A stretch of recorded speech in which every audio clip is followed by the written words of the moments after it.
anytime.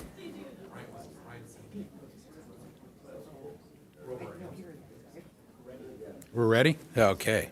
With that, I will call this meeting to order. And for step number 2 is roll call. The clerk will take the roll. Councilmember Lyons? Here. Councilmember San Antonio? Present. Councilmember Schaefer? Here. Deputy Mayor O'Hara is right here. Mayor Ehlers? Here. Record will show that all members of the City Council are present tonight. And if you can rise, please join me in the Pledge of Allegiance. Ready? Begin. I pledge allegiance to the flag of the United States of America and to the republic for which it stands, one nation, under God, indivisible, with liberty and justice for all. And item 4 is special presentations and proclamations, and we have one tonight. It is a repeat of the State of the City address, so everybody can hear it and it'd be free to the public. Our previous one was done as a fundraiser for the Encinitas Chamber of Commerce. And so tonight I will repeat the presentation as soon as it's up and ready.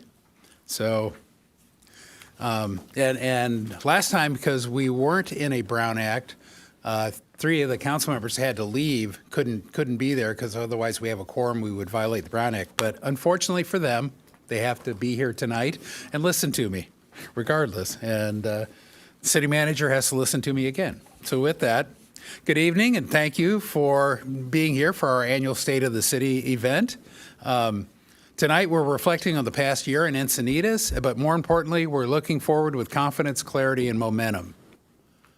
So Encinitas is the best. I just want to thank everyone, and that is staff, council, the citizens, for simply making Encinitas the best.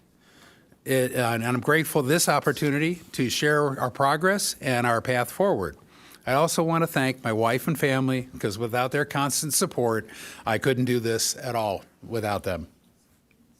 So show of hands out there, how many people know what GSD is, what that acronym is from? Not many. Oh, wow. Get stuff done. It's a PG crowd, I should say. So I'm going to call it Get Stuff Done. And hopefully by the end of the night, I will not slip up and say something else. It's a slogan I borrowed from work. And where I work was a startup. And if we didn't get stuff done, we went out of business. And when I did this original presentation, it was to the chamber. And I think many of the chamber members understand that too, that if you don't get stuff done, you go out of business. So I'm proud to say that in 2025 and early 2026, Encinitas got stuff done. And now we're ready to build on this momentum and progress. This year, we're doubling down on what matters most, making Encinitas the best city in California. That means preserving what we love about Encinitas while addressing the ways we can make it better for all our residents, our visitors, and neighbors. Tonight, I'm looking forward to highlighting the work that we've done and sharing the vision for 2026. So, council priorities.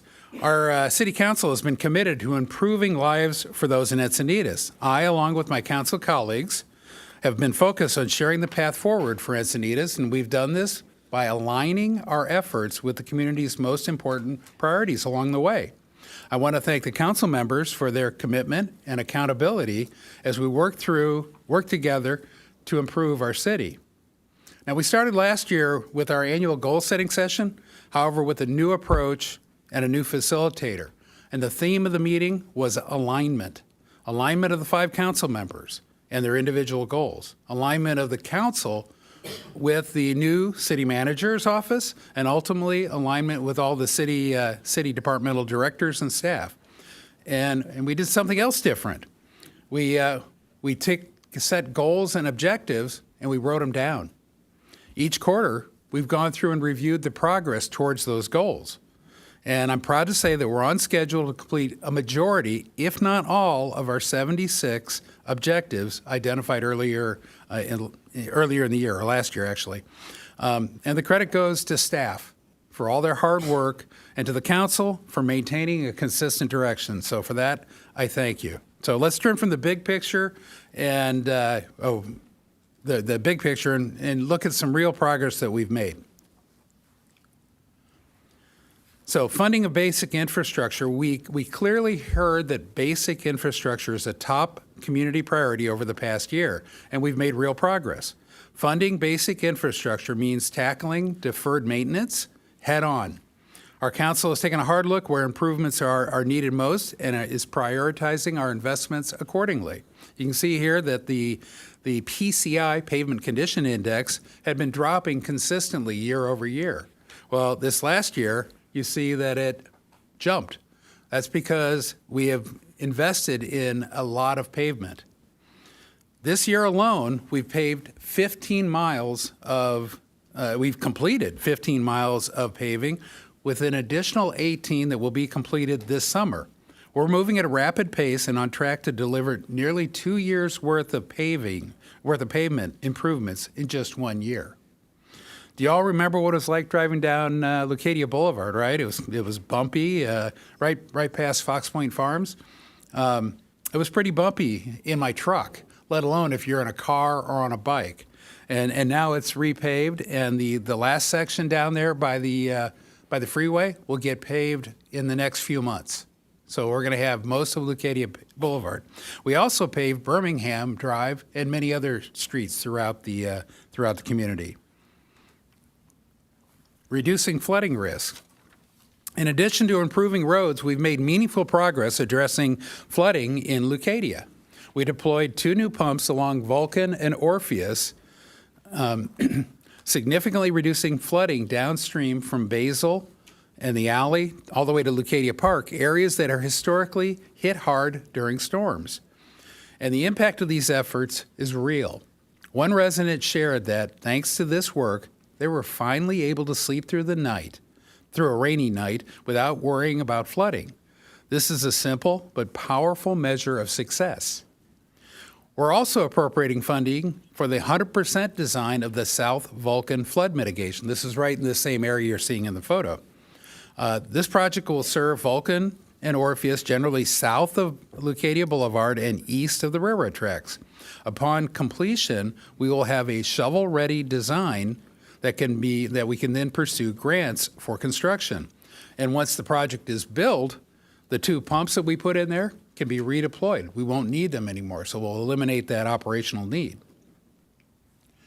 We also saw progress through partnership with North County Transit District, and I'd like to thank Deputy Mayor O'Hara, because he's the member on NCTD that pushed that through to get this graded, improved, so that you notice the flooding went from there on the left to really it's staying pretty much in the channel now. That was very, very important. In previous rainy years, we've experienced catastrophic sinkholes due to our failing of our aging storm drain infrastructure. Most of our storm drains are 50 to 60 years old and corroding. For the first time, we're compiling a master plan of our storm drains, and that master plan includes video inspection of all the storm drains and ranking their current condition. The goal is simple: to identify issues early, address the deferred maintenance, and prevent costly failures like those sinkholes we had a couple years ago. While the full analysis is going to actually take 18 months, we've asked that we get early notification of any red flag storm drains that are near failing, and we can take earlier action on those. We also changed how our staff and sheriff approach homelessness in our community to be grounded in both compassion and accountability. This council supports providing services that help those in our community at risk of suffering from homelessness. This year, we added a 4th goal to our homeless action plan, focused on promoting community safety through increased enforcement. The additional focus is aligned with the recent legal changes that give cities stronger tools to help keep public spaces safe. The passage of Prop 36 by an overwhelming majority of voters provides courts with the ability to mandate drug treatment for offenders with 3 or more crimes. Also, the Supreme Court reversed a lower court ruling that previously blocked Encinitas' ban on camping in public spaces. As a result, residents and downtown business owners are already reporting far fewer encampments and incidents associated with homelessness. But we've also strengthened our service approach by partnering with San Diego Rescue Mission, and in doing so, we added 2 case managers and 1 dedicated housing navigator. And these services connect individuals with support. In just the first few months, we've engaged 66 people and placed 15 into housing. The results have greatly exceeded our previous approach. This year saw the end of the safe parking lot. The council is looking for new ways to serve those clients and other more robust efforts to connect them to permanent supportive housing instead of shorter-term solutions. Moving forward, our approach will be balanced, continuing to provide services while also enforcing public health and safety laws to maintain safe, accessible spaces for the entire community. Another key focus for this year has been traffic safety. We recognize Encinitas has a worsening driver behavior problem. A decade of data confirms what many of us already know. Too many people speeding, people driving distracted, ignoring stop signs, ignoring traffic signals even. To reverse this worsening trend, we've lowered speed limits where appropriate and increased enforcement. Under Captain Watts, Shane Watts' leadership, the Sheriff's Department launched monthly maximum enforcement days. I'm curious, have any people noticed those days when there are a lot of police out? I have, but yeah, so they're great. Deploying detectives and officers across the city for a full day of traffic enforcement. I've personally seen Captain Watts himself out there writing tickets, and what he told me is he can't expect his detectives and personnel to be out there if he's not willing to do it himself, and that is leadership. So yeah, here. That is worthy of an applause. The data is clear. The most common issues, as I said, are speeding, distracted driving, running red lights, and running stop signs. Changing these behaviors will be key to making our streets safer for drivers, pedestrians, and cyclists alike. Also, this council unanimously strengthened our enforcement capacity, approving 2 additional traffic deputies. And when I wrote this, we had hired one and one was on the way, but I think we've now hired both of them, so they're both on board. And we've also reduced crime. So all this proactive traffic and crime enforcement has resulted in a significant reduction in overall crime. Crimes against people, property, and society dropped precipitously between 25% and 39% year over year, from 24 to 25. This is significant and a direct result of our proactive, community-oriented policing efforts by our Sheriff's Department. So isn't that a great-looking picture? Great-looking group. I mean, I just had to include a gratuitous picture of the sheriff with me. They're responsible for many of the best improvements this year, and I could have talked, I think, a full 20 minutes here, just about what Captain Watts and his team and multiple initiatives. I discussed several, but I left out the Know Your Limits events, the morning downtown foot patrol, downtown Encinitas. So do it again. Please give Captain Watts and the team a big round of applause. So in addition to traffic and traffic safety, we're investing in infrastructure projects that support safer, more walkable streets like the La Costa Avenue pedestrian path. Yeah. Recently awarded a Sandag Smart Growth Initiative Program grant to fund its construction. This will replace the walking path, and you can see here in the picture, we were out walking a couple years ago now, and you see where people are walking. They're walking where they're supposed to. Of course, they're partially into the bike lane, and they're almost out into the traffic lane, and it's crazy. So I'm so glad this will get fixed. So by focusing on both behavior, driver behavior, and design, we're creating a safer Encinitas for everyone. We continue to strengthen our readiness for emergencies throughout the city. This year, we opened temporary Fire Station 1 at Pacific View to improve response times in downtown Encinitas. Fire response to incidents west of I-5 and the railroad tracks mandate having a station downtown. Well, following the condemning of the old Fire Station 1 due to seismic regulations, we temporarily relocated the crew up to Leucadia, and that didn't work as well, and the response times were impacted. Opening this temporary but fully functional station downtown restored response times in some ways. I think it even marginally improved them, and guaranteed our ability to respond quickly to downtown and to our most popular beaches.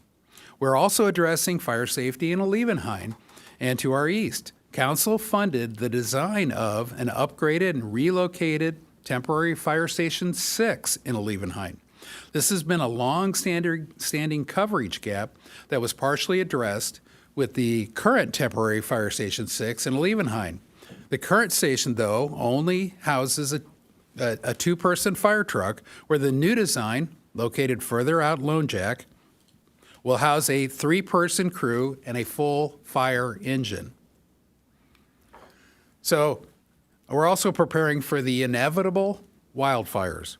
Our fire department continues to prepare and train. Under Chief Josh Gordon's leadership, our fire department has already deepened regional coordination, conducting 3 multi-agency wildfire drills with crews from 5 partner agencies, including, you see, a live helicopter water drop, to strengthen the response in the backcountry. So this was taken last year out Fortuna Ranch Road, out all the way into the backcountry there. The current, a fourth is scheduled later this month. So together, these efforts reflect a coordinated, disciplined approach to keeping Encinitas safe and resilient. We continue to fight for local control of our land use and oppose the state's unfunded housing mandates. We've endorsed the statewide Our Neighborhood Voices initiative, reinforcing our commitment to local decision-making and putting the local back in local control. In addition, we're working regionally with SANDAG and the League of California Cities to advance a more balanced approach to housing requirements. All these efforts come together with one goal: ensuring Encinitas has a stronger voice in shaping its future. That's kind of hard to read, but I'll read. You don't have to read it. At the same time, we are strengthening the alignment across our organization while we're strengthening the organization. We've been hiring and promoting new leadership. Through these changes and regular review of our goals, we're bringing council and staff together to stay focused on what matters most. This approach creates a clear, shared roadmap, ensuring everyone is working toward the same goals. We have stronger new city management across the organization, including new city manager, new assistant city manager, new deputy city manager, new directors of development, engineering, finance, and human resources, as well as a new city attorney and a new assistant city attorney, both with very deep land use expertise. Together, they provide a strong foundation to better defend our community's interest. And on a hiring front, our robust hiring and recruiting efforts have also kept our workforce strong. Our vacancy rate is just 4%. And I looked around, and healthy vacancy rates, if you look around, 5 to 10%. We're under that. And there are even municipalities out there running as high as 20%. So we're doing very, very well in retaining our employees. Another area of results would be replenishing our beach sand. Encinitas is defined by its stunning coastline, and protecting it means protecting our quality of life, our environment, and our local economy. We continue to make meaningful progress in protecting our beaches. So back in 2024, we completed a 5-year regional beach sand replenishment project that strengthened much of our shoreline. This year, we were awarded the Best Restored Beach Award 2025. It's a nationwide award by the American Shore and Beach Preservation Association. This project was known as the U.S. Corps of Army Engineers Encinitas Solana Beach Coastal Storm Damage Reduction Project. It's a 50-year project. If fully funded, it will provide beach sand replenishment every 5 years in Encinitas. And we just did phase 1, we're coming into phase 2. This council has approved going forward with phase 2, and we've funded the project planning now for the second round, which is targeted to occur in 2029. So now this picture is of Beacon Beach, but Beacon's Beach, that project did not include Beacon's Beach to the northern boundary, and for whatever reason. But this council is committed to protecting all of our beaches, and we've proposed adding Beacon's Beach north of the border to future regional projects such as Sandag's next regional beach sand replenishment program. In the meantime, we also took direct action, relocating about 10,000 cubic yards of clean, tested, and approved sand from a local development project to help stabilize and protect Beacon's Beach. And we'll continue to look for opportunities like this as other development projects move forward. We've also invested in coastal access because accessing the beach is very important. It doesn't do any good to put sand on the beach if you can't access it.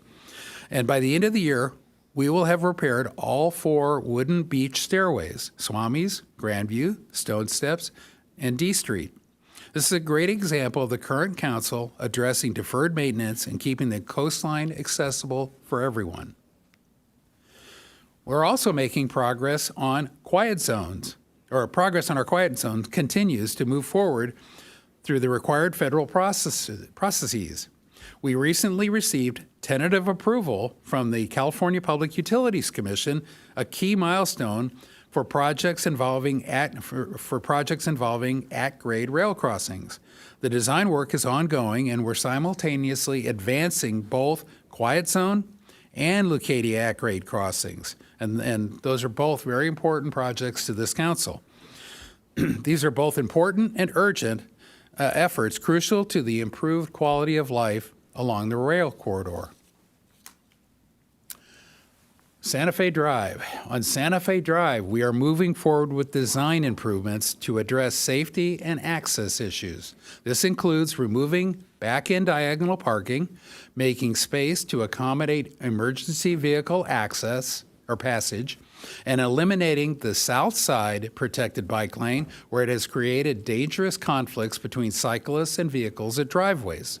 These changes are in design and will ultimately improve safety, restore reliable emergency vehicle passage, and make the corridor work better for everyone.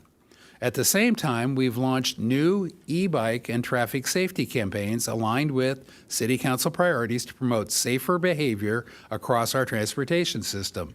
Together, these efforts support our broader Safe Streets vision, creating a network that is safer, more reliable, and works for all users. Creating new community parks. This year, we've made meaningful progress on the Quail Gardens Park site, formerly known as L7 Housing Element Site. This site was purchased in 1998 for park use, using park development funds.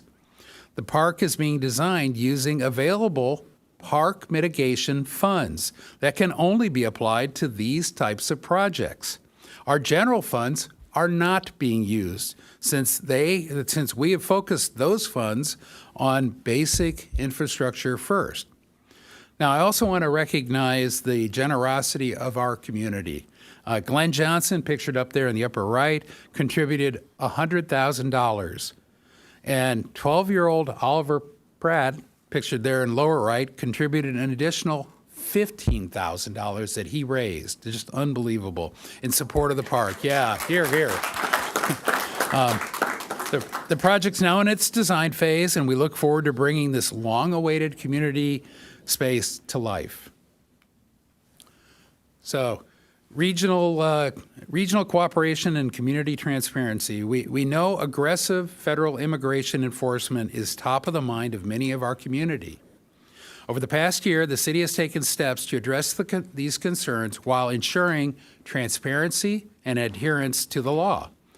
Under Senate Bill 54, the city and sheriff are prohibited from participating in immigration enforcement. At the same time, we cannot impede federal agencies from carrying out their lawful duties. Our role is to ensure our community is informed, supported, and treated with respect. That's why we've launched a Know Your Rights campaign, providing residents with clear information about their protections and available resources. We've also maintained active communication with regional and federal partners, including Congressman Levin's office and various federal immigration enforcement agencies, to stay informed and advocate for our community. Well, sometimes the agencies have cooperated, and other times they have not. We shall continue to press for cooperation, transparency, and just treatment for all. Regionally, we're working closely with Congressman Levin, the other San Diego mayors, and the North County mayors, hoping that a unified front will gain better cooperation and transparency. Our goal is to protect our residents' rights to due process, prohibit illegal search and seizure, and to have agreement on how the various border and immigration agencies shall operate within our community. Planning for the city's future. Now, how many mayors, this is our general fund projected, how many mayors would love to have this financial projection? Encinitas remains on solid financial footing because we are focusing on essentials first, prioritizing the need-to-haves before the want-to-haves. We maintain strong reserves, follow disciplined budgeting practices, and have maintained our excellent AAA bond rating.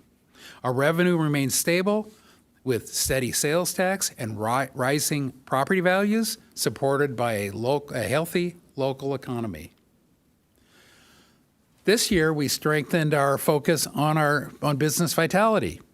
Encinitas is the home to more than 8,200 businesses and 41,000 employees, and we want to make it easier for them to succeed.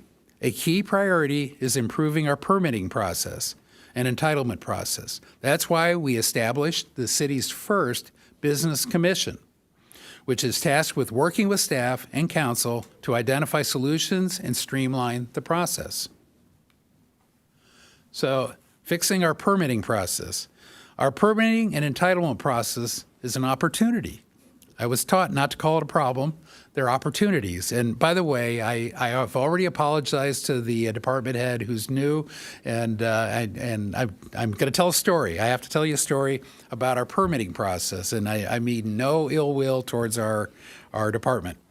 I recently had a SDG&E come into my house because somebody had smelled some gas.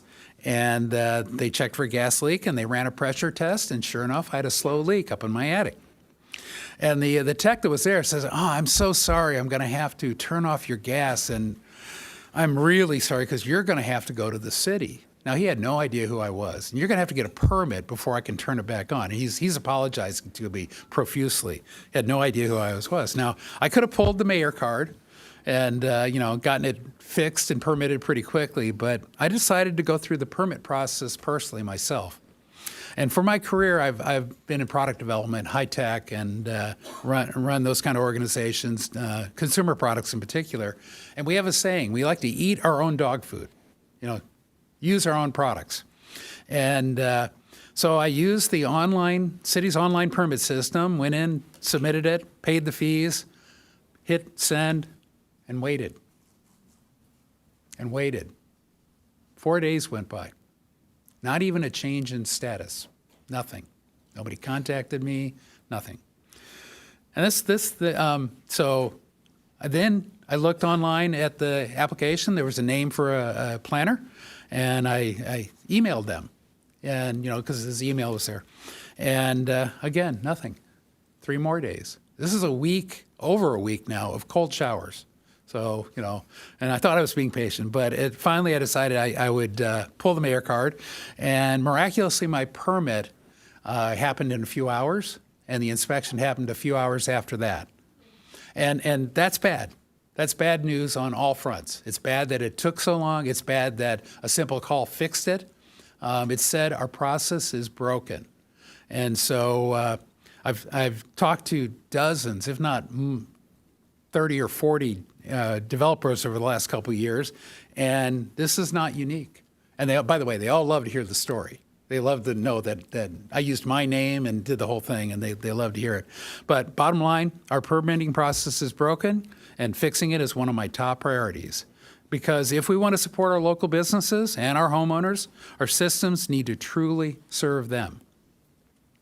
And before I close, I want to recognize an exciting upcoming milestone. This year marks the 40th anniversary of the city of Encinitas. Planning is already underway for a community celebration led by our Parks and Rec department. And so be sure to save that weekend, that first weekend in October. For me, this is especially meaningful. I've lived in Encinitas since just before we incorporated, and it still feels like paradise. And I'm committed to keeping it that way for generations to come. So in closing, as we look ahead to 2026, we're going to keep the momentum going. Our city is delivering on what matters most: a safe community, safe streets, maintained roads, good storm drains, thoughtful and balanced approaches to homeless, strong local control, operational excellence, and most importantly, we're getting stuff done. So with that, thank you.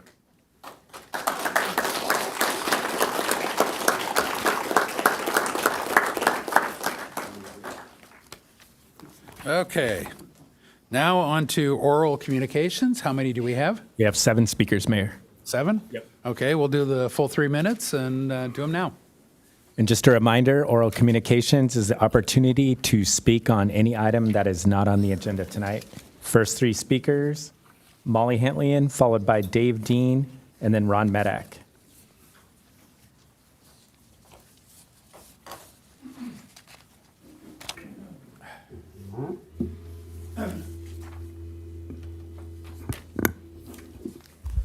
Good evening, Council, Mayor, Molly Hentlian, District 2.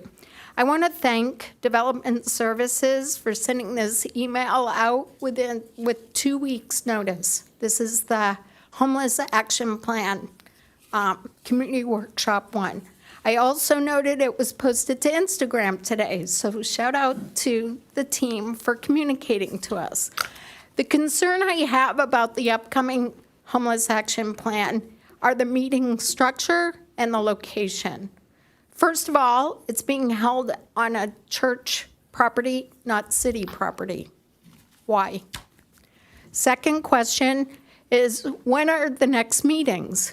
Since I had reached out to staff about in advance of this being posted, I did receive an email from the Director of Development Services further explaining how the next 3 meetings will be run. And this is detail that's highlighted in the Instagram social posts, but not in the email. And my confusion is, why are the workshop meetings being broken out by 3 different categories? Category 1, or the first meeting, is going to be community providers. And that one's on April 30th. The second meeting is for business leaders on May 3rd. And the third meeting is a focus citywide on June 30th, so quite a gap. I know it's hard to get everyone together and get a spot, but I have a concern that each workshop will be different and not focused on gathering consistent information from the citizens, and that it's in segments. So that would mean I might need to attend more than one of the meetings instead of just one of the meetings. So I'm not a community service provider, but as a citizen, I want to hear what they have to say and participate in that. I'm also not a business leader, but I would like to participate in that and hear what the business leaders say. And then lastly, I'm a citizen at large, so of course I'm going to go to the last meeting to hear what the citizens have to say. So I asked the council to review with staff on the structure of these meetings and also the upcoming location. Thank you.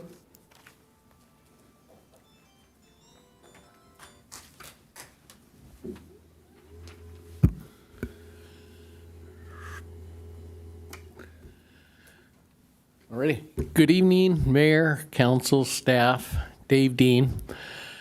First of all, thank you, Mayor Bruce, for the great report on the state of the city. It was excellent, and I enjoyed that.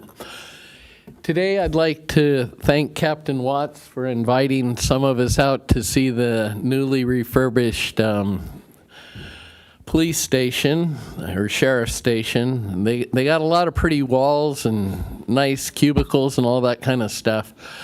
But more importantly, what I took out of it was the message that Captain Watts was sharing with us.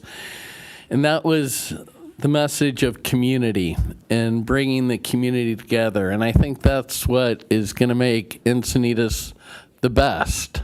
And I think we all want that.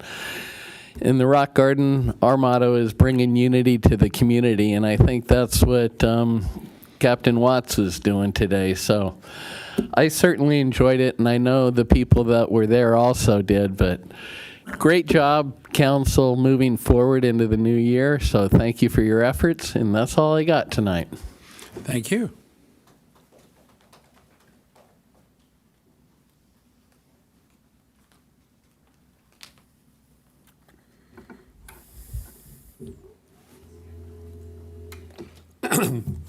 Ron Meddock, Liebenheim. Good evening, council, mayor, deputy mayor, city manager. What brings me here tonight is that I was taking a look at the agenda for the Planning Commission for tomorrow evening. And I was pretty shocked to realize that there were two bills, two state housing bills, 2011 and SB 6, which are basically continuing the same initiative to increase density in California towns, including Encinitas, in a very dramatic way. And these are actually on steroids. They allow in some instances for up to 80 units per acre, or 80. That's 2.5 times what we've already seen. And it's restricted to the commercial sector in town. This is what you should be aware of, if you're not, exactly the United Nations 2030 agenda. And the people pushing this are obviously that's servants of that agenda. This attachment 4, which is in that item tomorrow at the Planning Commission, calls for unlimited numbers of affordable housing units in commercially zoned areas. Mixed use has up to R80 zoning, and in the mixed use, no parking is needed, only EV charging stations and bicycle racks. So please visualize living in a densely populated city of Encinitas with everything you need within 15 minutes, which you will access on a bicycle or in a robo-car. This is Blake Spear's vision for your future. And I might add that council member Lindas tried to call a private meeting with North County Transit District to begin the development of the parking lot at the transit station, because everything within a half mile of that transit station is subject to this kind of development. Blake Spear's vision for your future, and she wants to impose it on all of you, is in exchange for the advancement of her own political career, which we've already seen, which she denied that she was interested in. She's already advanced her career by selling out this town. So the next step is I'd like you to please visualize, because the UN agenda that these people are obviously partisans to includes being issued a digital identification number that each and every person in the whole world is supposed to have. That will be tied to a programmable currency in which you can now be rendered impoverished, unable to have a single transaction, have your bank accounts closed. Thank you. Next 3 speakers, Bob Ayers, followed by Elena Thompson, and then Sheila Cameron. Good evening, Bob Ayers, Encinitas resident. I want to thank Councilperson Joy Lyons for putting Stephen Hubeck's behavior on the City Council agenda next week. Item 12A is a council member initiated item that is way past Grandpa's bedtime, but I will be here, I promise, to speak to that issue. I know it'll be a late night that night. Councilperson Lyons, you have always listened to the citizens of Encinitas and responded to their needs, not always their wants, but their needs. And we need to address racism. We need to address hostility. We need to address exclusion in our city. We have that ability. We can't control what's going on in our country, where our president is attacking everyone from the Pope to immigrant children, but we can do it here. So thank you for putting that on the agenda. I read and I printed out the council city report, and the second to the last sentence of the analysis says that committee members, Stephen Hubeck, are appointed to the city council and serve at their pleasure. I think everyone in Encinitas is looking forward to learning from you what pleasure Mr. Hubeck brings to you. We want to hear that from you. I think even Mr. Hubeck is likely looking forward to hearing how his service brings you pleasure. I'm guessing that he's going to be happy to hear that you support him, and if that's the case, and that you're one of the members of his club, and that he can go away from that evening thinking this issue is going to be closed. It will not be. I hope you do the right thing. Thanks again.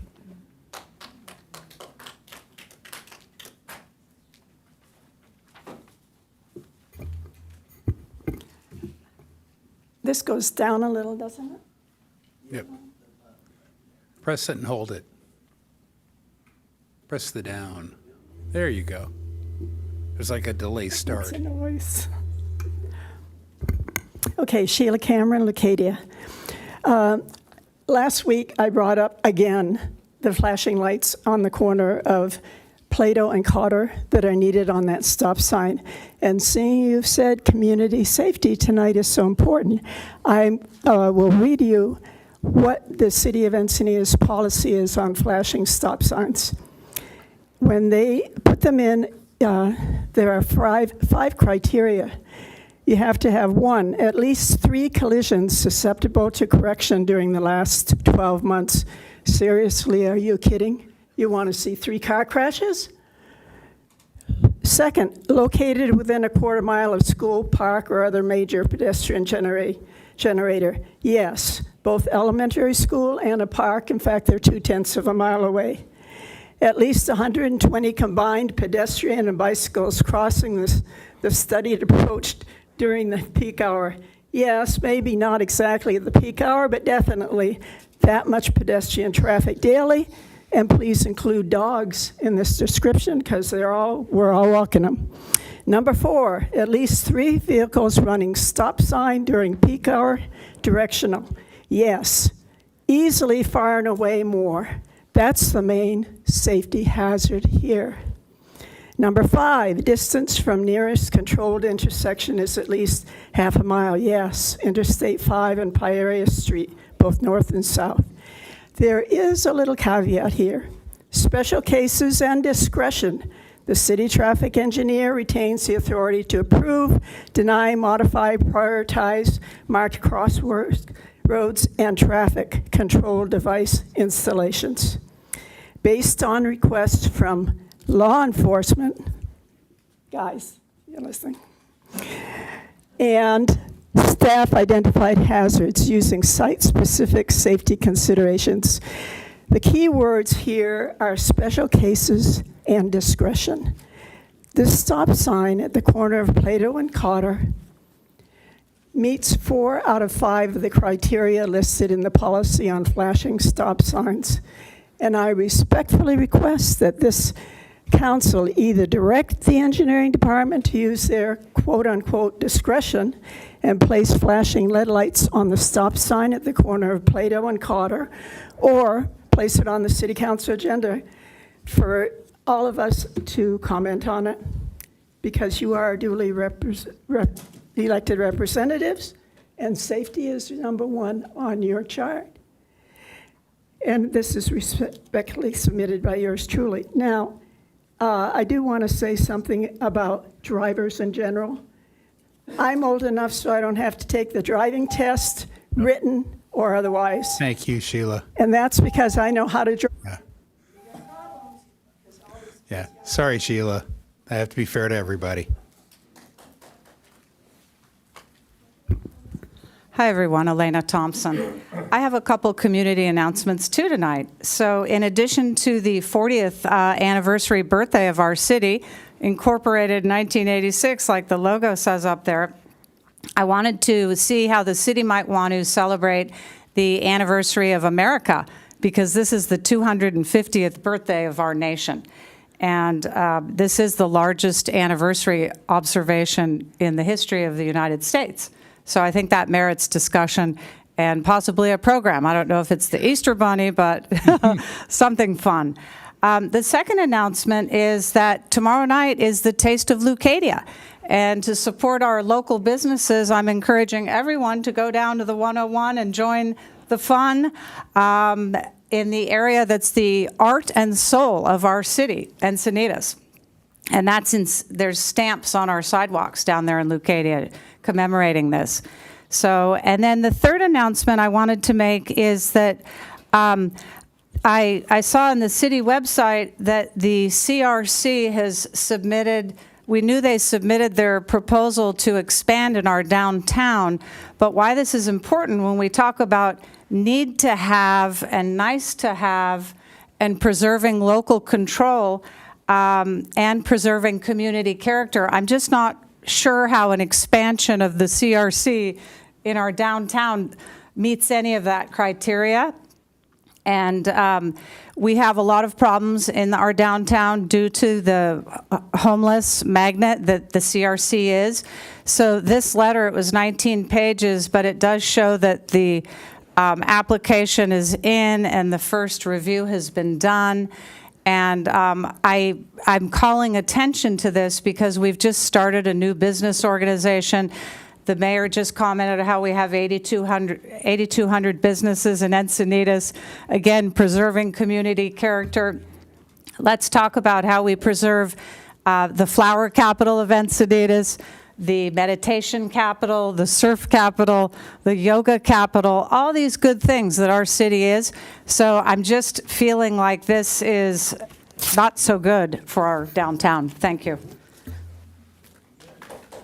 Final speaker for oral communications, Ellen Burr.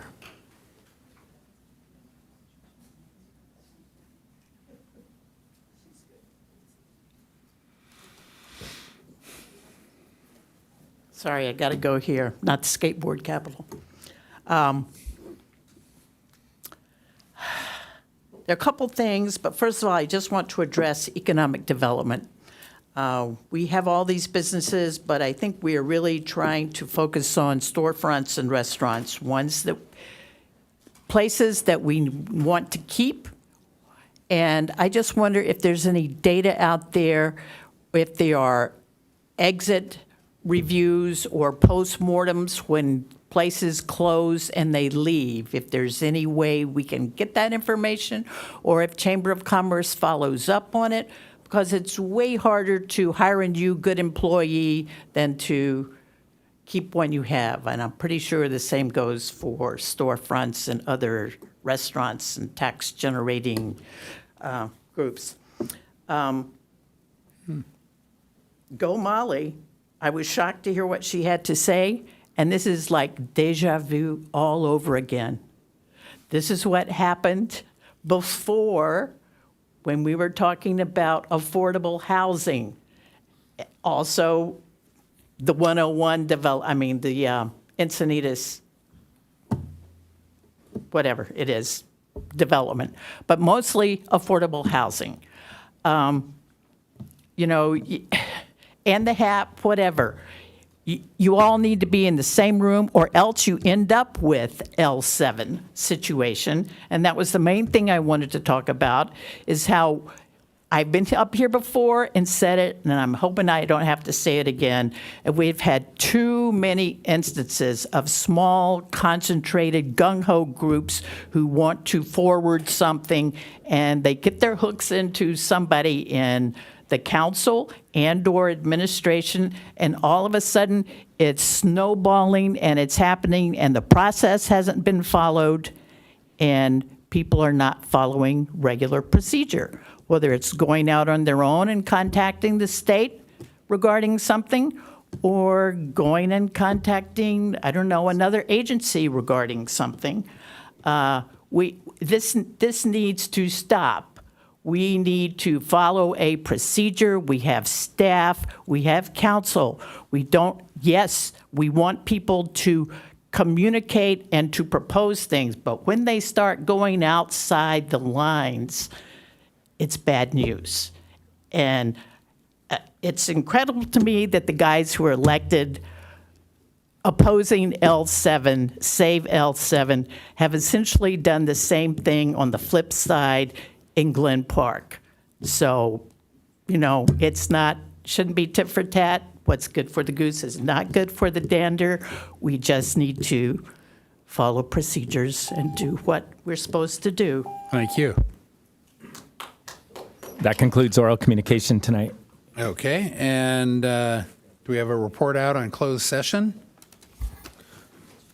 Thank you, Mayor. The council met during a special meeting earlier today to discuss items 1 through 3 as listed on the special meeting agenda. There's no reportable action from any of those items. That concludes my report. Okay, very good.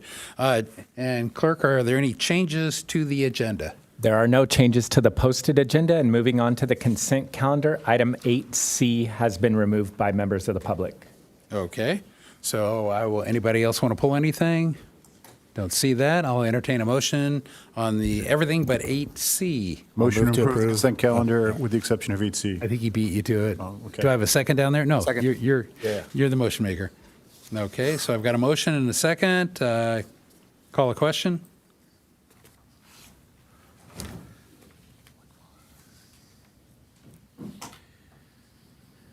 Motion carries unanimously and takes us to item 8C. Okay, and who pulled 8C? We had several speakers. Oh, Camille, okay. did you want a staff report for this? Okay, short staff report if we could on 8C.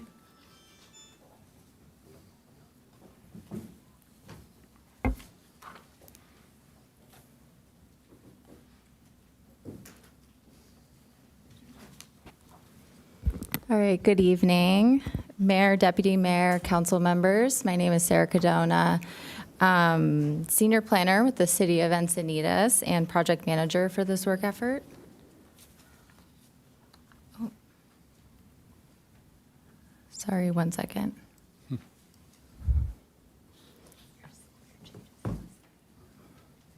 No.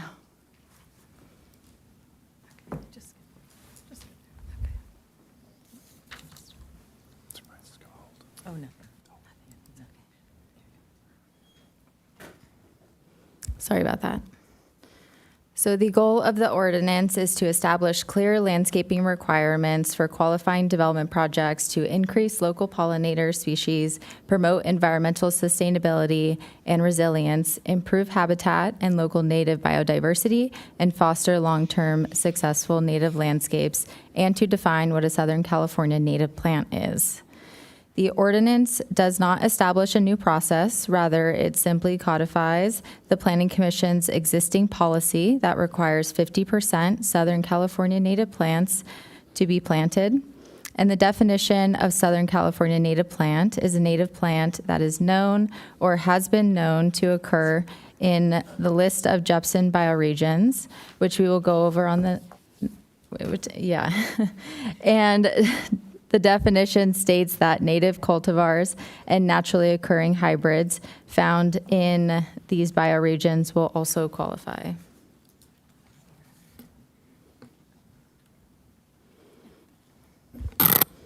This ordinance will be applicable to projects that are processing the following discretionary permits and also propose a landscaping plan, which include projects subject to design review and major use permits in the ecological resource, open space, and parks zone, and all city projects. In addition, the ordinance includes a list of exemptions, and some exemptions I'd like to highlight are single-family residences, ADUs and JADUs, city-owned athletic fields, and professional growing operations. And I would like to clarify that single-family subdivision applications that include a design review permit and propose a landscaping plan would be subject to the ordinance.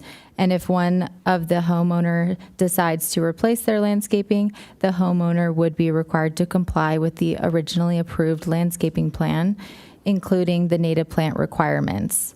And although the native plant ordinance exempts single-family residences, homes approved with the subdivision requiring a design review permit with a landscaping plan must replant pursuant to the approved landscape.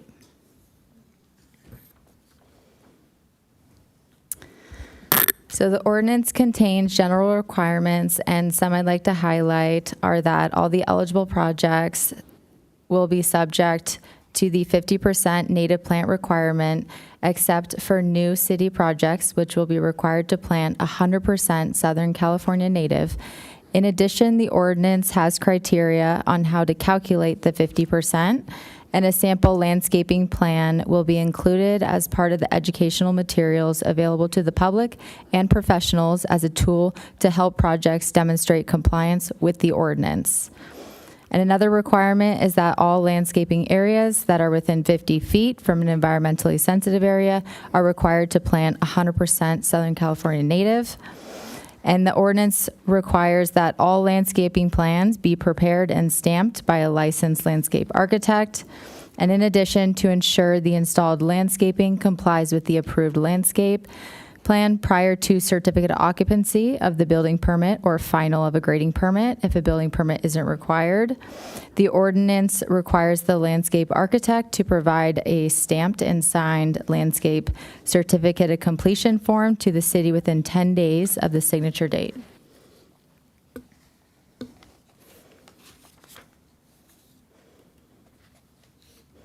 So staff recommends that the City Council adopt ordinance number 2026-07, adding chapter 2327, plants and trees, to title 23, building and construction of the city of the Encinitas Municipal Code.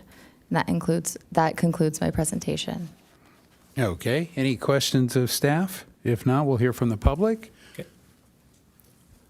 Camille Perkins, followed by Ellen Burr, and then Brad Lefkowitz with the time donation from Fabian Ganell, who is present, and then George Bredhoff. Camille Perkins, Alevenheim. Hope you received my letter. This native plants ordinance is a massive governmental overreach into future neighbors' backyards beyond what exists today. This, as stated by staff, this ordinance will apply to new single-family home sites created by development, no matter lot size.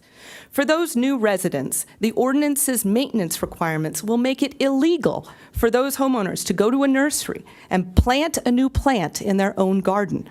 For example, it appears property owners will be required to hire a licensed landscape architect and get a permit with the city in order to just plant a new plant, because of the maintenance requirements of this ordinance.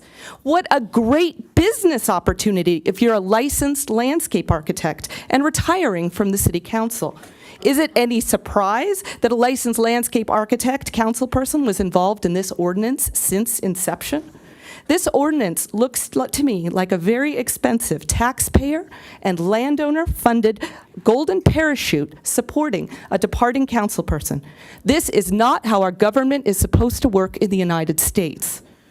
This ordinance will increase fire risks in Alevenheim, already at acceptable levels. This ordinance limits or prevents lots created by development from unilaterally addressing fire risks, even though they're closest to the problems. Fire department authority is only absolute within 100 feet from a dwelling.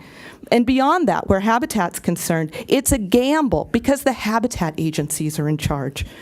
Large minimum lot sizes in Alevenheim mean significant areas of replanted native plants will likely be outside of guaranteed fire department jurisdiction. That means no matter what the city code says, Habitat agency involvement will likely be required to conduct any native vegetation trimming, fire abatement activities outside of 100 feet.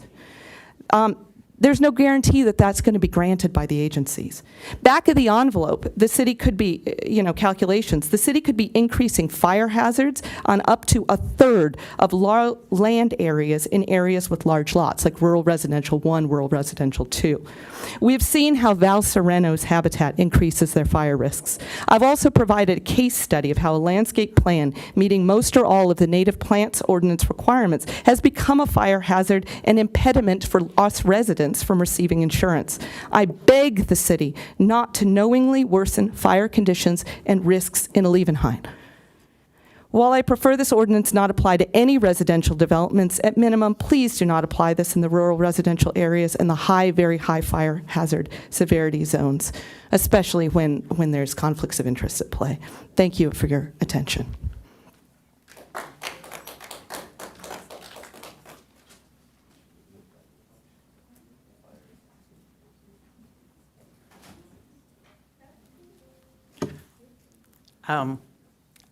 I just happened to read this afternoon, and I was very impressed with the voluminous emails that came in from Julie Fisher.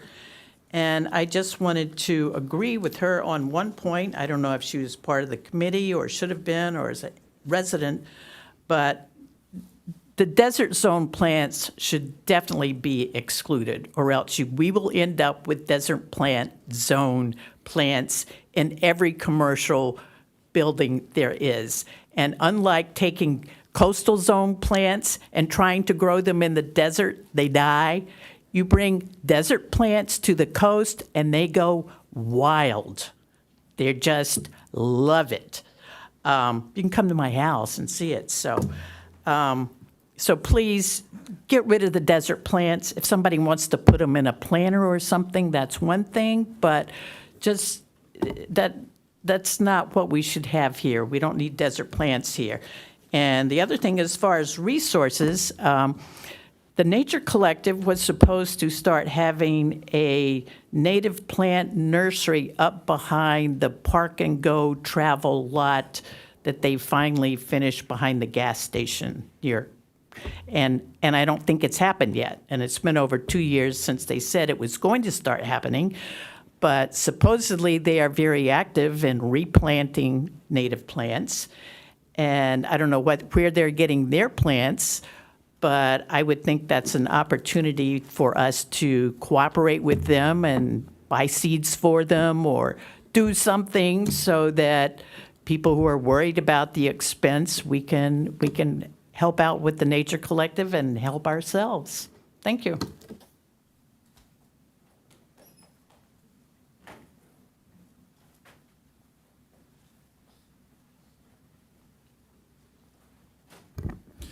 Hello, Council. Brad Lefkowitz, District 4 Urban Forest Advisory Committee and landscape designer by trade. Mr. Rideout from Native Plants for Encinitas asked me to come today to respond to any criticisms or concerns. He's not able to be here. He anticipated there may be some further criticism of the cost of native plants, and there's few things I'm more qualified to talk about than the cost of native plants. That wasn't really what was brought up, but let me say, just to clear up some misconceptions that were shared before, native plants are not more expensive than other plants to install. To address some of the concerns that were brought up by previous speakers, where a licensed landscape architect is required on a project, this does not change their level of income. There's parameters you have to work within on different projects, and if there's a plant requirement, it doesn't really change the level of income for a landscape architect. If they're required for a project, they're required. In terms of the maintenance concerns, Mr. Gurno and myself from UFAC actually shared some of those concerns during some debate over this, and I think we were able to significantly kind of simplify the maintenance requirements within the ordinance. But I think you might be able to ask staff some more questions for clarity there. I hate to disagree with Mrs. Burr because I'm a big fan of hers. No matter what, landscape architects and landscape designers have to know what they're doing to choose the right plants for a property. So right now, someone could choose desert trees for anywhere, whether there's an ordinance or not. And some of the desert trees are actually our native trees that do really well here, and it's hard to find native trees that do well, so it's nice to have those in the palette. But again, I think that's going to require an architect or designer to know what they're doing, and that doesn't really change with this ordinance. So I think there was a lot of concerns brought up earlier. I would support fire having autonomy to, remove plants and give waivers for maintenance and clearing wherever necessary. I want to say it was in the ordinance. I don't have it in front of me. Beyond that, I just hope you ask a lot of questions to the people that have worked on this and know this inside and out. And that's it for now. Thank you for your time.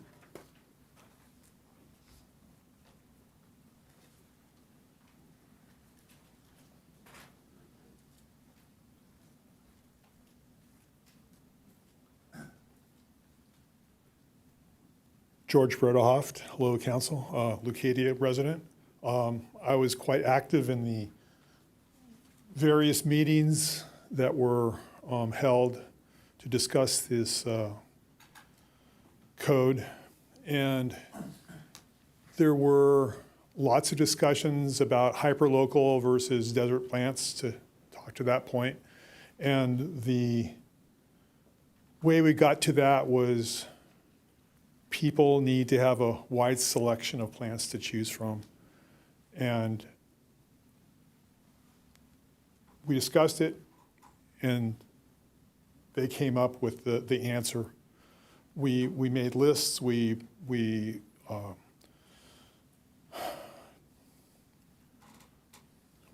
came to the conclusion that having plants that grow in California, in the north, not so much. In the south, yes.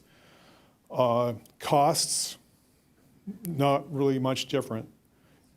Developments quite often have homeowners associations, and homeowners associations exert far more control over the actions of their residents than this particular council ordinance is going to do. So I wasn't prepared to speak. I heard that it was taken off the consent calendar. Here I am hoping that you continue the support for the ordinance because it's a step in the right direction.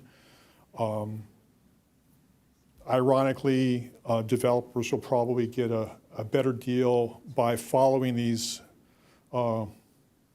ordinances because habitat will be improved because of it. So that's more than I have to say. Thanks a lot. That concludes speakers on this item. However, we did have Dana Pierce and Helen Bourne register support of the recommended action, but choose not to speak. Okay, and we'll go to council deliberation. Councilmember Lyons.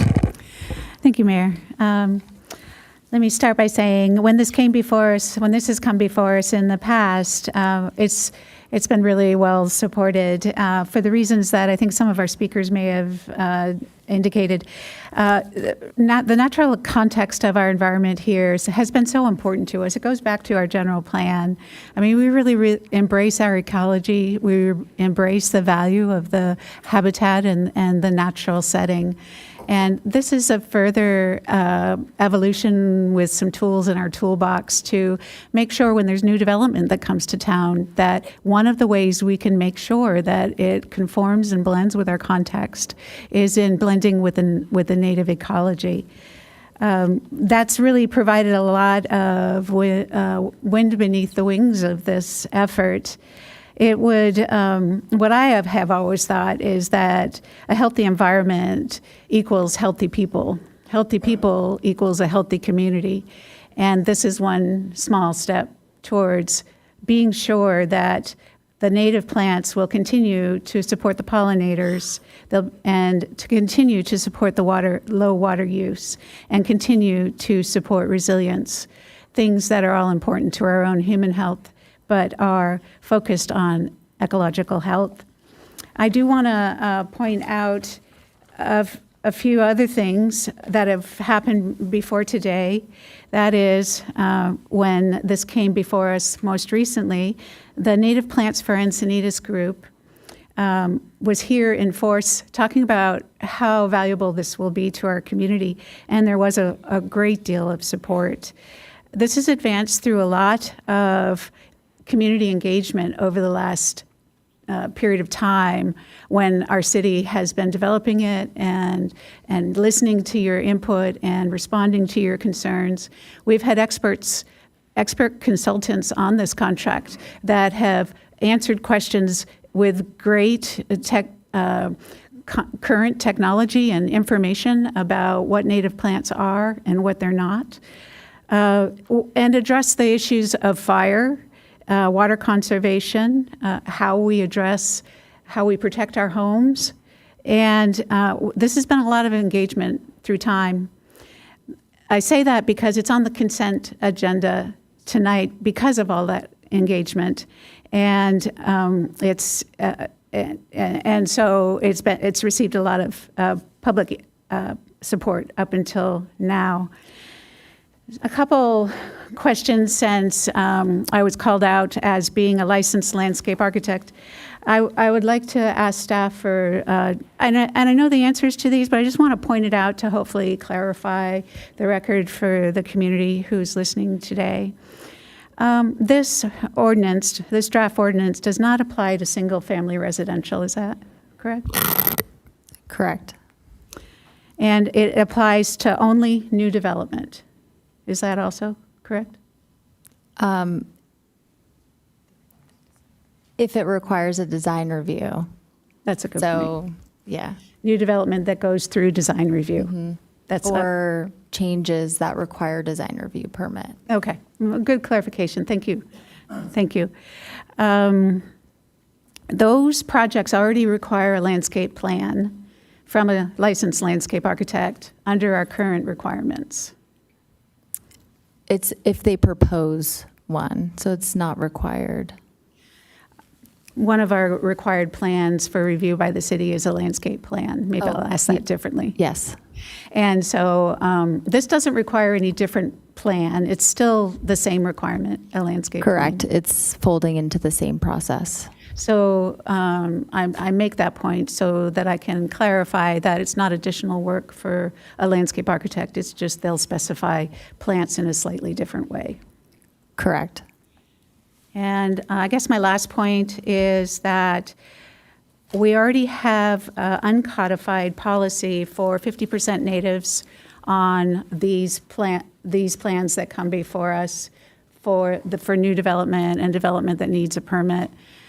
What this ordinance does, is really clarifies how to do that well so that we can go further to create good environments for habitat.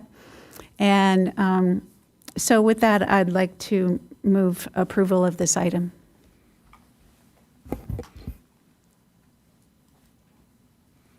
Okay. And I think you covered a lot of what I was going to cover, that this does not change projects. It's not requiring it. One of the speakers said it's a massive government overreach, when in fact it doesn't change when and where we apply landscaping plans. There are no more, no less landscaping plans being applied now. Before this meeting, it does codify what was a common practice for me on Planning Commission, so I support it. Nothing today stops desert plants from being planted. Nothing today stops tropical plants from being planted. This is only on typical subdivision, 50% of the landscaping that would be held to this local natives, and I completely agree with everything said. The last area I'm going to double down on, which is the what was previously not codified, but this codifies and puts on equal footing. It puts it on a definitive footing, the native plants with the fire safety. And in the previous testimony, we asked the fire chief, we asked, I think, even the city attorney, how they interact, and nothing in this ordinance will preclude fire from requiring mitigation. Nothing. And so I don't, I think that's the opposite of what I heard up here. So I will go with staff here and support it, and I will second your motion. Okay. I yield. Yeah, I'll jump in here. So the only question I had is, once the development has been approved in a single family wanted to change their plants, could they change them from whatever the requirement of the community was, or are the plants only required in the communal space of a new development? Sorry, could you repeat Yeah, your so question? if there's a new development that's required to have the 50%, is it only in the HOA controlled spaces, or is it in the private homes of individual homeowners?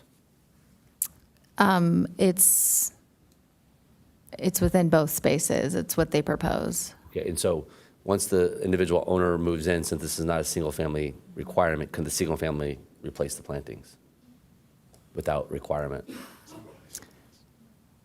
No. They would have to be consistent with the approved landscape plan that was approved on the project, just like any other project. It's recorded against the project, so they would have to comply with the original approved plan that required 50%. And it's not 100%, 50%. Yeah, so again, now, I guess what I'm saying is the single-family that is new does have to follow the new plan. Only if they were approved under a subdivision, okay? So Okay. that's the nuance there. If it Yeah. was approved under a subdivision, like a master, like Encinitas Ranch. Yeah. But if it was a independent, 1 or 2 lot, then not. Got it. Or if it was approved in a subdivision prior to this ordinance, it would not have a requirement on it. Correct. So it's all, no, well, it's all. It's only going new. forward. It's only the new stuff. Only the new subdivisions that 7%. become single-family that would have a landscaping plan associated with them that they would have to comply with. Yeah.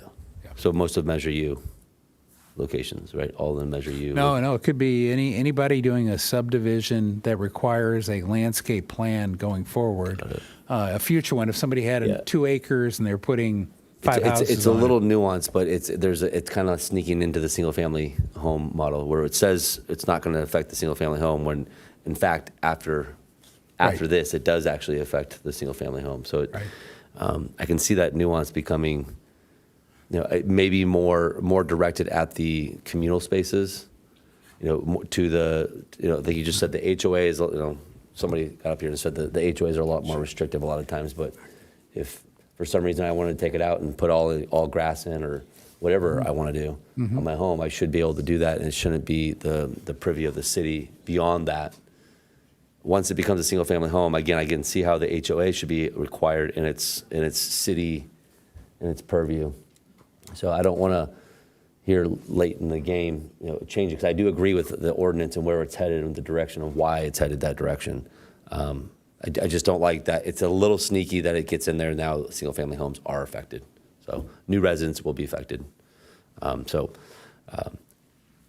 Is there a way to amend a friendly amendment to ask if we would be willing to only affect? Sorry. It'd have to be reintroduced to make that kind of. Correct. We'd have to reintroduce the ordinance at that point. The only changes that are allowable at this point would be typographical. Got it.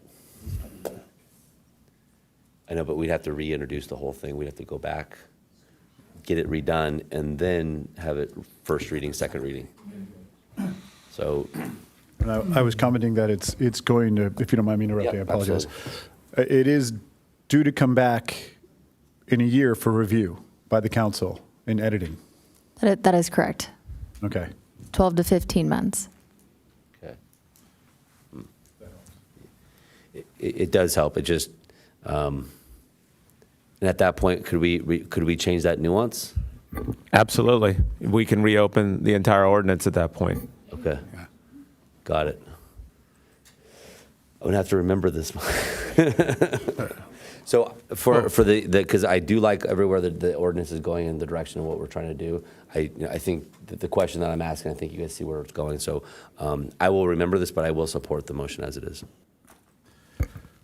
Perfect. I think there's a lot of great conversation going on. I think there was tremendous conversation going on, and I do agree with Councilmember Lyons, who mentioned there was a lot of support for this throughout this process in the meeting. I agree with exactly what you said and exactly what Camille said for that exact reason of when I buy my house, if I want to put an orange tree in and I got to go call the city up to find out if it's okay, that's not okay. Shouldn't have to do that. I also looked at the inconsistencies in this. It's not just desert plants. It's that I could plant a sequoia in one of my yard and a Joshua tree in the other, according to the list. I don't know where else I'd find them in Encinitas growing naturally. I do think, I will say one thing to the comment about HOAs. You choose to be part of an HOA. You choose to buy a home knowing there's an HOA there, versus the city forcing you to garden put a garden in a certain way in your yard. And I think that's an important notation in this. I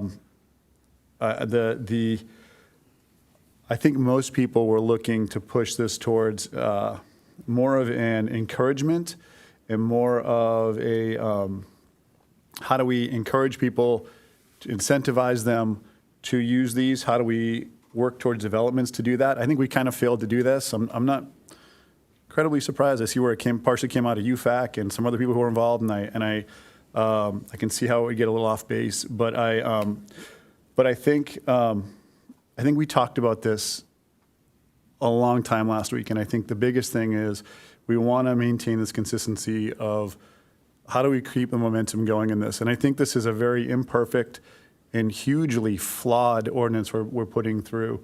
And that's why we insisted on bringing it back in 12 to 15 months.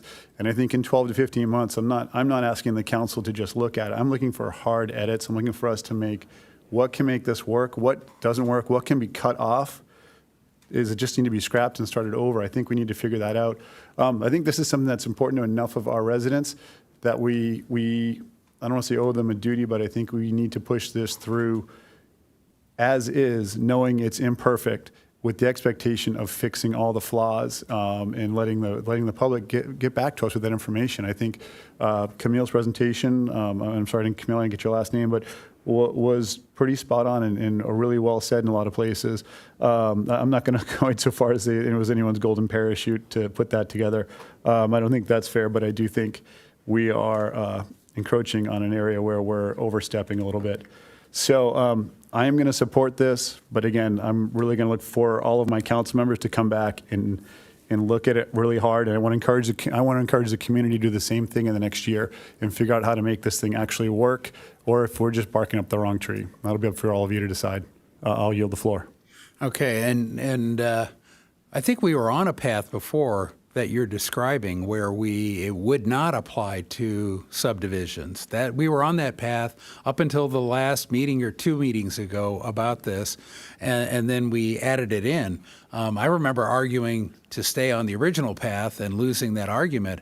I would happily return back to take it out of the subdivisions. I would rather start not with a flawed, if you will. I don't agree with that statement, but I would go with the simpler, more straightforward, the path we kind of always spoke about, and not have it apply to single-family residents, period. And I think that's a good way to go. And then if we decide after a year or even 2 years, because what typically happens when we say something's coming back, it never makes it back right on the right time, and sometimes it takes 2 years, 3 years. I would rather go with the simpler, less invasive native plant approach and not have it apply to single-family homes after they go through the subdivision process. So, and I'll stand by what I said earlier, and we can have Chief Gordon speak.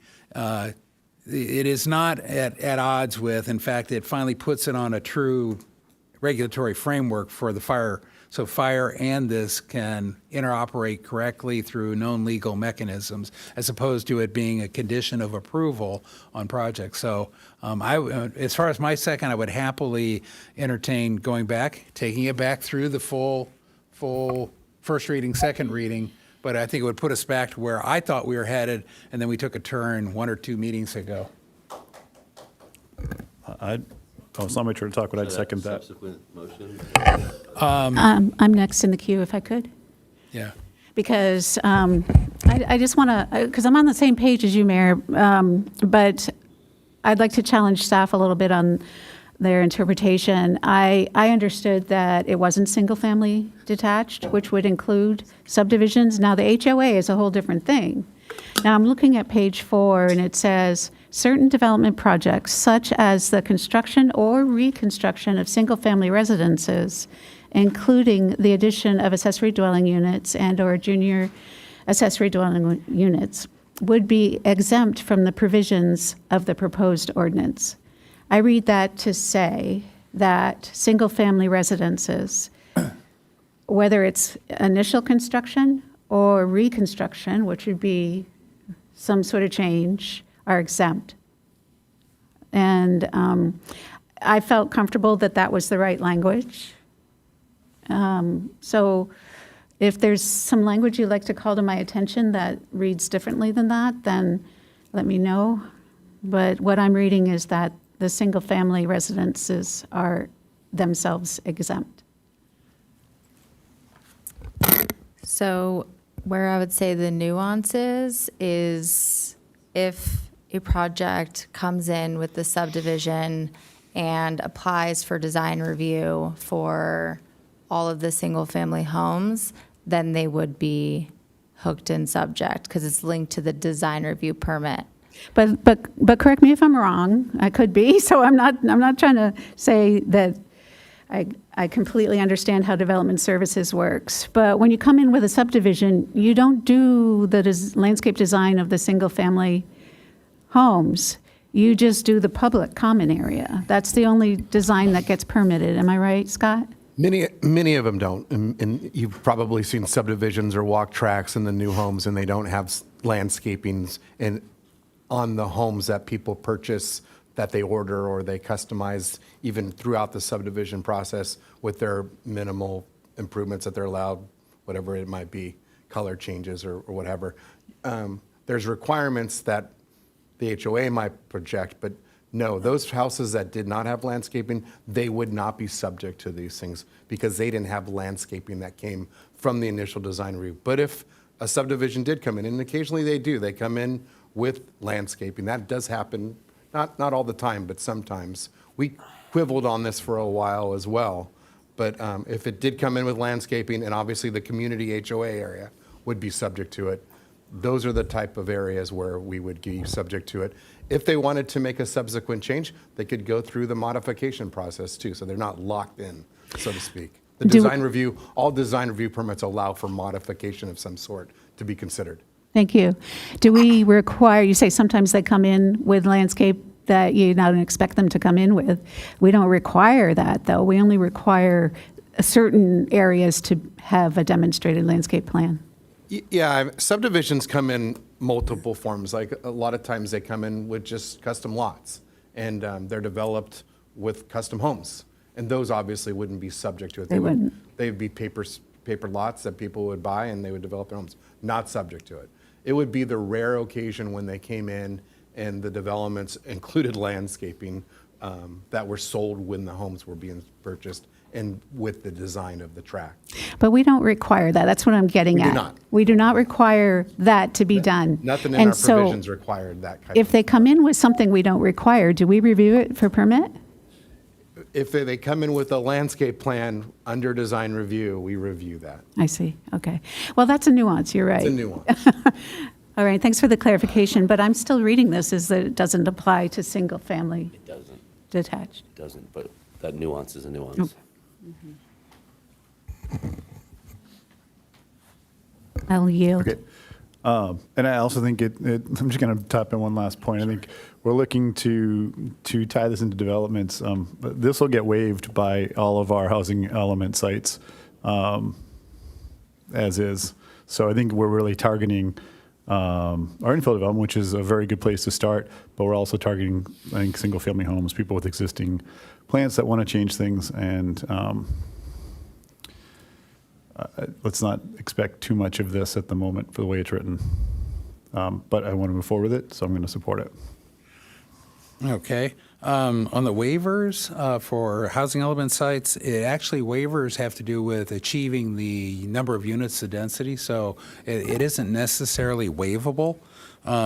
Concessions, cost concessions, it might be argued there. I don't know that it will necessarily be left out.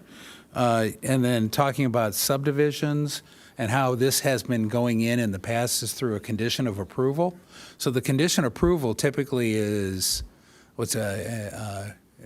look at substantial conformance at the time of occupancy, which if it's a subdivision that didn't have landscaping for the individual houses, they wouldn't count, but they would look for substantial conformance to the subdivision common area landscape. So it would apply there, and I think that's what we're saying. So I'm going to make a motion that we table this and ask staff to go back and look at the nuances here with the goal of not holding single-family homes to the native plant requirement, but in the case of subdivisions with common area where a landscape plan has been established, holding that common area to the native plant landscape area. And the reason I say that is I look at some of the projects coming up soon, and I'll Zona Gale as an example. There's a lot of natural open space around it. Now it'll have an open space easement over it, but there may be some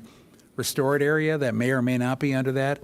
And if it was natural space, I'd like to see that kept, that if it's a common area, but if it's a single family property. So I want to give staff a pause to go back and look at this, see if there are any code changes to clarify it they would recommend, and then bring it back to a future council meeting.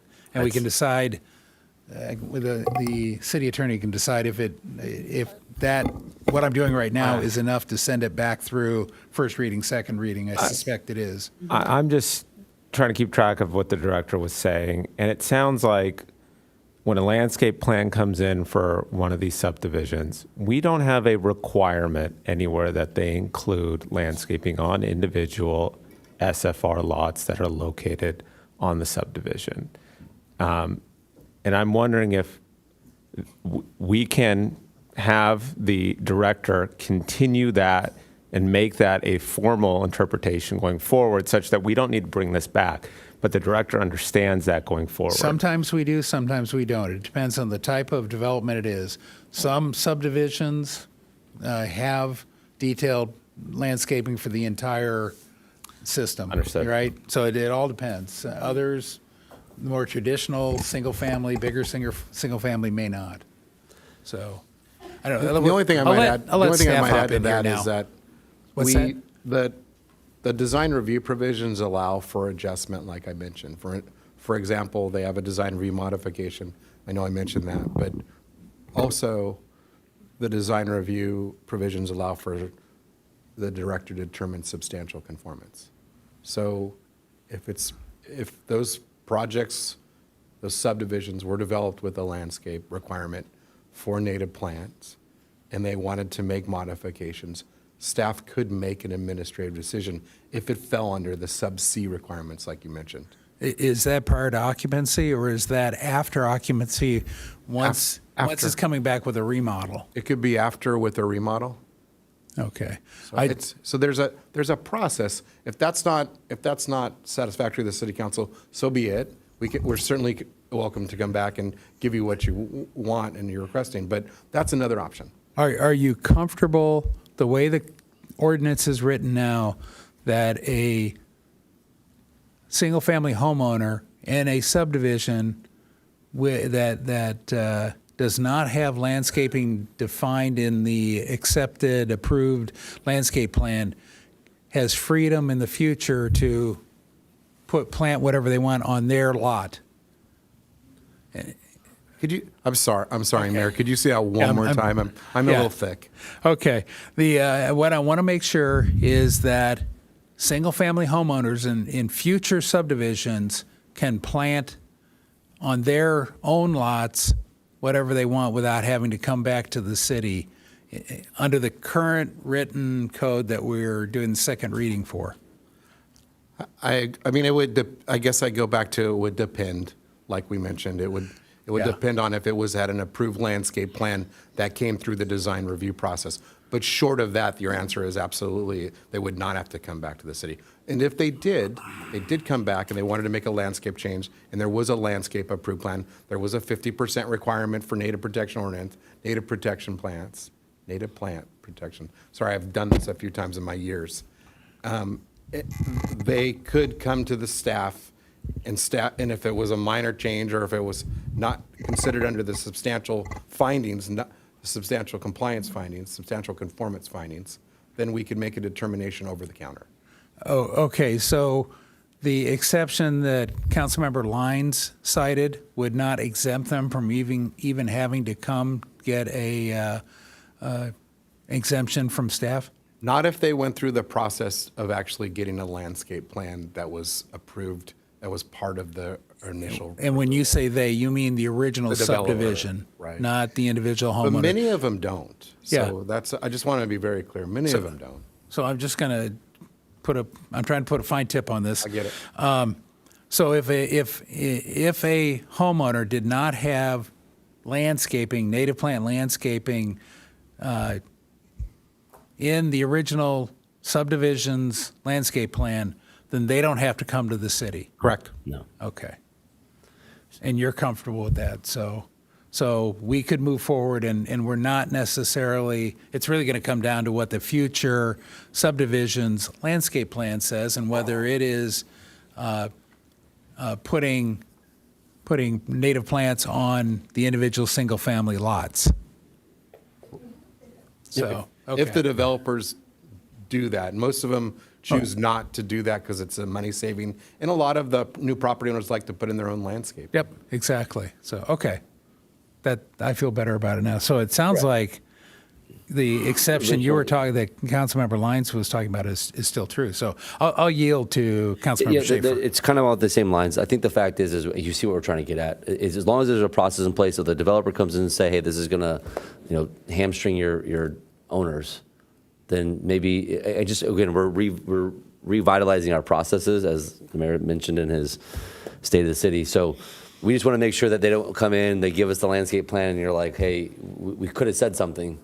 We didn't say anything, and now future homeowners are stuck to whatever, we just want to make sure that the homeowner isn't getting stuck behind some bureaucracy bullcrap. And that's the truth. So if there's a way to get around that, we can do that here and now, then I'm going to support it. If we can't, then I'm going to vote to send it back and bring it back. So if we can do that. And that's why I would just suggest we also direct the director to have a memo to file that he will have, or an internal policy that he will have, in case he's no longer director. The next director will also be able to interpret it going forward, consistent with the council's direction today. Correct. And that way we don't necessarily need to come back with a whole revision to the ordinance. Okay. Councilmember Lyons. Yeah, everything was just concluded appropriately to my motion, so I appreciate that, and thank you for the advice on a memo to file on the dialogue. I feel comfortable that what this says is that single-family residential is excluded or exempt, and that when they come back for any other thing in the future, they're still exempt, but thank you. And Deputy Mayor O'Hara. Okay, so an hour this time, an hour last time. I think that kind of proves how much of a mess this is. I'm going to look at the mayor's entrance of Zona Gale. If you've obviously been up there, it's basically barren with scrub brush and weeds. So in this build out, it becomes sequoias. Okay, I'm trying to put that around it. Really what I think it does is it discourages anybody who would do native plants throughout their entire property from doing it. It doesn't give them any incentive. They're going to go, as any landscape will tell you, if they have all their product in hand, which really big, really good landscapers do, they're going to have all the product there, and they're going to go with what's the cheapest. And that's, and it's going to, so we're fighting uphill. Are we going to get the accomplishment we're going to get? Probably not. This will, by ministerial, because ministerial means they don't have to, this will get ignored by all of our housing element sites. And it doesn't, what is our goal? Our goal is to encourage people to support the revegetation of native plants. Are we doing this here? No, we're threatening people that you have to do it this way, or else we're going to not approve your plan. I don't know if that's incentive, in my opinion. I think we need to figure out how way to do this. And clearly we spent an hour last time, an hour this time, talking about the imperfections of this. And I'm still going to send it forward because I know that there's been a lot of work put into this. Like I said, I'm not sure about some of the characters who went into putting it together in some of the commissions, but I do know that the native plant community in the city worked really hard on this, and I know that I trust their intentions and their hard work in this. But I'm sure glad it's going to come back in 12 to 15 months because this needs a lot of work. I rest. Okay, and so do we have a motion right now? So I believe, if I'm correct, we're still on the original motion made by Councilmember Lyons, seconded by Ehlers to adopt the ordinance as presented, but also to include that internal memo for the Development Service Director for interpretation purposes. Was that a friendly amendment? Okay, good. I want to make sure. Yes. And I don't agree that this is messed up. I think we've codified what we have been doing anyways, and I think it's a big step forward. That said, we may find things we want to nuance and fix. I think the memo find tonight was a good one, but I think we've absolutely clarified that it's single-family dwellings are basically exempt. So with that, I agree with you. This is a step forward. I just want to take a step in the best direction and make that step not one step forward and another step backwards. Yeah. Okay. I don't have anybody else. I will call the question if you'll read that back one more time, just to be sure. Sure. So it's to adopt the ordinance as presented and also direct the Development Services Director to have an internal memo based off of the interpretation of the single-family Okay. Very good. exemption. With that, call the question and please vote. That motion carries unanimously and takes us to item 10A. Okay. Let's see. Item 10A is, let me get to it. Continued public hearing from March 11th, 2026 to consider and approve resolution number 2026-24, approving the fiscal year 26-27 annual action plan for the Community Development Block Grant Program. Contact person is Annalise Schubert. And this is a public meeting, so we will follow the public meeting procedure. First, we will have a staff report given. I will then ask the council to disclose any other information they have received that is not included in the staff report. We'll do preliminary questions, and then I will open the public hearing. I'm sorry, the public hearing is still open, so I don't need to open it. But at the end of any public speakers today, I will close the public hearing, and then we will have our council discussion and action. So with that, we'll go to staff report. Good evening, Mayor, Deputy Mayor, and City Council members.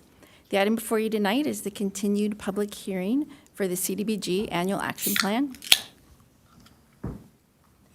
The annual CDBG funding cycle began with a request for proposals in December of 2025, and a public workshop was offered to applicants in January of 26. On March 11th, Council approved estimated funding recommendations and authorized an estimated general fund subsidy. 3 public comments and 1 written comment were received. The approved funding was incorporated in the draft 2026-27 Annual Action Plan and was made available for public review and comment from March 13th through April 13th, 2026. The public was notified of the review and comment period through various sources, such as the Coast News, the city's website, and the city's weekly newsletter. No comments were received. On April 7th, the city received notice of its CDBG program allocation of $291,470, and this amount is included in the staff report. The annual action plan will be submitted to HUD within 60 days of that funding allocation date. There are 3 key documents required by HUD. The first is the consolidated plan itself, which says what the city's goals are and guides the city in its use of CDBG funds. On April 16th, 2025, City Council approved the 2025 through 29 consolidated plan. Next is the action plan, which focuses on what the city is going to do with the funds in the upcoming year. Lastly is the Consolidated Annual Performance and Evaluation Report, or CAPER, which is submitted annually after the close of each program year to show how the city did in their outcomes. This reporting ensures transparency and accountability related to the use of funds. The annual action plan is a requirement for CDBG, and it describes how each project and activity meets a national objective and a consolidated plan need, and describes the outreach and citizen participation efforts. The fiscal year 2026-27 CDBG award for the City of Encinitas is $291,470, allocated over 3 categories, with an addition of $11,280 in general fund subsidy. 15% of the grant, plus the general fund subsidy totaling $55,000, is allocated to 3 public service agencies that directly assist specific populations. 20% of the grant, or approximately $58,000, is allocated to planning and administration, which includes fair housing. And approximately $189,000 is allocated for residential rehabilitation. To conclude, staff recommends that City Council adopt Resolution 2026-24, authorize the city manager or designee to transmit the approved fiscal year 2026-27 annual action plan and execute all required certifications to HUD, and authorize the city manager or designee to be designated official representative of the city as a CDBG grantee and execute all necessary funding agreements and documents consistent with the fiscal year 2026-27 annual action plan. This concludes the presentation. I'm available for questions. Okay, and with that, I'll move to disclosures. If we can start down at the end. And I have nothing to disclose. Nothing to disclose. Nothing to disclose. Nothing to disclose. And I, too, have nothing to disclose. And do anybody have preliminary questions for staff? Seeing none, how many public speakers do we have? We have 5. Okay, let's take the public speakers. The public testimony is still open. Okay. First 3 speakers, Molly Hentlian, followed by Sheila Cameron, and then Amelia Romero.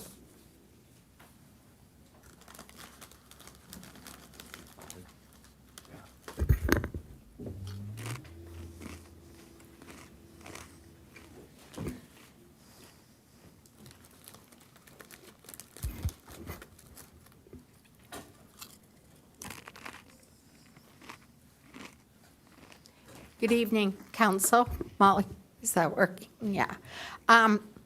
Today's tax day, so it's probably why not a lot of people are here tonight, if you haven't filed. Good job on the state of the city. I'm sharing a slide on how this relates to the Community Block Grant Fund, is the sponsorship opportunities to participate. Is this the clicker? Next slide. There's not a clicker. I think I might have it.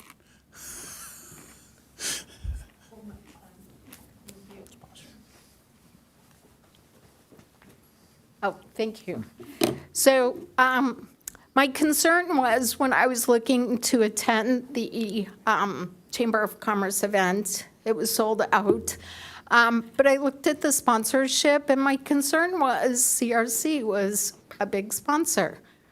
Are we sponsoring a nonprofit to enable exclusive participation at chamber events? So transparency and governance is important. And I know that this event was largely funded by the City of Encinitas as a partner with the chamber, and the City of Encinitas also supports the one-on-one associations in their yearly budgets, which I don't have an issue with. But the optics here are not great. A nonprofit that continually asks for funding from our city seems to have discretionary funding. Our grant funding should be selective. Funding the city could allocate to other critical needs of the city, to help fund city infrastructure or fund safe street pedestrian crossings, bicycle safety classes, youth arts enrichment programming, which we're going to hear from a lot of people tonight who are here for various grants. So that's my concern as you're evaluating the dollar amounts that $30,000 to CRC when we have so many other needs. So thank you.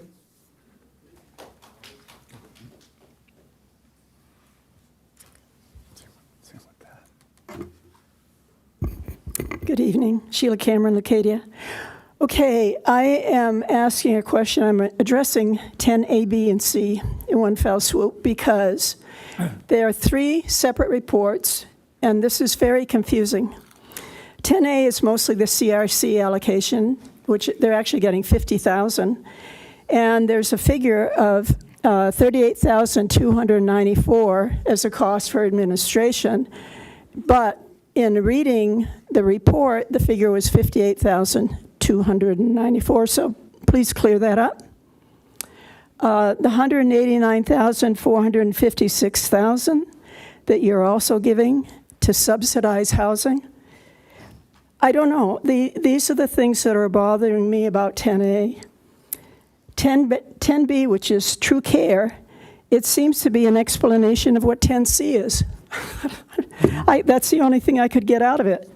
And I don't know what the value of that is. 10C, you have a list of CDBG funds. No total is greater than $2,264, which apparently you gave before.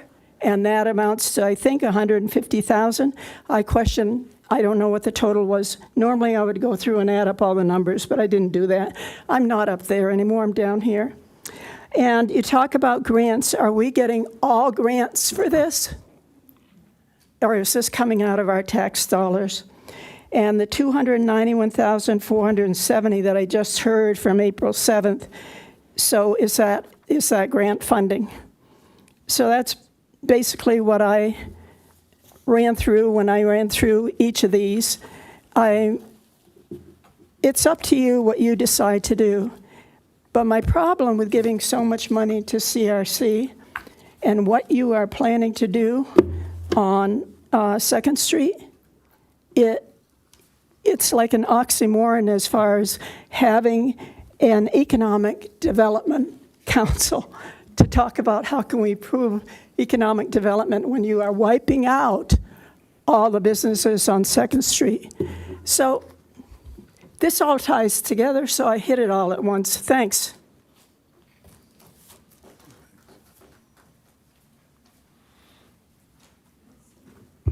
Good evening. My name is Amalia Romero. I'm the managing attorney for the Fair Housing team at Legal Aid Society of San Diego. You may be already familiar with what we do at Legal Aid, but I'm really just here in April, which is Fair Housing Month, so it's timely to be here to emphasize the importance of funding fair housing services, especially right now. Our work is so important. With the CDBG funds that we receive from the city, we have for years. We really value the relationship we have with the city. We are able to provide direct legal services to people who are most in need, who are facing housing discrimination, housing instability, and really, can benefit from having a free legal aid attorney assist in their issue. We also do a lot of outreach and training to tenants, as well as landlords, homeowners, community agencies, and city staff as well. And lastly, we do testing to try to detect other instances of discrimination that may be happening in the community. So I think the work we do is extremely important, and I want to thank you for your time and consideration and continued partnership. Final 2 speakers, Elena Thompson, followed by Fabian Ganell.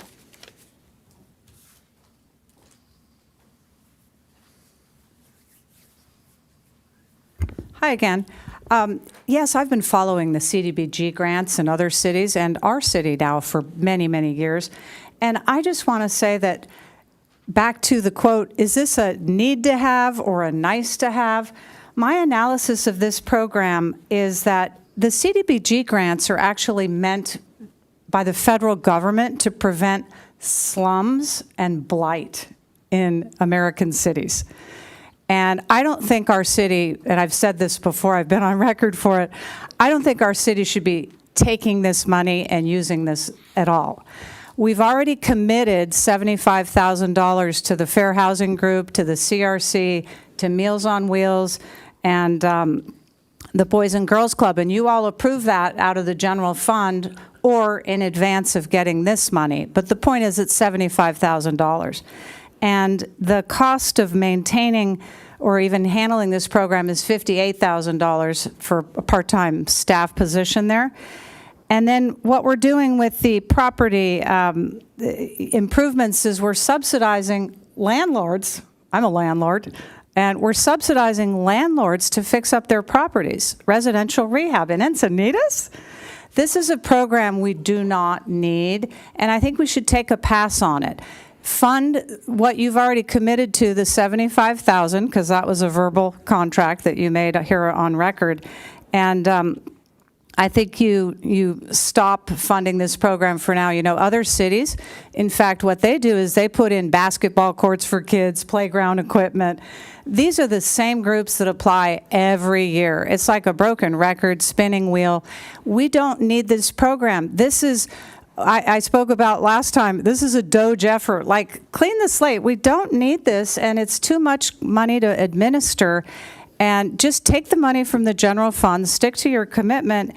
And, furthermore, we can't provide housing for people. It says that this program jives with our general plan. And the general plan stated in the staff report that the city, can use this money to provide housing for the homeless. Again, bad call. The homeless can't afford to live in Encinitas where milk costs $7 a gallon.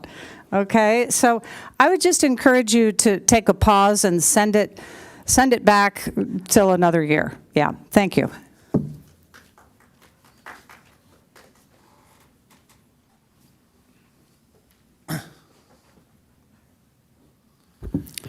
Good evening. I've noticed that anytime an agenda item mentions the CRC, you hear from its critics. And tonight I wanted to make sure that you heard another perspective. CRC is a long-standing and valuable civic institution here in Encinitas. Founded in 1979, it's served this community for nearly 5 decades. In 2024, the last year for which we have data, it served a monthly average of 410 unique Encinitas residents at its food and nutrition center alone. Tonight, we've heard 2 specific criticisms that I'd like to address. First, the often repeated suggestion that the CRC primarily serves homeless people, that it attracts to Encinitas. The data shows that is wrong. The majority of the monthly visitors to the CRC in 2024 were Encinitas residents, 80% of whom were housed. This is hundreds of people who are from low-income families, or seniors on fixed incomes, or domestic violence survivors. And of those clients that were homeless, 85 were Encinitans who were in need. But even setting all that aside, even if the CRC attracts some people that need services, so what? I'm not bothered by the thought of someone from Solana Beach or Carlsbad who's in need coming to the CRC and getting services, just like I'm not bothered by the idea of someone who's sick in Solana Beach or Carlsbad coming to Scripps Hospital. I don't think anyone with compassion should be bothered by that.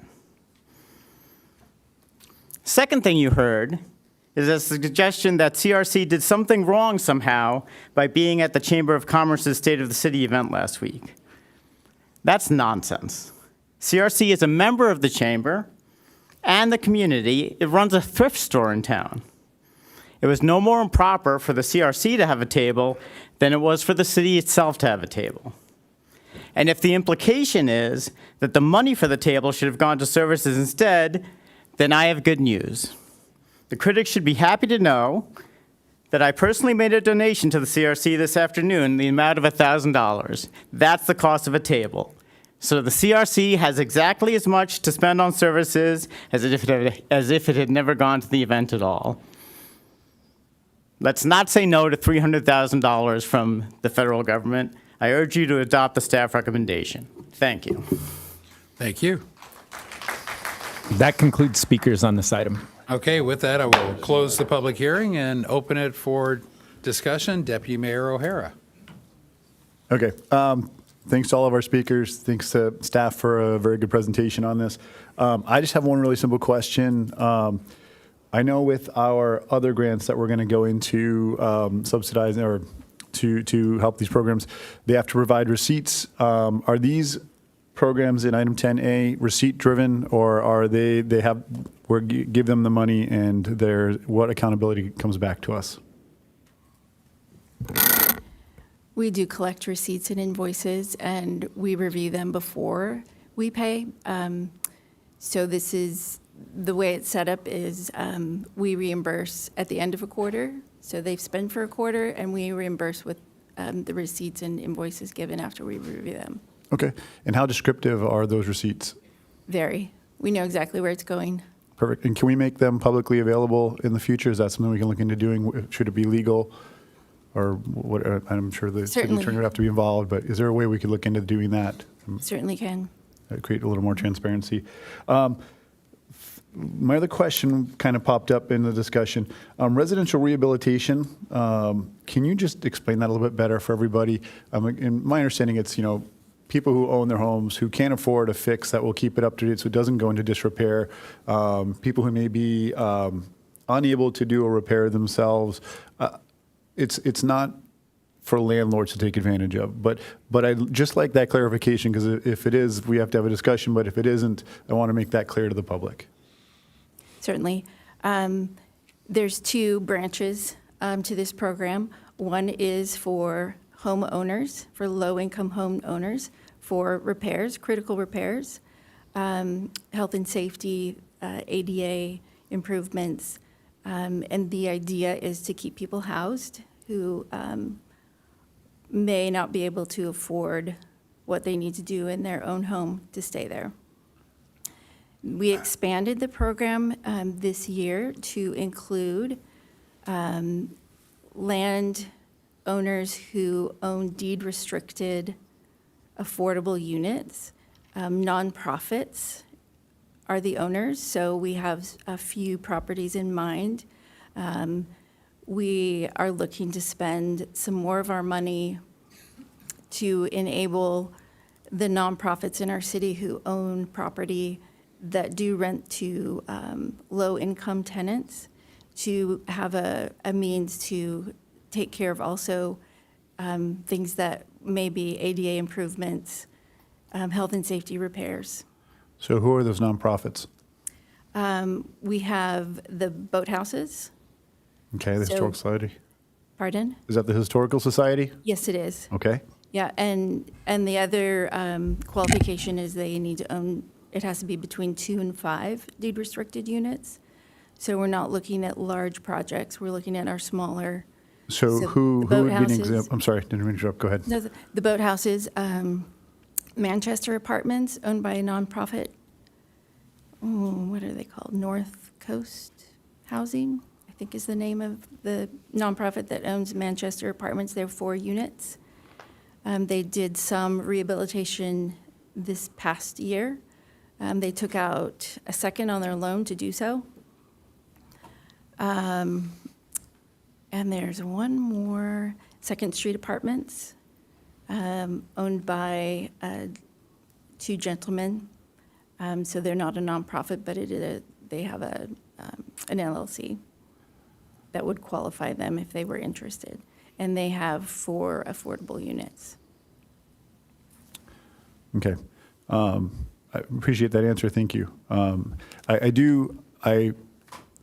I would like to see us shift a majority of that funding to residents in need due to, I'm not for supporting funding people who should be responsibly owning their complex, their unit.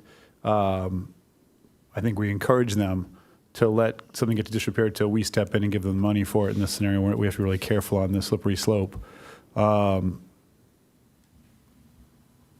So while I support this fund, I think council, I'd like to hear us discuss more about making sure that we're supporting the people who need it and not the rental owners who need it, who quote unquote need it.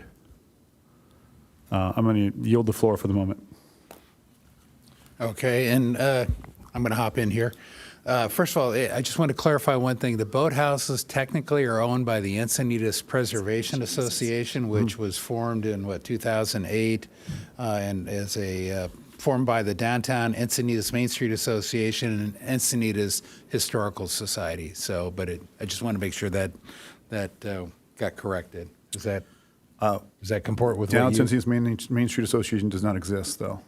Encinitas 101. Well, it was formed by, but that's what I'm saying. The entity that physically owns them is the Encinitas Preservation Association. Correct. Just making Yes. sure we get that Yep. clear. I didn't want people going and talking to the Historical Society, say, hey, I didn't know you owned that. Good point. Yes, good point. Good point. Just clarification. See, so now I lost my train of thought. I don't see Sheila here right now, so I thought I would I'll address offline with her why these are all bifurcated the way they are, but there is good reason. If you could bring up either the numbers from the report, the overall, or I think you had a slide that had it too. Either one will work. I just want to go over that. The 291,000 is coming from the federal government, and that we're using 11,000 and change. We're augmenting that to get it up to 300,000. Yeah, that slide. Oh, there we go. And I do not support replacing this with 75,000 in general funds. I mean, that would be crazy. We'd be giving up grant money. So this is substantially almost 95% grant money. So with that, I will move approval pending the discussion that Deputy Mayor O'Hara, and I will yield. Councilmember Lyons. Yeah, thank you, Mayor. I'll second your motion. There's just one thing I wanted to clarify for anyone. When we're talking about the nonprofits that we'll be funding to help them repair, I just really want to focus in on those boathouses, and probably everyone knows what we're talking about when we say the boathouses. They're really iconic. They're so a part of our community. They're historic structures. I know Councilmember Schaefer and I went to visit with the board of the nonprofit last year because they were having such difficulty being able to keep up on the repairs and maintenance for the old boathouses. Probably if you've gone by and seen them lately, one of them's listing quite a lot. They're just trying to keep them habitable so that they can rent them for people who, so they can be deed restricted affordable housing. And they are deed restricted affordable housing. And it's a classic example of a nonprofit entity in our community that I think we benefit from because it is a historic building. It has a very rich story about how it came to be. And this nonprofit, which is a private entity, is trying to keep it going. And they've just got a lot of pressures on them. So I like the idea that we've expanded this program to cover nonprofits who have deed restricted affordable housing, and I'd love to see how that moves forward and look to be reported back on some of those successes as we move forward. Thank you. Councilmember San Antonio. Thank you for bringing up the boathouses. Those are iconic. I mean, they were on, I believe they're on the cover of an Encinitas book.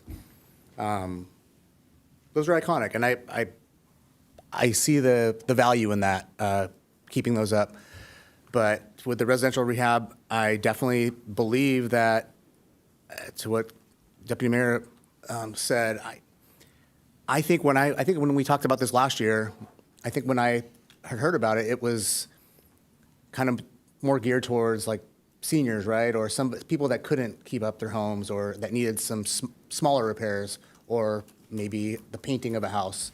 I'm not necessarily in favor of whether I do understand that the boathouses is one thing, but something iconic in Encinitas, but I'm not generally in favor of subsidizing somebody that owns an apartment complex, or a fourplex or whatnot. I'll just leave that one there. But I understand that the CRC does do some great work. I'm not going to tear them down. I'm not going to say anything about, I have nothing really bad to say about them. I know they do great work. I know what they are, that they do help people in Encinitas. I know that they do what they do there. I understand that the problems that the building can bring, the business can bring, but for me, it's a slippery slope for me. Of course, I want to support somebody that helps our community, but I'm not going to lie. When I was at the State of the City and I looked at the board and it said CRC, I was like, oh, that's interesting, because I'm sure it's not cheap to sponsor an event or to be a major sponsor of an event.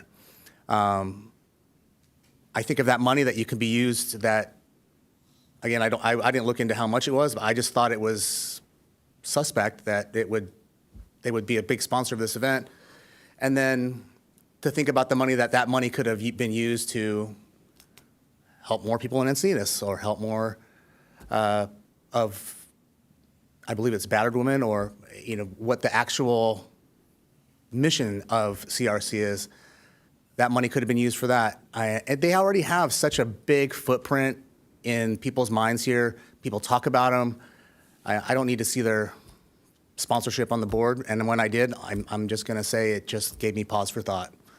But here I am saying that I am always worried about federal funding and losing that money, and I don't want this money this grant to just go to waste either.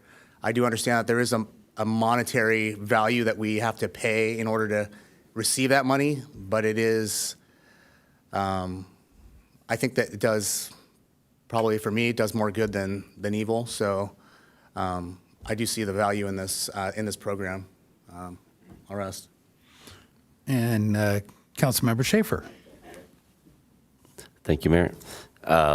What I'll say is, from a kind of a global perspective, it's a community grant, block grant funding, right? So if you go big picture, are these funds benefiting our community as a whole? And if you just see it from a holistic perspective, not the individual, the answer to me is yes. I will say are the boat houses deed restricted? Are they affordable housing? Okay, so, the 4 units in the back are, the actual boats are not. Correct. That's what I thought. Okay, and that's the part where once you get into the nuances, right? We're seeing it obviously with some of the other affordable housing models where there are some nuances where they're squeezing in one more or squeezing in, and the profit margins end up coming back to the owner. And that's the part that, again, the boathouses are kind of unique. We've taken the tour of that. I don't know these other ones. I haven't spent time with them. But I don't like to think that an owner is getting, the benefit somewhere. They're going to be able to make their, cover themselves, and then we're sitting here giving them, real money to improve what should be their own homes and their own business and their own model. So the boathouses, again, that's a community benefit, because we get it's a visual, tourist attraction, whatever you want to call it. It's a multi-benefit to all the citizens. But whereas maybe some of these other locations, you just drive by, it's just one more building, and they're getting a benefit that nobody else is getting because they don't have that. They're not really giving us anything. I know they're giving some affordable housing, and that's great. And again, I myself have an affordable unit, so I'm all for it. But I don't think that we should be benefiting the owner. So I do agree with you on that. But I do think that if I were to zoom out and see this picture and what we're getting out of $291,000 to go to our community for the benefits of the whole community, and I think that that's being met. As far as the CRC, again, almost 40, 50 years that they've been, 45 years that they've been there. I do think that where it is located, it was a different time, a different location. If anybody remembers 101 at the time, Beer Garden was the comic book store. It was a different look, it was a different feel, it was a different model. And so now 2nd Street, I do think that 2nd Street should be one of our primary locations for, Santa Barbara does it, but shutting down a street and being able to shut down on Friday night and open it back up on Sunday, where more residents could walk and be free of the vehicles like we see on 101. But there is a service there. I don't. I'll leave it, with that in mind. But from a global perspective, the 291 and then what we're subsidizing at 11,280 is 100% in benefit of our city's total picture. So that's what I'd be voting on in support of this. Okay, and Deputy Mayor O'Hara. So I think there's been a lot of really good points. And I think, it was really easy to try to chime in on the boathouses because it touches everybody's heart, right? But when I step back and I look at the numbers of it all, I think what I'm really asking you to do isn't to address the boathouse, isn't to address the house on Second. It's to look at how to make this money help Encinitans.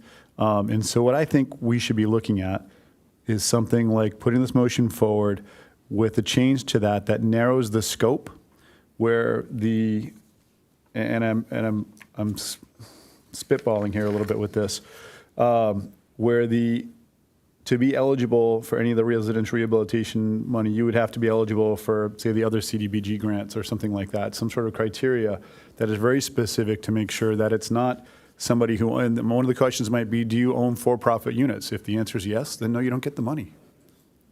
Seems fair to me. It's up to you to figure out how to make money. No one comes to my business and tells me, hey, we got to make sure you make money. Got to make sure you pay all your bills. That's what good landlords do. They figure out how to make their homes best for their people. That's how they retain their people. That's how they keep the place full, so that, by the way, this low-income person who's paying for this house is actually paying the mortgage and building the asset portfolio of these companies so that they grow on the back of these people who are paying the bill for them.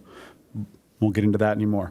But I think we look into this.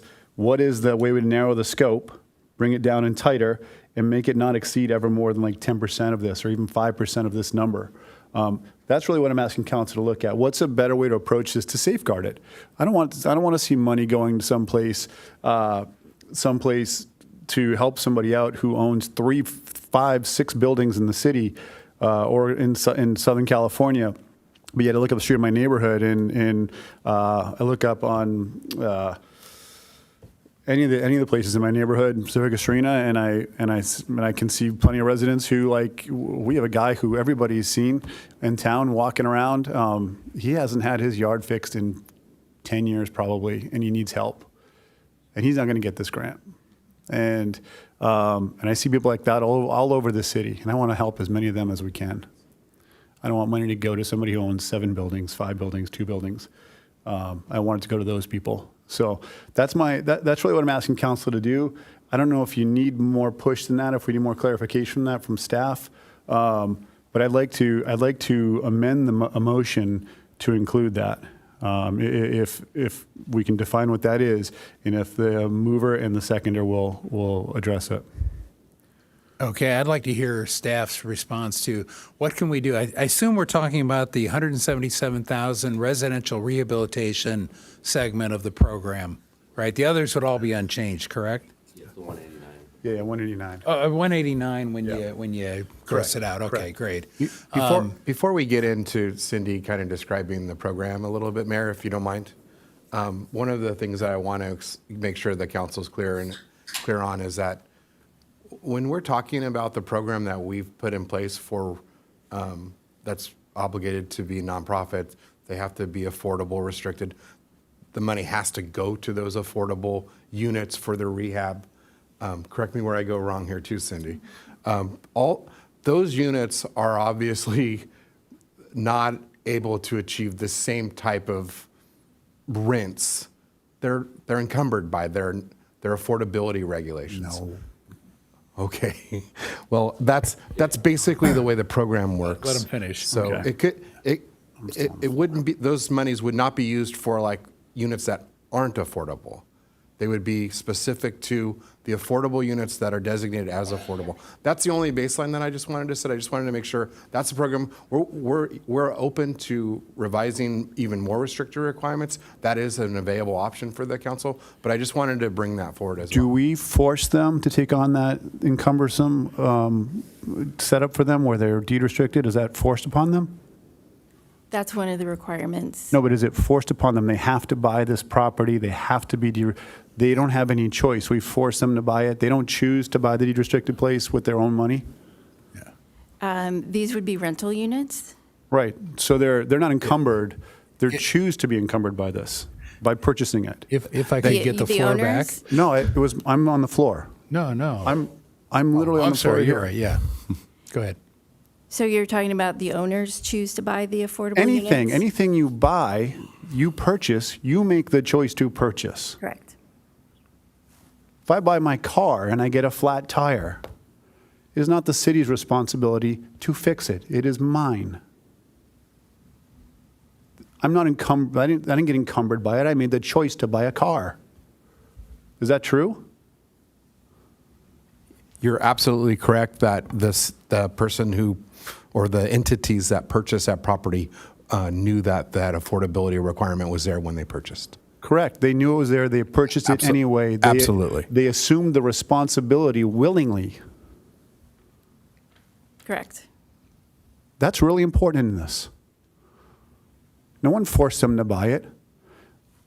They bought it, making a social promise to the community that they will make this a valid, good, safe, community harboring property that's beneficial to the community. That's the social contract they made with all of us. And they make plenty of money off of it doing it this way. We see it all over the place. So I come back to this idea of like, is it our responsibility to fix that for them? I don't think it is. So I don't want to leave out some of the agencies that maybe do need a little help, but I want to make sure we don't get exploited. And that's what I'm asking council to do. I'll yield the floor now. Okay. So, question, we were talking about the boathouses earlier. And in one, there are 4 units in the back, and there are the 2 boathouses. And the boathouses are not deed restricted, but they're historic. And the units behind are, I suppose, historic, but they are really more utilitarian. Could this money be applied for rehabilitating the at-market rate boathouse units that are actual boathouses? The way the guidelines are written now, that would not be possible. Okay. Which, it's too bad, because maybe we should add an exception for historic buildings too, so that, in like, there's an apartment above La Paloma, and if there would be a good use of money to, I think, if that was going to be a unit restored, a historic building restored, then maybe we could do that, so, okay. Mayor, I might mention too that there is a balance, like, for example, the boathouses. So if they're spending the money to rehab the units that are regulated affordable, or they're getting funding for that, I should say, they're not spending, they could spend the money that they might have in addition on the boats. That might be a way to look at it. Yeah, understood. So in last year's, and maybe the prior year, how much, I think we left money on the table out of this grant, or am I incorrect in that? Did we use 100% of the rehabilitation portion? We have not used it, but we didn't leave it on the table. It rolls over, so it adds to our fund. So right now, we have about $400,000 in our residential rehabilitation fund. Oh, wow. Okay, so, and I thought you had to submit receipts to get reimbursed for it. Those are for our subrecipients under public services. So we do collect receipts and invoices for our public services and our fair housing. Okay. We do as well for residential rehabilitation, but it's accounted for in a different way. Okay, but bottom line is we get the funds and we hold the funds until they are expended in a proper way. So we have access to them, I should say. So then my contention that we are underspending available funds, grant funds, for residential rehabilitation is true. And we've been doing it multiple years and carrying it over to the tune of $400,000. So, okay. It is true. And just to be clear, that's the purpose of expanding the program. That's so where I we was can going. utilize some of the funds that have rolled over. Most cities that do have these access to CDBG funds many of them do have the rollover funds. Okay, And so one of our then, goals, one of our goals in the consolidated plan is to rehabilitate rental housing and owners housing. So this was a way to also catch that as well. And also, I just want to clarify that all of this money has to go towards low housing or low-income housing, low-income. and could I say deed restricted low-income housing only? No, our residential rehabilitation program for owners doesn't require deed restricted.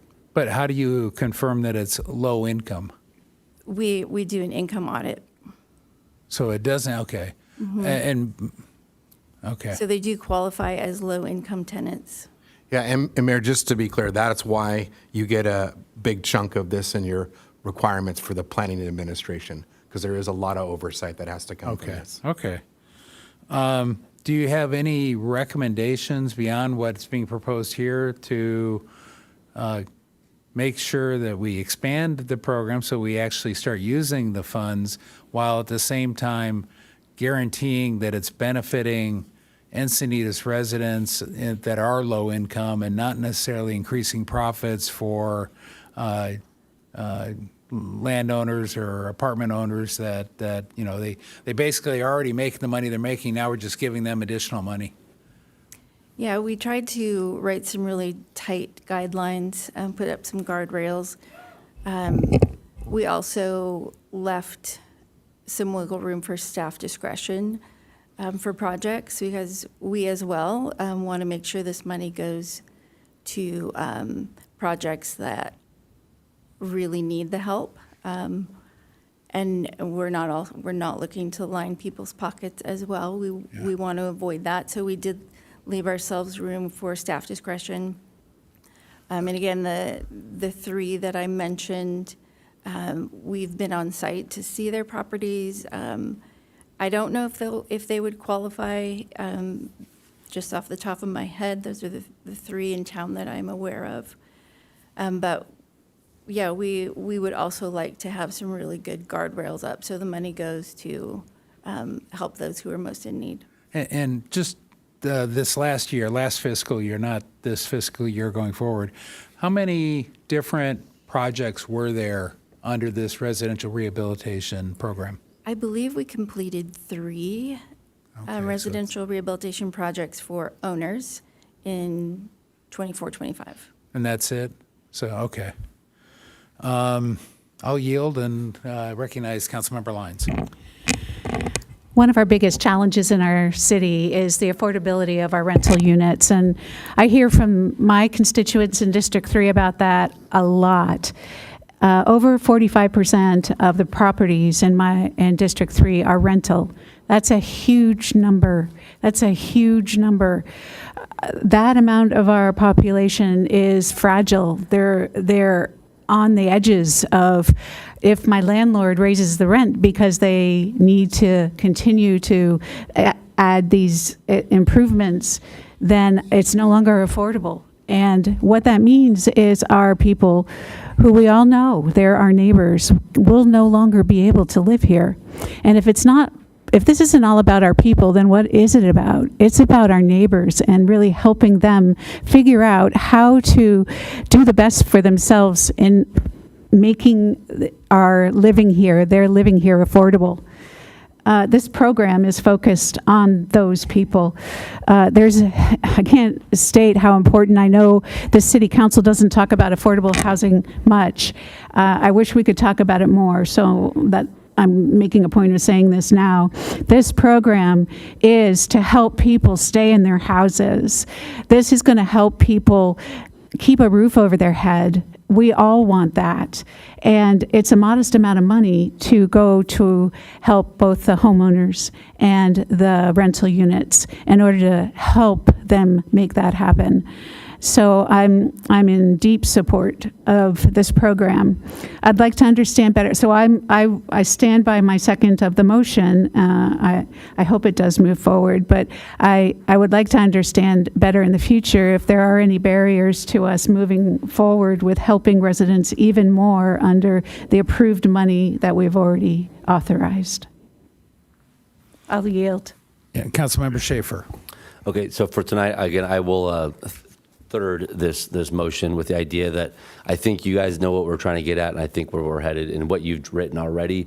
I think as you know, from this year to next year, let's make sure that again, we just don't want somebody gaming the game and screwing the system. It should go to like Councilmember Lyons said, it should go to the people that are in need for it, and it helps. That's what this is for. Let's go use the money. Let's get this thing off the ground and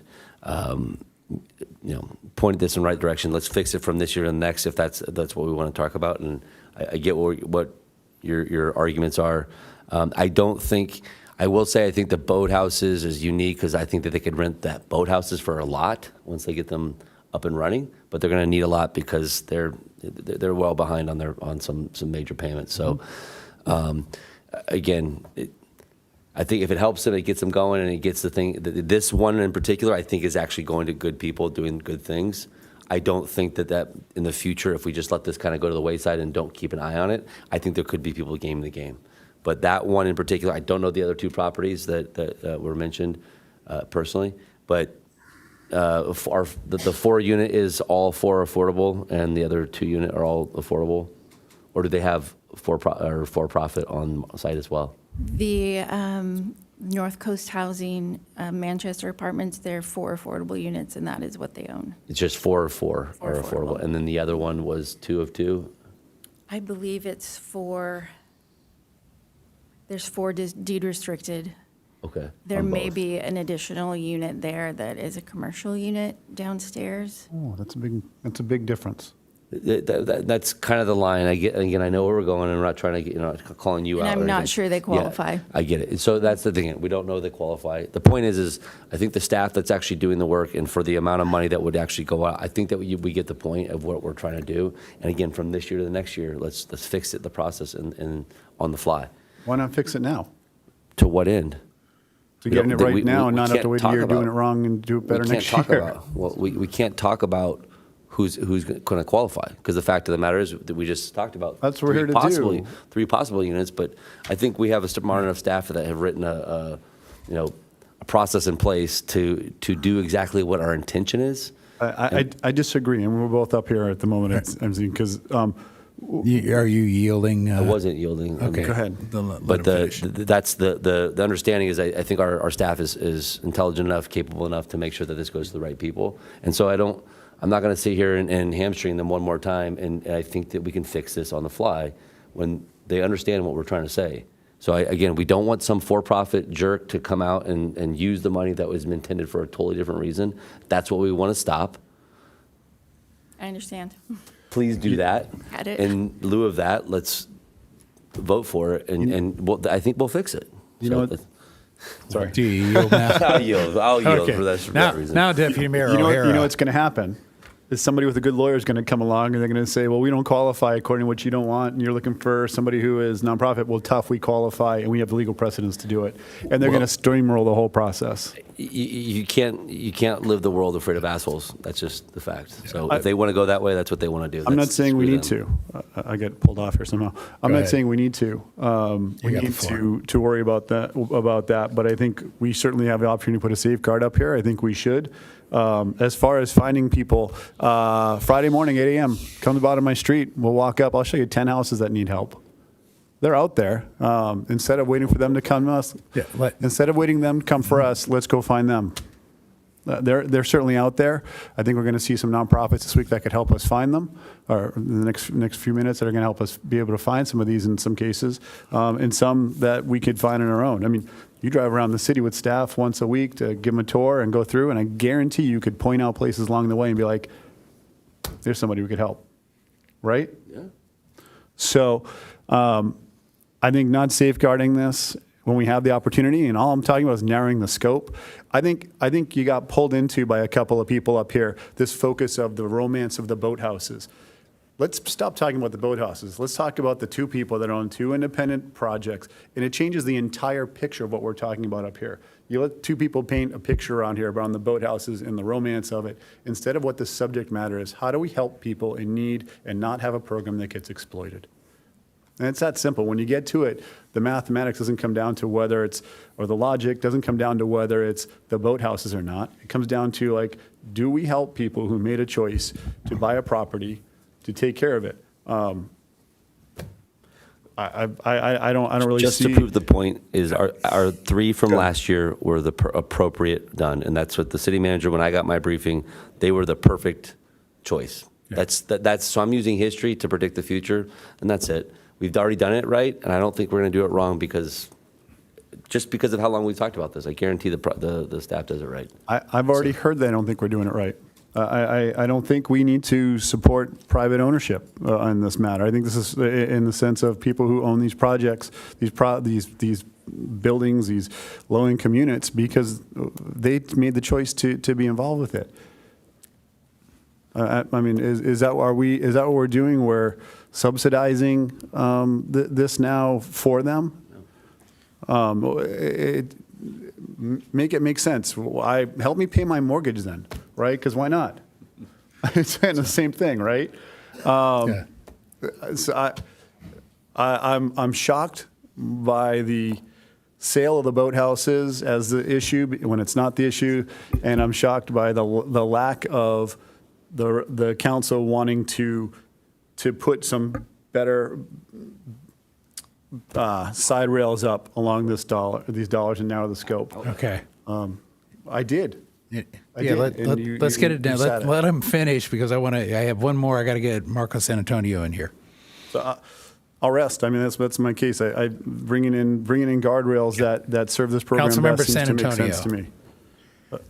So we have 400,000 like from rolled over plus this 189. That's a lot of money. That's a lot of money that could be spent doing a lot of things in the city, but I get it. It's for this program. I'm not trying to sell the boathouses as this, this dreamy thing. It clearly is an icon in the city. So I do see what Deputy Mayor, I have to agree with a Deputy Mayor. I agree with him. I mean, that's a lot of money. I want to be sure we spend it the right way. But do I think that we need to do it right this second? I don't. I think we could move this forward, but I think we can, maybe could we agendize this and look at this or look at this deeper and then we can come back and talk about this more, just so we get like the full scope of what this rehab project does and how we can help or how we can talk about this up here in front of everybody, as far as like how we can, because Deputy Mayor has got some feelings about this. So I want to be sure that we can all talk about it. I mean, Councilmember Lyons definitely has 40% or 44%. That's a lot of people renting in Cardiff.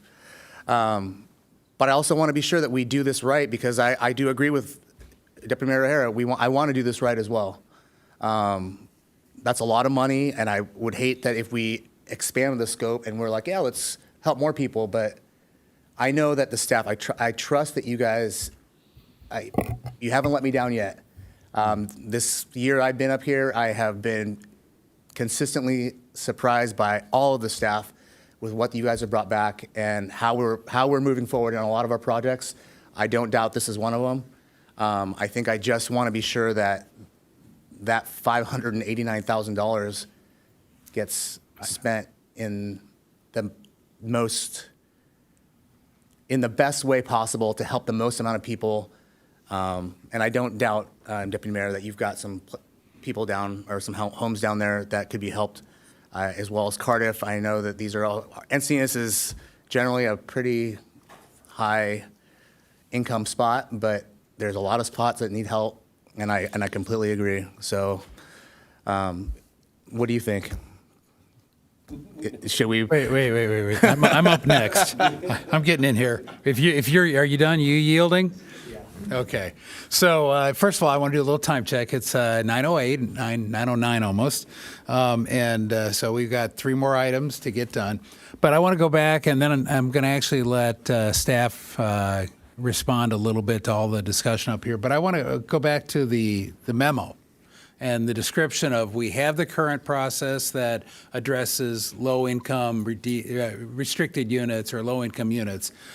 You're proposing adding the AMPP program, which gives owners of deed-restricted affordable multifamily rental units forgivable loans. You also further go that if we don't find qualified candidates, that we would look at possibly after the beginning of the year in 2027, funding other eligible capital improvement projects that are consistent with the CDBG regulations. So I like what you wrote there. I think you're taking a measured approach, and I think we've been building up a multiple $100,000 backlog. And this gives us guardrails. This gives us everything. I'm happy with it. I made the motion. I got a second. With that, I'll represent Deputy Mayor O'Hara, and I would like to call the question after that. So how many of the 44% of renters are living in low-income housing or deed-restricted units, rather, in Cardiff? Oh, I don't know that off the top of my head. I just know the so that's just a percentage representation of rental. all the renters, whether they're renting $1 million home for $10,000 a month, whatever. Right. I was just Okay. giving you a percentage Well, of it renters. was a little misleading. I just wanted to point that out to everybody that number may not be as granted in the discussion we're actually talking about. I think that's really important to point out. I support this program. I support what it does. I want it to work better. I'm confused by the I'm not confused at all. I'm disappointed by the push to do it right next year when we could do it right today. But I'm going to support this because I think it's a good program. I'm going to put a lot of pressure on staff, who I think has worked really hard on this and has the best intentions. And I want to make it. I want to see you follow through on this. And I really want you to know that what I'm trying to do up here, or what I'm attempting to do, is to make it so that you don't get treaded on by developers and property owners, not heed your progress. So I follow through with what Councilmember San Antonio said. I think that was a good point. And I just want to thank you for your hard work. Okay, with that, any other comments? I will call the question. Just so we're clear, we're approving staff's recommended action tonight. Yes, thank you. With that, call the question. That motion carries unanimously. I'm going to recuse myself from item 10B. My wife is the lead pediatrician at the Encinitas location of North County Health Project, True Care. So I'm going to leave, rather than vote on this item or weigh in, I'm going to remove myself from the room, and I'll look forward to council calling me back. Thank you. Okay. With that, we will move on to 10B, and we will take a break. How soon? Do you want? Let's get through this. See how quickly we can get through the other one. Maybe, I don't know. We're gonna Yeah, I'd like to try if we can. try and get through it. Well, there's a lot of people here waiting to speak. I know. I don't. Let's press forward. So this is a community grant program, which is different than what we just talked about. And this is just the North County Health Project Incorporated doing business as True Care application request for fiscal year 26-27. And the contact person is Management Analyst Lewis. So with that, we'll have a staff report. Well, good evening, Mayor, council members, and members of the public. My name is Jamie Lewis, Management Analyst for the Parks, Recreation, and Cultural Arts Department. Joining me this evening are Senior Management Analyst Julie Gilliam and Department Director Dave Knott. We will be providing a brief presentation on the fiscal year 2026-27 Community Grant Program applications. The grant application period opened on February 2nd at 8 a.m. and closed on March 6th at 4 p.m. Applications were submitted through an online form requiring organization details, contact information, and project information to ensure compliance with policy criteria. Applicants who identified errors after submission were permitted to resubmit a revised application, provided it was received prior to the closing deadline. The staff recommendation being brought forth tonight includes 53 applicants. During the initial review, 16 submissions were identified as needing corrections or additional information due to clerical errors, unclear project descriptions, missing or incorrect required documents, or other inconsistencies. Staff contacted these 16 organizations to request the necessary information and allow applicants to confirm project details. Consequently, all 53 applications have been accepted and are included in this report for initial allocation. In accordance with the CGP policy, grant funding for fiscal year 2026-27 is based on a proposed budget allocation of $150,000. This includes an initial allocation of 80% of the total budget, with the remaining 20% reserved for allocation by the City Council during tonight's meeting. The initial allocation, as outlined in Attachment 1, is recommended for distribution among the 53 qualified applicants who have met the policy criteria, resulting in an allocation of $2,264 per applicant. Oops. Following past precedent, city staff recommends that council members divide the remaining balance, resulting in an allocation of $6,001 per council member. The city council retains full discretion and final approval authority for all grant allocations. So the recommended action being brought forth tonight is for the city council to review and approve the recommended funding allocations and make any additional allocations to grant applicants as desired. That concludes the presentation, and we are available to answer any questions. And Councilmember Lyons, do you have questions of clarification? No, I was going to make a motion. And let me check on public. No speakers? Okay. We'll open deliberation. I'd like to move to approve North County Health Project, Inc., doing business as True Care, for the $2,264, which is staff recommendation. And do I have a second or any other comments? Can we add money at this point?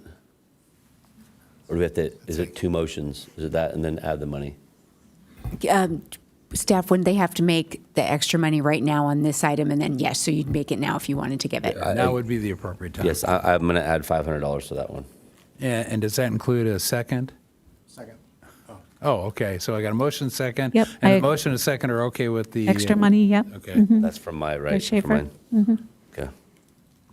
Okay, so I've got a motion second. No other comments? No. Call the question.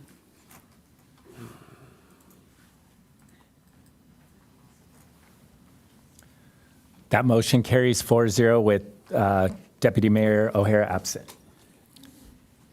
Okay, if we can bring Deputy Mayor in. Do we take a break now? We have how many? 15. Yeah. There's 15 speakers for 10C. Power through? He's got to, well, whatever. Sure. Just go pee. I mean, what's going to happen is we will lose people momentarily, come back, and so it's a choice here. Why don't we just take a break if you need it, and yeah, we'll power through. So continue. Wow. So you heard the staff report over the speaker or no? No. No, I didn't. Okay. Do you need the staff report? You've been briefed and read. They did the 10C staff report. It was pretty quick. Okay. You know, I'd be surprised if there was new information in there you hadn't read in the report or gotten in your briefing. So with that, shall we proceed with our recommendations? Because really how would staff like to proceed? How do you want the information from us? Public comment first. It would be Oh, very helpful good if you point. could take one at a time and divide your allocated money one at a time here. And then just in the spreadsheet, you have the column number and then the group organization name. So if you could say that so we can find that field and add the funding in there. That would be Okay, and we have public speakers, so let's go with the public speakers. Full 3 minutes? First speaker, James Falank. You said 15? Yeah. If we could do it in 2, I'd appreciate. Let's do it in 2. James Falank, followed by James Austin, and then Jessica Toth. I only need 2 minutes, so in fact less.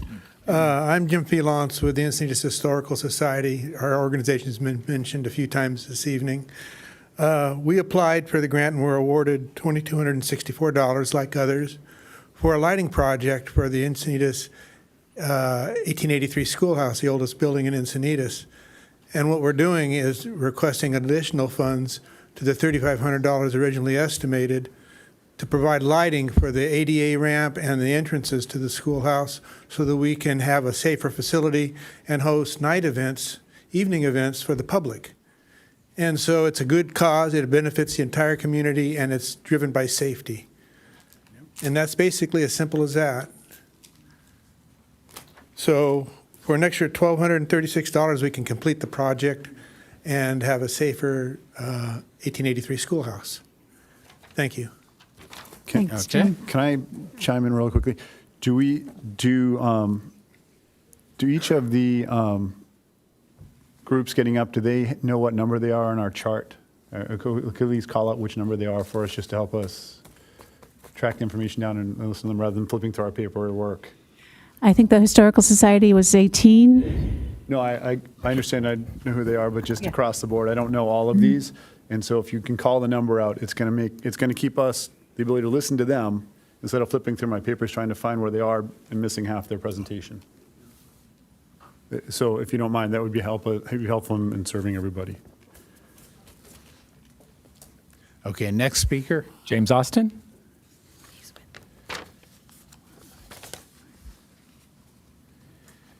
Good evening, Mr. Mayor, council members. I'm Jim Austin with the Friends of the Encinitas Library, and I'm here on behalf of our application for the community grant to support our music program.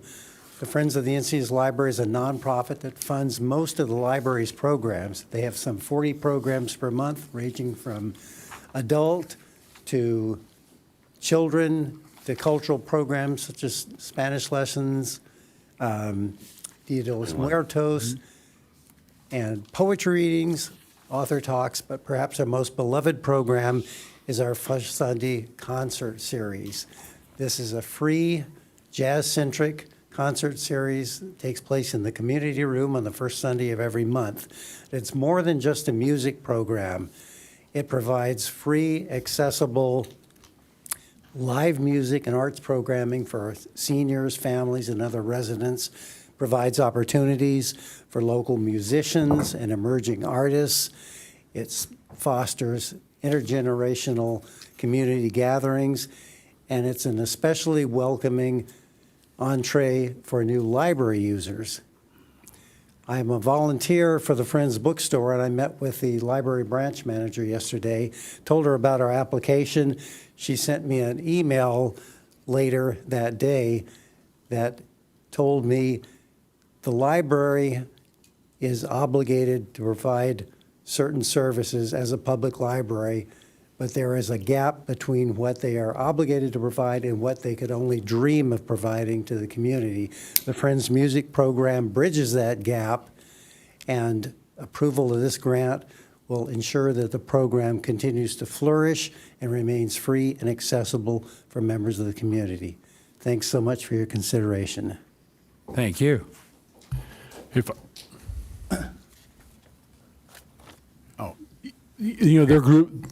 They're group 21, and just when they come up, sometimes we don't know till they start talking. Yeah. And didn't want to cut in front of them. Okay. Thanks. Jessica.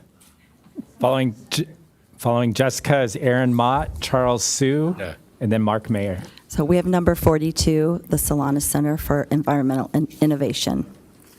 Thank you. I have a few slides. I'm Jessica Toth. I'm the Executive Director of Solana Center for Environmental Innovation. We are your environmental nonprofit that's located right in Encinitas. We provide education, outreach, and consulting right from the heart of Encinitas. What our application is our programming on textiles. Textiles is a very important environmental issue. Next slide, please. Thank you for helping out. Do you know what happens with your discarded clothes? 85% of discarded clothes ends up in our landfill.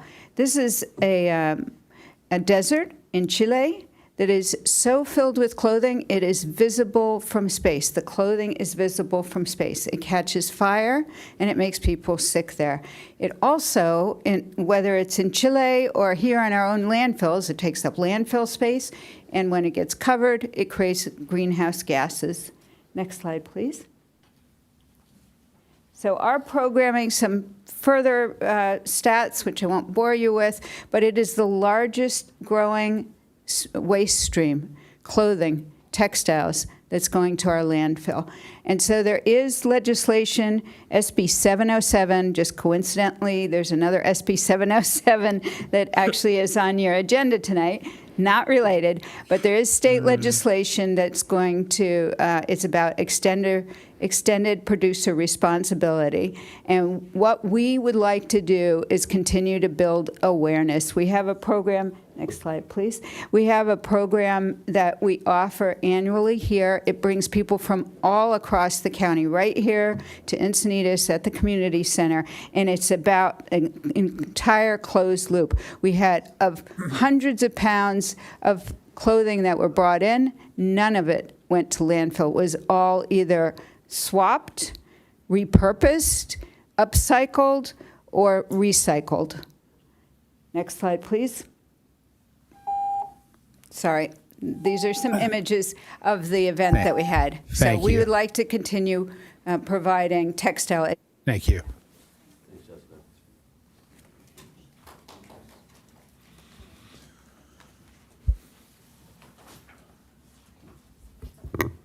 Okay.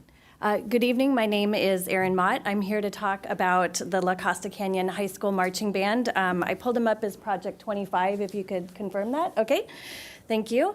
The La Costa High School Marching Band is called the Maverick Brigade. I'm a parent of a student in that band. As the only marching band in the area, we have students not only from LCC, but we have invited students, and now it's a growing number, from San Dieguito Academy and Degueño Middle School, for example. In 2022, when Mr. Charles McCallion, who is the band director, restarted this program after COVID, it started with 19 kids. This fall, 78 have signed up, so it's growing at about 33% a year. And not only have they grown in numbers, but also in excellence. They are taking great leaps in their performance and competition scores. This band has been increasingly visible in the community, has made appearances, of course, in the holiday parade and tree lighting. There's a lot of additional educational value here to the students. Learning to play in the marching band teaches kids things that extend beyond the classroom: discipline, perseverance, listening, working as a team, and performing under pressure. For a lot of these students, it's their main connection to the arts. The marching band members are highly committed. I sat down with my son and calculated he spent almost 300 hours this past fall with the band, between practicing and both the music, the drill, as well as appearing at events and competitions. So it is a great commitment that these students make to this excellence. The funding request is to help cover these basics. For example, instruments and uniforms. Last year, the council contributed to this effort, and we greatly appreciate it. I wanted to thank you for that support. We want to make sure that the program can continue growing. I'm going to now turn it over to Charlie, who is a student member of the band.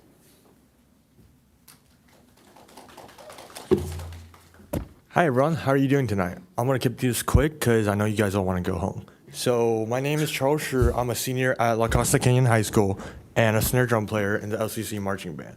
And I'm here to talk about the importance of music education and how it has benefited my school experience.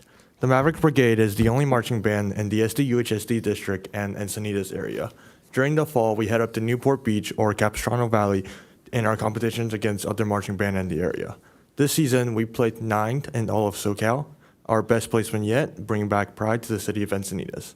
We also played our home varsity football game, where we build school communities and spirits. These games are open to the public, and many residents of Encinitas are season ticket holders that come to watch their local football team. One thing that we are very proud of is that the marching band is open to other high schools and middle schools in the area, not just LCC. So we have students from Warren Middle School, DeGanio, and Oak Crest, as well as students from San Diego Academy. Having this cross-school band, it brings us closer to other schools and the overall community. This year, we saw an increase in membership from 52 people to 62 students, adding to our reputation as the premier marching band in the area. In December, we switched gear and performed at the Encinitas Holiday Parade and the Forum Shopping Mall. During these events, we entertained the audience with Christmas songs, spreading joys and holiday spirits. And lastly, looking back now as a senior, the music program has helped me so much, and I've learned so much more than musical skill that I will carry forever. The brigade has given me countless leadership opportunities, and I've also met my best friends from this program. Our funding request is a tiny percentage of the total budget, but we would hugely benefit from this grant. And if you so desire, if you have more discretionary funding, we are more than happy to take them for our additional operations such as bus, equipment, and instructors. Thank you so much for your time, and have a great night. Thank you. Following Mark Mayer is Kathy O'Leary, followed by Elizabeth Christensen with the time donation from Wendy, who is present, and then Jess Robledo. Good evening. My name is Mark Mayer, and I'm the treasurer of the Liebenheim Town Council. Thank you for the opportunity to speak tonight. I'm here to respectfully request additional funding for the OTC from the city's grant program. Founded in 1967, the Liebenheim Town Council is one of the oldest and most established nonprofit organizations in Encinitas, based in Encinitas. For decades, we've hosted community events that have brought together generations of Encinitas families, strengthening connections and supporting civic engagement. These events also serve a greater purpose.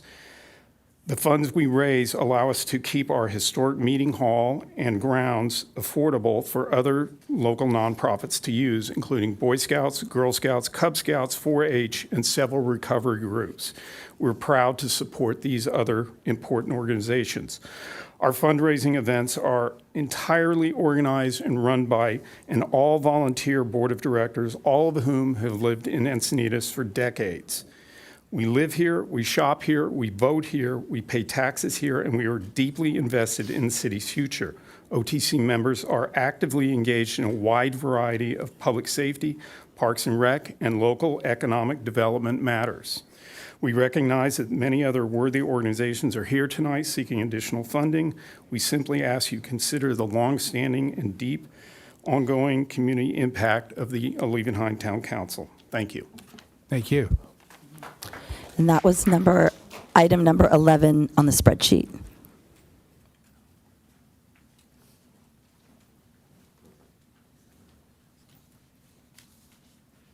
Next is item number 1, the Assistance League of Rancho San Diego. Who thanks to the alphabet is number 1. My name is Kathy O'Leary, and I am the grant writer for chairman of the Grants Committee for the Assistance League of Rancho San Diego. Thank you for the opportunity to speak to you today about our program, Operation School Bell, a truly impactful program serving one of our community's most precious and valuable resources, our children. Imagine a child embarrassed by the clothes and shoes at school. Poor self-esteem can have a negative impact on academic success and attendance.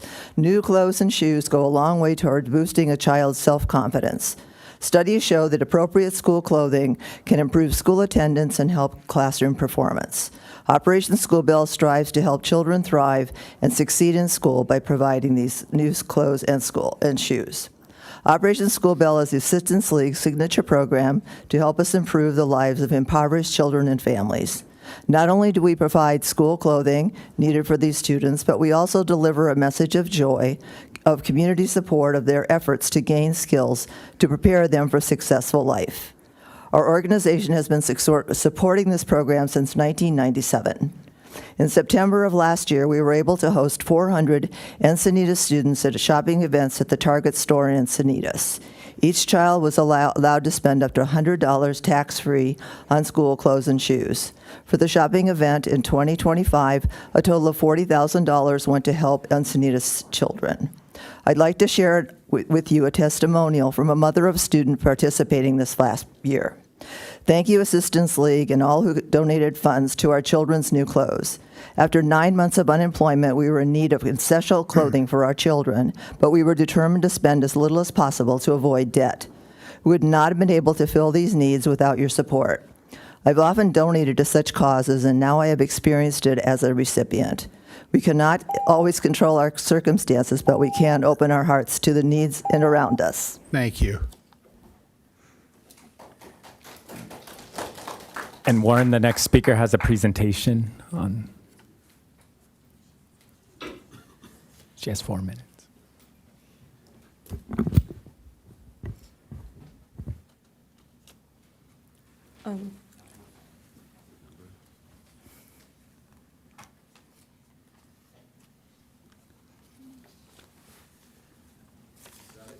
No. Oh.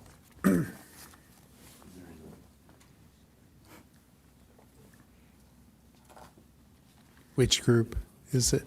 I'm not sure what number it is, but it's called Striving to Serve Others. Okay. That's number 46. There you go. 46 or 45? 45? 45. Oh, yeah, that's it. Yes, it's 46. Okay. Hi, my name is Elizabeth Christensen. I'm the president of the nonprofit Striving to Serve Others, and our goal is bringing the community together in service. We aim to bridge generations, empower communities, and promote health, inclusion, and service through the arts. So what do? We provide free art social events to the Encinitas community. We address isolation and promote intergenerational connections through art activities. So how do we do this? We bring K through 12 students, seniors, and veterans together, combining creativity, compassion, and collaboration between generations. Our events are adaptive, ensuring that everyone, no matter their abilities, can participate. And the benefits of service apply to everyone. They focus on youth, seniors, veterans, and individuals with disabilities. Our art events build confidence, reduce isolation, and strengthen social skills for all ages. Building community through service. So our art socials are creative, collaborative, and foster lasting friendships. They create opportunities for mentoring, storytelling, and leadership that leads to a sense of unity within our community. Through art socials, we address community needs, making a direct impact on health and well-being that benefits everyone, youth, seniors, veterans alike. Your continued support enables us to provide creative, therapeutic, and educational experiences for Encinitas residents. So art socials have a really big impact on the youth, on the future of America, if you will. It helps improve mental health by telling students to have an outward focus. They are learning to help others. It boosts self-esteem, it reduces insecurities, and it promotes an emotional well-being. It also fosters empathy, compassion, leadership, and a sense of responsibility. It teaches kids to grow. It strengthens their communication, social skills, cooperation, and problem-solving skills. And it also has an impact on the classroom. They improve their behavior, increase their engagement, and reduce risk of drug usage and just overall not great behaviors. So this next slide is just some photos of what we've done in the past. And if you turn to the next slide, we have one of our main events that we focus on, which are called art socials. This is where, using the funding provided from the grant, we purchase painting equipment and art equipment, and we set it all up so that all people have to do is register and show up, and then they are free to interact. As you can see, we have people of all ages on these activities, and we encourage youth to come and meet new people, to talk to people that they haven't met before or maybe that they don't know. If you go onto this next slide here, we had an event at the Pacific View Arts Center not too long ago. There is also a newspaper article written about it if you want to learn more. We had youth commissioners, including myself, Commissioner Hubble, and Chair Kelly, all participate in this event. And the next slide shows you some of the people that were came to this event. We had 2 full rooms at full capacity. This was the room of people that chose to be in the photos. There was another room of people that we did not photograph just because they asked not to.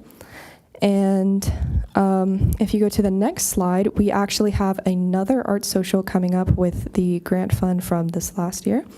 It will be May 23rd at the Pacific Arts Center from 1 to 3 p.m., rooms 1, 2, 7, and 8.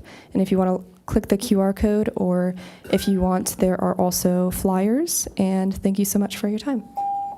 Thank you. Following Jess Robledo, Gabrielle Levy, and Joelle Stockdale. Next is number 20, Exposure Skate. Good evening, Mayor, Deputy Mayor, Council members. My name is Jess Robledo, and I'm the Programs Director of Exposure Skate. Thank you for the opportunity to speak with you today and for your continued support of our work here in Encinitas. We are incredibly grateful to be a part of a community that values youth, wellness, and connection. I'm here to ask for your support in expanding funding for our Skate Rising Learn to Skate program as we work to bring back our monthly clinics at the Encinitas Community Park. Skate Rising is more than just a skate program. It's a space where young girls build confidence, resilience, and community through skateboarding. Participants develop social and emotional skills like perseverance, self-expression, and courage.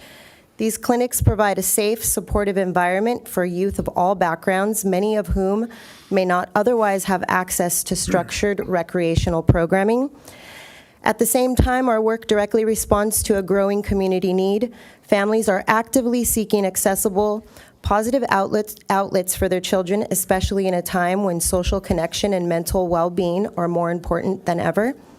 However, the reality is that since 2024, the cost of basic operations has significantly increased, along with the program.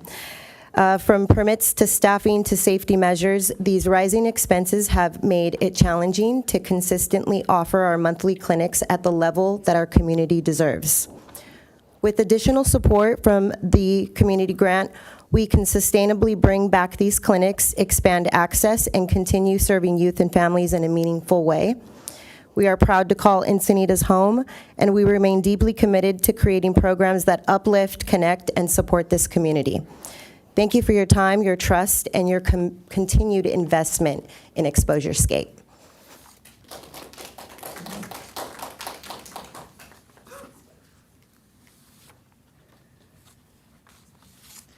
Hey everyone, Gabby from Exposure Skate here. Thank you so much for all of your compassion and integrity and patience tonight. It's a privilege to speak with you all. Beyond learning how to skate, our Skate Rising program creates something much deeper for children in Encinitas. A sense of belonging, confidence, and opportunity for young girls who may not otherwise have access to it. In my role as PR manager at Exposure, I regularly speak with parents and guardians, and their stories consistently highlight the transformative impact of Skate Rising. One local parent shared how her daughter, who has special needs, found a new sense of confidence both on and off her board. Skateboarding became more than an activity.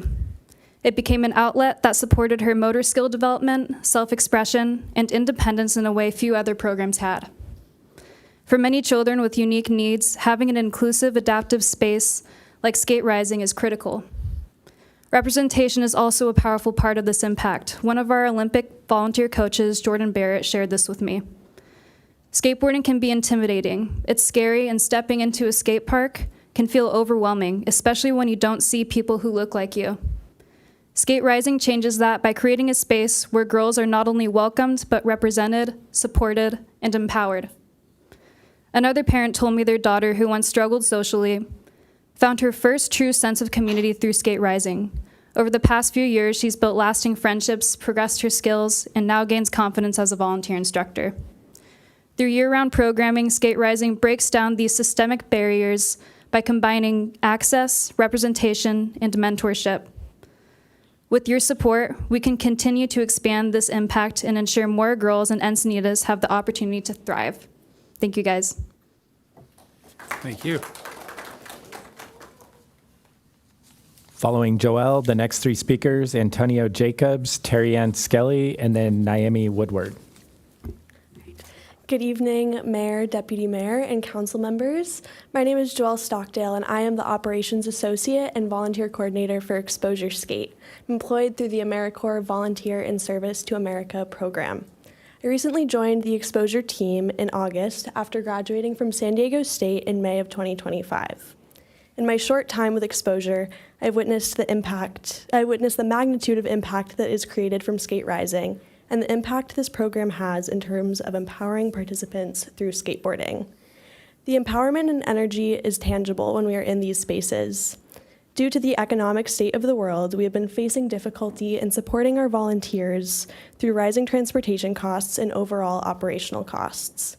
When it comes to Skate Rising, the empowerment of program participants is a direct reflection of the dedication and commitment of our volunteer team. In order to build on the impact that the Skate Rising programming has, we must take into consideration the support we are providing to those that dedicate their time to uplifting this community through Skate Rising. In order to remain consistent with our programming, we value and appreciate the consideration of additional support. Thank you for your time. Thank you.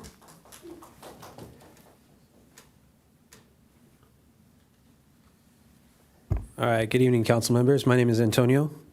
Pleasure being here today to represent Exposure Skate. As a volunteer of 8 years with them, I like to just double down on everything that these ladies had said as well. I think the empowerment in these young girls and young women have been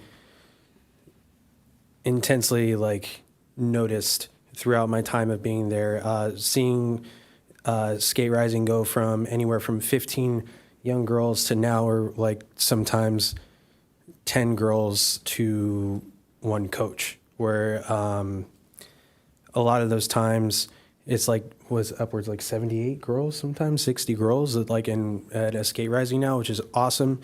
So I would just like to say thank you for your continued support. I know for me as a volunteer, I have journeyed sometimes 100 miles, from home and 100 miles back to the Inland Empire. And now, thankful I live down here closer to San Diego, but your support has helped a lot. So thank you very much. Thank you.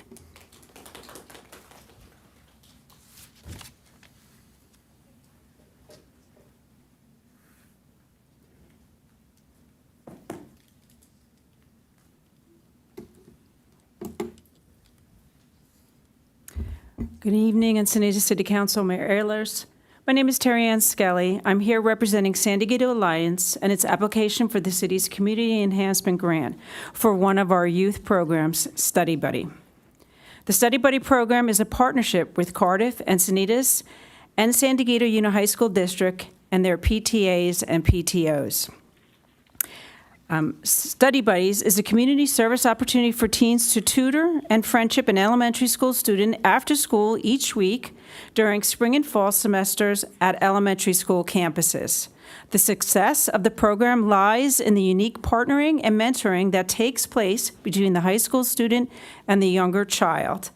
And my own sons have been a part of these teen mentors, and I've seen the magic that happens when our fantastic teens mentor and tutor elementary school students. Elementary school students can be referred to the program by their teachers or their parents when they could benefit academically or socially or emotionally. The friendship bond that develops can be particularly rewarding for children and the teens. Each school site's programs is supervised by 2 adult coordinators who coordinate with the teachers and parent communications and create the teen and elementary school student study buddy team. I have been thrilled to be one of these adult coordinators for many years. We are most grateful for your past support of this program. Thank you. Thank you. And that was number 40, San Diego Alliance for a Drug-Free Youth. Next is number 17, Encinitas Friends of the Arts. Well, good evening. It's lovely to see you all. My name is Naomi Woodward, and I'm the president of Encinitas Friends of the Arts. On behalf of Encinitas Friends of the Arts, I would like to thank you for your continued support of arts and culture in our community, and a big kudos to the staff for having done an outstanding job each year. Tonight, I respectfully request an increase in funding for Encinitas Dia de los Muertos celebration in collaboration with Maricosta College, which is being held on October 25th this year. For the last 13 years, this event has become a meaningful and widely attended cultural gathering that honors tradition, celebrates community, and reflects the rich cultural diversity of our region. Each year, the festival brings together over 3,000 families, students, artists, and residents for a day of art, remembrance, education, and connection. Through altars, performances, visual arts, and storytelling, it offers an inclusive space for cultural expression and learning, especially for younger generation. And as attendance and community engagement continues to grow, so do the costs associated with the event. We normally spend about $34,000 on this event, and a lot of it is in kind, obviously. And we have several sponsors that help, and oftentimes we have to support it through grants.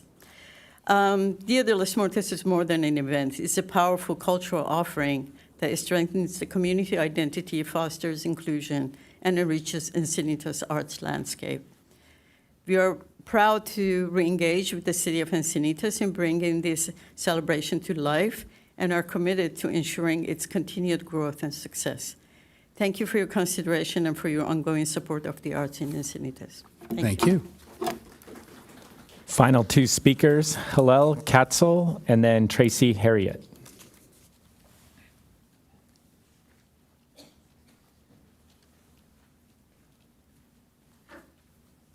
Hi, good evening, Mayor Ehlers and City Council members. My name's Hillel Katzel. I'm a resident of Cardiff by the Sea, beautiful Cardiff by the Sea, and I love living here, swimming in the ocean.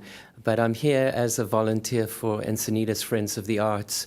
Last October, I volunteered at Dia de los Muertos at Maricosta College, and I just want to share with you my experience. So I was volunteering at the front booth, and I saw parents bring their little kids up, and I was selling opportunity drawing tickets, and I helped set up the ofrenda, which is the kind of the sanctity of the event. It was my first experience doing this, and not only doing it, but also learning about what it's about. And it's more than about Dia de los Muertos. It's about family. It's about bringing people together. The sights, the sounds, the color, the beauty of the event was really very impressive. I enjoyed it, and I saw a lot of people coming up and enjoying it too. So I encourage you to keep funding it, because I think it's just as the beauty of the ocean, the beauty of the culture and what we offer to enjoy. So thank you very much. Thank you. And the last speaker is item number 13, EduCreate. I have and the clicker. Hi, my name is Tracy Harriet. I am the founder of EduCreate. We are a company bringing community through textile arts and technology and making those ideas happen. We have 12 years. I have 12 years of teaching in Canada, US, and Mexico, and I'm going to skip ahead because we have a pretty tight night. I visit all kinds of communities across the county. We filled 6,700 seats last year, and I think it's a lost opportunity not to fill more seats here in Encinitas. Let's slow down for a minute and celebrate slow fashion, which is part of my program that I'm wanting to share with you tonight. different native species of plants and animals here in Encinitas through a special textile arts program. As you can see, did you know about the California gnatcatcher? Did you? Did you know about the San Diego shoulder ball snail? Or the California poppy, our state flower? Or the Western monarch butterfly? We go through all of these awesome topics. I feel like I'm bringing you all to school with me right now. But our main goal is to make sure that kids can succeed in amazing ways. Bringing up those grades in school, those confidence levels, and those skills that they can use for a lifetime for a world better than ours right now, because we're gonna leave them with a big mess, especially in to have a sustainable future. So I always say education for a sustainable future, and that's what we represent. With your help, I believe there's a typo up there, so I will try to correct that as quickly as I can. We would like to serve 40 children with 20 children per cohort, and with your help for $5,000, we can put on an art show. Thank you. Mayor, that does conclude public speakers. I will note that Mark Christensen registered support to funding Striving to Serve Others, but chose not to speak. Okay, thank you. And with that, and no speaker, so if staff can bring up the spreadsheet. Councilmember Lyons, would you like to start us out and just go down the line, or I can start out and go the other way? If someone else is ready first, I would like a moment. I'm ready. Go for it. We'll go this way. For a change, we'll go this way. Staff ready? I don't have these in number order, so I will bounce around a little, but I did try and grab the number. First one is Colony Olivenhain. I'm going to do my $500 ones first. So that's number 11. Number 17, Encinitas Friends of the Arts for $500. Number 17, that is. Let me know if I'm getting ahead of you. Number 18 for Encinitas Historical Society for $501, because I had that extra $1 I had to allocate. You got four. 504. Sorry, sir. You get the extra Did four. Okay, 504. I get the extra. Wait, Okay. Yeah, I don't know how that. That's that extra pay I get. Remember, the extra $100 a month I get. Moving on. Friends of Encinitas Library, number 21 for $500. Wait, hang on, I got to get my notes in there. And then Healthy Day Partners, number 23 for $500. And then I Love a Clean San Diego, number 24 for $500. And then San Diego for Alliance for Drug-Free Youth, number 39 for $500. And St. Andrews. Is 39 is San Diego Academy Foundation, number 40 is San Diego for Drug-Free Youth. Make it 40 then. I had to manually do that on the fly. Should be number 40. St. Andrews Episcopal Church, number 43, I think, for $500. That's 44. 44. Well, The it's reason- late at night. My eyes. Yeah. The reason So- for the difference is we took the True Care out. That's why. So everything after True Care is a different number. Okay. That is, I'm going off the report number. That's where I pulled it. So, well, whatever. The name is the name. The name should rule. Okay, now down to 200. I'm doing 200 for the rest. Hang on. Assistance League of Rancho San Diego for 200. And I think it's number 1. Still number 1. Nature Collective, somewhere around 28 for 200. North Coast Repertory Theater, I think number 31 for 200. San Diego Art Institute, about number 36 for 200. Boost Program, number 3 for 200. Cardiff by the Sea Foundation, number 7 for 200. Encinitas Community Garden, number 14 or thereabouts for 200. Exposure Skate, number 20 or so, for 200. North Shore Symphony, number 32 or so, for 200. And then Villa Lobos International Chamber Music Festival, number 51 or maybe 50, for 200.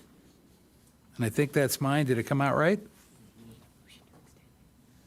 Oh, good point. And I'll do a little housekeeping. Can I get a motion to extend? Motion to extend. Second. Okay, I got a motion and a second, if we can vote.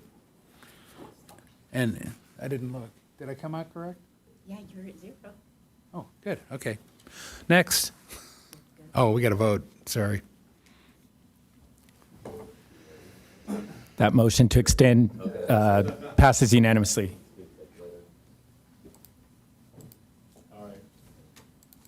Staff's ready? Okay. Number 1, Assistance League of Rancho San Diego, $251. Number 4, Boys and Girls Club of Northwest San Diego, $500. Number 6, Cardiff Educational Foundation, $250. Number 11, Colony Living Town Council, $250. Number 14, which I have is Encinitas Community Garden, $500. Number 16, Encinitas Environmental Day, $250. Number 18, Encinitas Historical Society, $500. Number 20, Exposure Skate, $500. Number 21, I'm gonna, I think they're one of my, Friends of the Library, yeah, so Friends of the Library is $250. Number 27, Mission Edge San Diego, $250. Number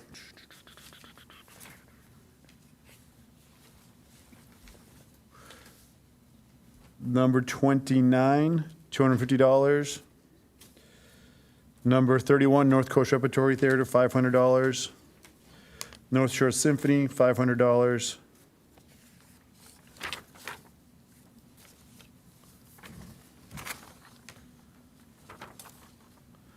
$39, San Diego for Drug-Free Youth, $250. I have it as number 45, Striving to Serve, $250. I think I have space for 3 left, right? At the rate I'm going. Number 50, Village Encinitas, $500. Number 52, We Strive for Literacy. I'm sorry, number 50, I have $250 at the moment, sorry. The 500 was a place, so $250 for number 50. Okay. For 52, We Strive for Literacy, $250. And I think backtracking to number 25, I think I have 250 left, right? Where was it? Almost there. What is our number 25 on here? The Costa High School Foundation, $250.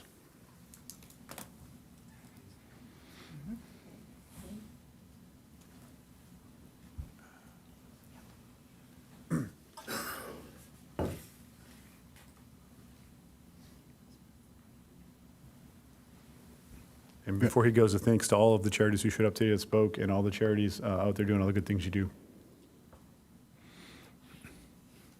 All right, Luke, you ready, or do you want to pass and we can come back to you? Okay, go. Okay. Number 1, Assistance League, I'll do the $250. Number 3, the Boost Program, $500. Number 5, Campagna, $500. Number 8, Changing Tides, $500. Number 20, exposure skate, 500. Number 25, La Costa Canyon Marching Band, 500. Number 27, Mission Edge, 500. Number 29, Neurolab, 500. Number 33, Oak Crest will be 250. Number 41 is, which was 41? Make sure. It's the Solana Center, 500. And then a couple more here. 18, Encinitas Historical Society, the $251. Number 45, Striving to Serve, 250. And number 39, Study Buddy, 250. Should be.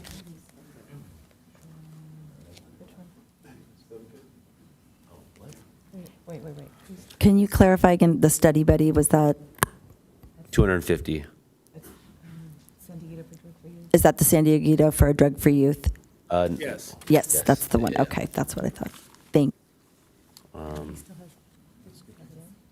What's that? Yeah, you can skip to Councilmember San Antonio. I'll get the extra 500 there. For some reason, I thought I had that.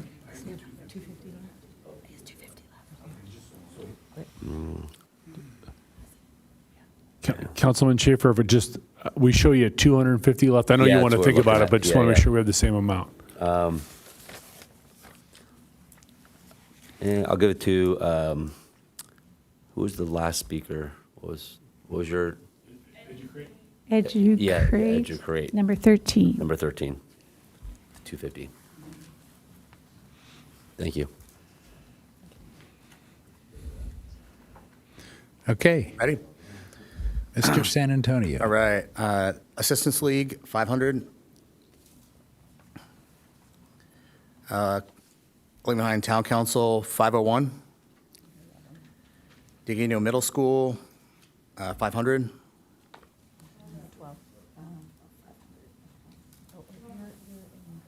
Oh, excuse me, I'm sorry, I'm getting a little confused with my lines. Hold on. If we have 1 minute. Wait, hold on, it's 500, let me take that out. Which one was that? 500 here, and then I did one. Right over here. Ready? Yeah. Sorry. The lines are getting confusing. All right. Okay, we're good. I'm ready. All right. Encinitas Community Garden, 500. Hold on one moment. Number 14. Okay, how much is that?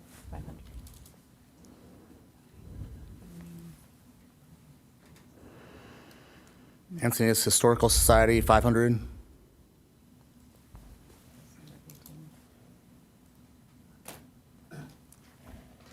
Exposure Skate, 500.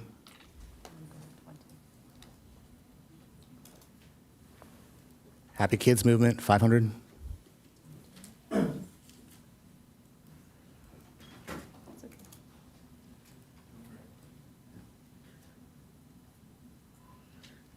Healthy Day Partners, 500. I Love a Clean San Diego, 500.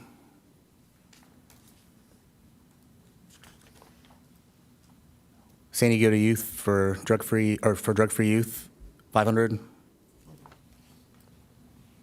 And Striving to Serve, 500.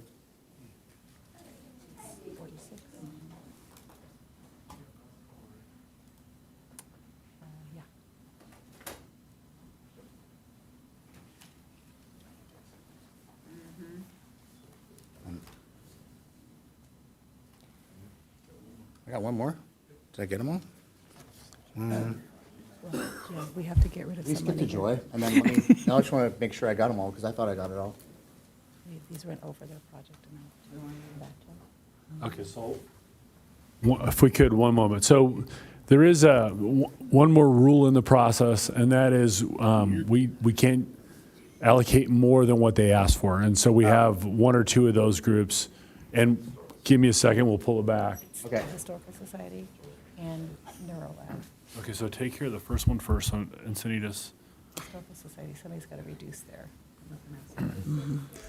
Can you imagine this without a spreadsheet? Oh, my goodness. So we have 4 donations to Encinitas Historic Society. We need to pull back. So, tell you what, let's get all the input in, and then we can, Okay, we the gotcha. council can discuss Okay. what we do.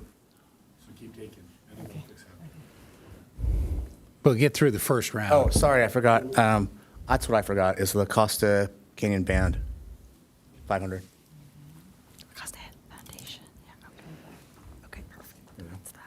All right, if you're ready? Okay. I'll try to do this in numerical order if I can. Well, number 1, Assistance League, $500. Number 6, Cardiff Educational Foundation, $500.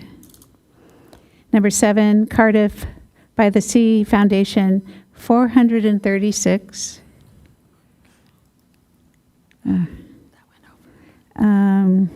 So 7. Number 17, Encinitas Friends of the Arts, $500. Number 18, Encinitas Historical Society, $736.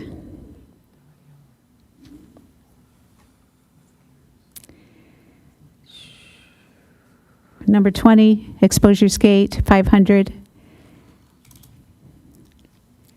Number 23, Healthy Day Partners, $500.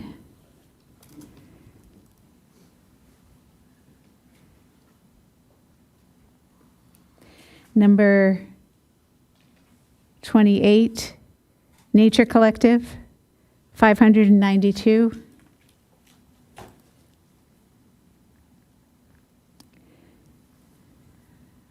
I'm getting there. Number 41, Solana Center, $500. Number 45, Striving to Serve, $500. 500. Number 50, Village Encinitas, $737.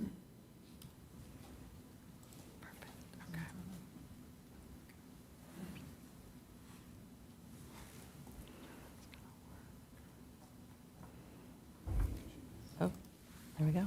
So you can see we gave, there's 500 allocated too much. These ones in red. the bid.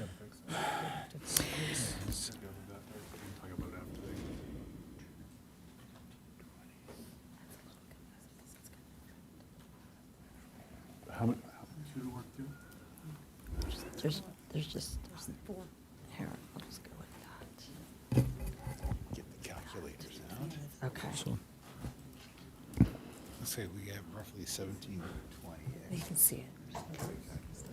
Mm-hmm.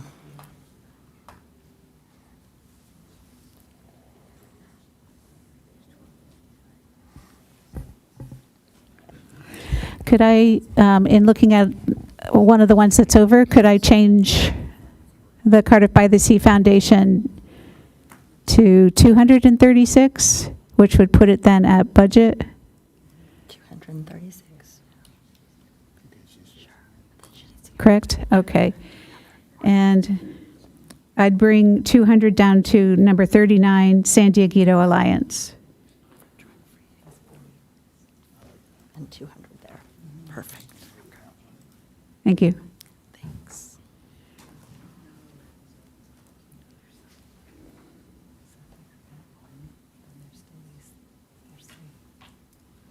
Give us a target. Give me one.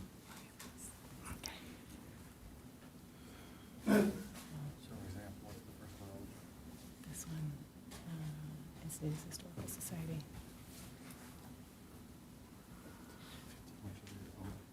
$1,255. $1,255. So I think I calculate that we're over the limits on 3 of them to the tune of $1,520, which divides out to $304 each of us. So if we each moved 304 and just agreed to it, then we're good? Am I close? With the 3 that are over, specifically pulling back. So for example, Encinitas Historical Society is over by 1,255. So yes, we need to pull that amount, and then you're right, you can divide it out Yeah. wherever we want. But what I calculated looking, and Councilmember Lyons fixed one of them, that dropped it from 1720, and I really appreciate you moving it to San Diego Alliance for Drug-Free Youth, so I like that. But if we can each look at, like, the Historical Society, I think we have to take 1255 out, which is like 300 each or so. But I just took the difference that we're over on all of them, the three of them, and it's 304 each. So if you can figure out how to move that to somewhere else, if we each move 304, then we'll be there. Okay? I'll move mine to the textile one, the Salon Center. Yep. I'll do the same. I like that. So Number out of the 41. historical and into Solana Center. I like that. Out of historical. Boy, I'm glad we have a spreadsheet. Anybody else? I'd like to see the math first. So let's do, what we need to do, They said 304, just make it. subtract the 1255 from the Encinitas. Can you do that? I took all three. Yeah. Yeah, it doesn't We'll matter have to what figure we it so it doesn't go under. He wanted it to go to, Oh, yeah. This is why you take math in school. Just kidding.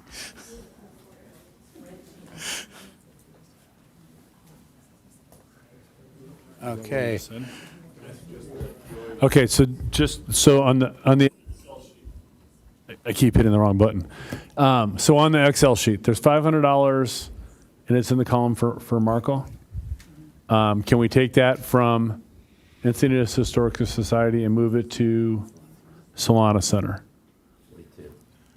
Yeah, I think right now what I suggested is we each do 304 from one of the ones that is over. We might have to split it for the last person to get it to lay out correctly, but Marco took 304 out. If I take 304 out of mine and we both move it from Historical Society to Solana Center, that's our contribution. Then the other three members can figure out how to move the excess. 304 each should get us down there evenly. And like I say, when we get to the last one, you're going to be pulling from one or more spaces to do that. But it seems like a fair way to do it quickly, so we don't have to stay too much later. So, Can I make a quick So staff, suggestion? it leaves 196 then. If they move 304 to Solana Center, it leaves 196 for the mayor and 196 for. No. We're doing 304 and 304. Yeah, both. Both each. Yeah, that's what I said. Oh, I thought you said. 198. Oh, okay, yeah. Got it. Yeah. Can I suggest on number 51, since 251 of it being over is Councilmember Lyons, we let her allocate that 251? Great. Can you scroll down on the main screen so we can see 51?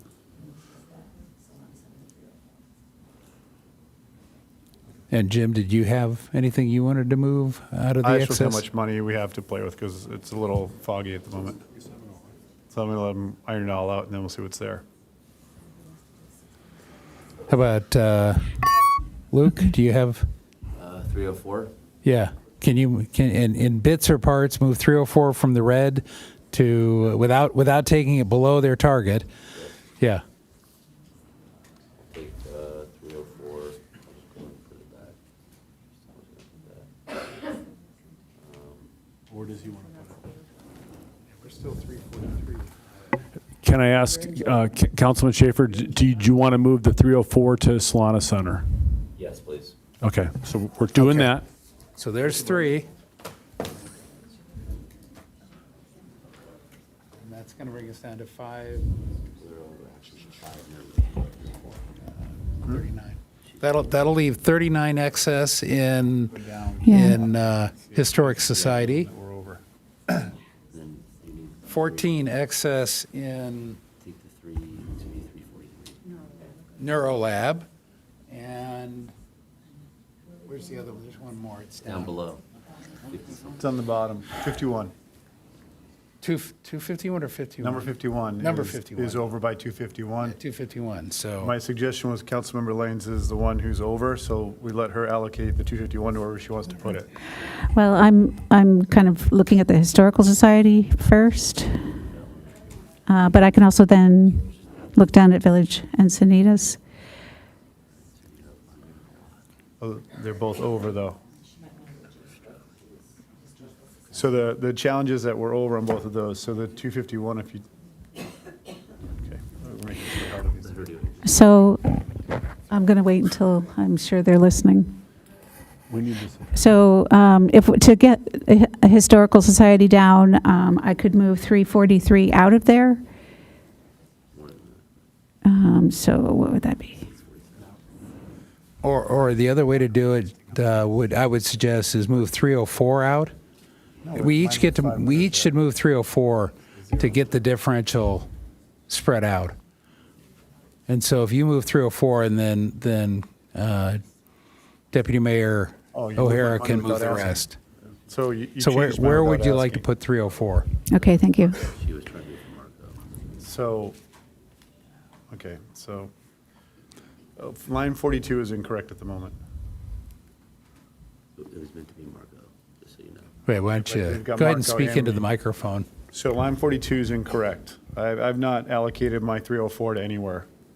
And you've got 4 lines in there.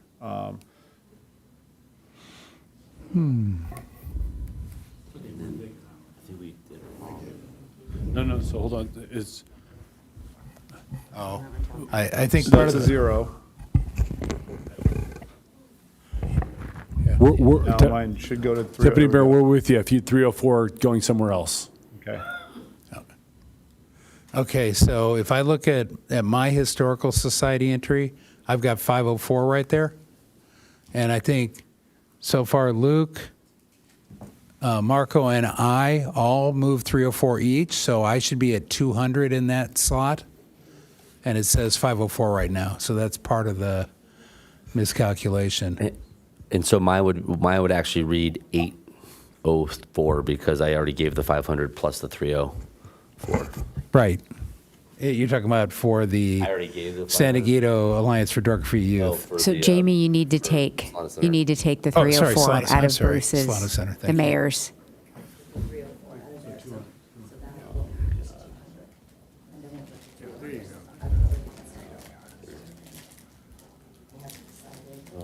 $39 plus 14.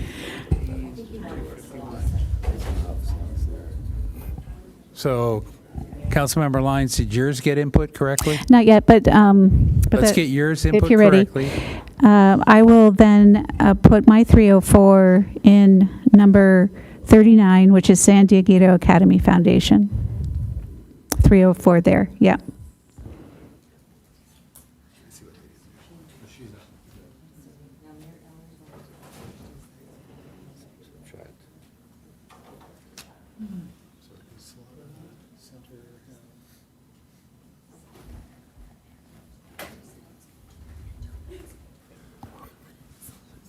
Okay, so, I mean, we just show on the spreadsheet, Yeah. Mayor with 304, Deputy Mayor with 304.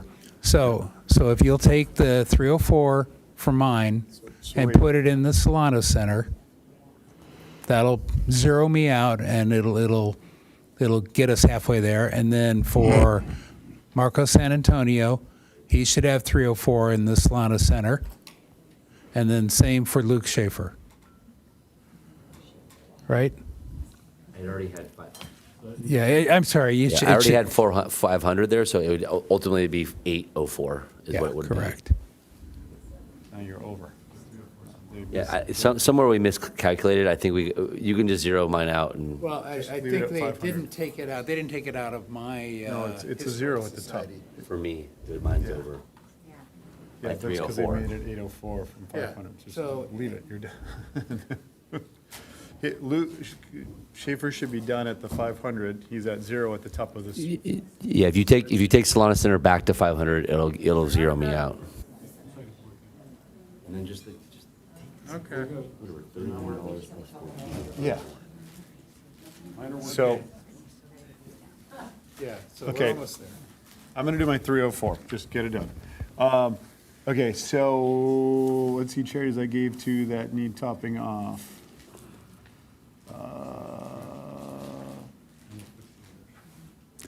Phew. Where are we?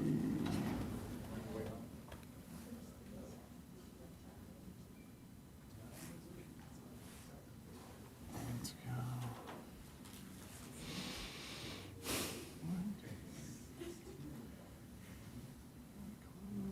Okay. Could you scroll down so, I don't know if, yeah, thank you. Yeah, and hang on one second. Let Deputy Mayor O'Hara get his 304 in here. Okay. So as he needs to move around. Moved around here. All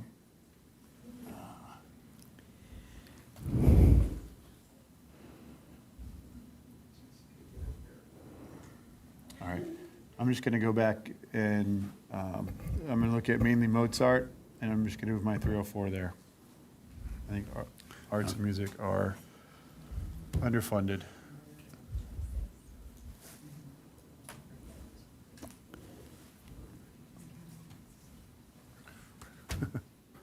So over $39 for Encinitas Historic Society. Could I go down to Village Encinitas? I've got that one figured out. Could you change my number there to 486, and that should even it out? It's at 0. And then I'll move 251 to 118. Yeah. She's supposed to adjust that, and then St. Andrew's Church, which is 43. this is Luke, but I can. 44. Too. That's 251. $14 and Thank you. reallocate it. $14 for Neurolab? No. That's supposed to be Nature Collective, I think. Is it No. What number is it? 29? So Neurolab is overfunded, so you By can't put 14. money into Neurolab. Oh, got it. So what you can do is, Joy, you've got the highest credit remaining on the Yeah, and so- line 18, the Historical Society. So whatever that difference is, if staff could tell you what that difference is, you could reallocate that. Thank you. That's easy. Thir- So take 39. 30. So Historical Society, take 39 out of my total.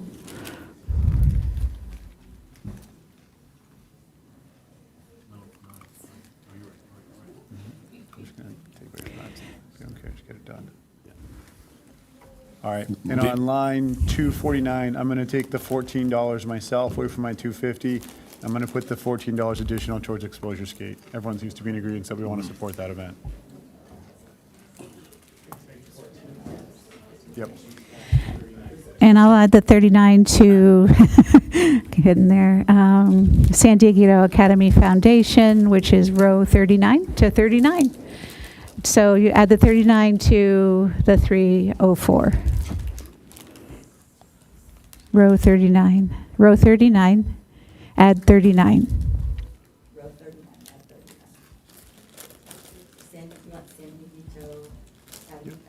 Yeah.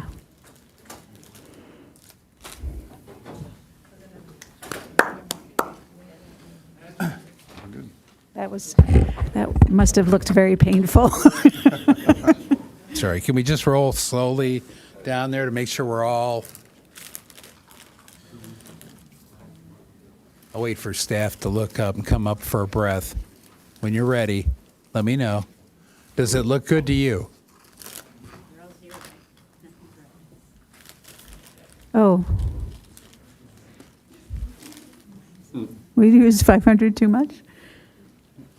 That's because of the prior item. Oh, thank you.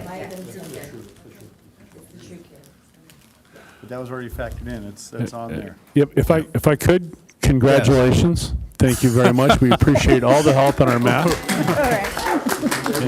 It's there. And if you don't mind, I'd like the opportunity. Jamie Lewis, this is her first presentation for Park Recreation and Cultural Arts. Thank you. Good driving. We just need a motion to approve those. Yeah. So has Motion to everybody approve. looked at theirs? And you're all- Second. Yeah, and so who made the motion? I didn't. Okay, I second. got a Luke motion. I got a Jim second. We got a motion and a second. And just to check, everybody looked at theirs. They're good? Okay, we're all balanced. Vote. That motion carries unanimously. Okay. Thank you. We have one more item. You can stay or leave quietly. Yeah. Yeah, really. Okay, we're going to move on. Senate Bill 707, compliance is the next item. And we have two contact persons, IT Director Contreras and Interim City Clerk Whiteshers. Is it Whiteshers? Wykers? Okay, Wyker. Yeah, it's not Fikers or...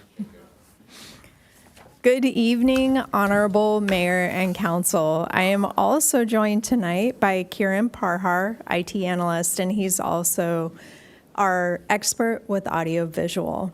So tonight we're here to discuss SB 707. Ajit gave us an overview a few months ago, and we're building off of that to allow you to give guidance in certain areas. SB 707 is a Brown Act modernization mandated by the California State Legislature for implementation by July 1st of this year. It sunsets in December 31st of 2029. The requirements are focused on visual access and equity, updating rules related to hybrid public meeting participation, language translation, and expanded community outreach. In regard to 707, City Council is the legislative body covered by the mandate, for it is a city council of a city or county board of supervisors of a county with a population of 30,000 or more, and also a city council of a city located in a county with a population of 600,000 or more. This mandate applies to city council meetings, and it includes remote public access, web access, and outreach, and adoption of a meeting disruption policy, which we will be sharing with you tonight, covering hybrid meeting interruptions. The words meeting disruption policy are included in the statute, so that is why we're using that language. Today, we will be touching on areas of SB 707 where council guidance is requested, including support for the proposed implementation plan, which we will be sharing, adoption of the proposed meeting disruption policy, and review of the digital participation procedure, as well as guidance related to time donations. As of July 1st, members of all public meetings, or members of the public must be able to attend and participate in city council meetings via two-way audio-visual platform with limited exceptions, such as if the meeting was pursuant to an emergency.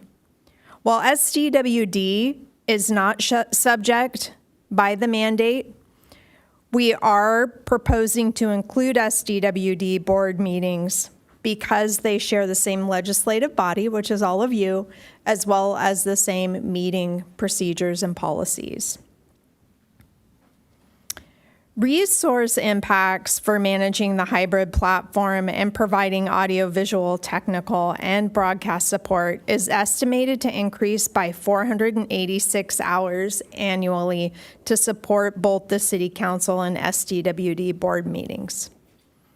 Commissions would take approximately an additional 1,383 hours of staff time.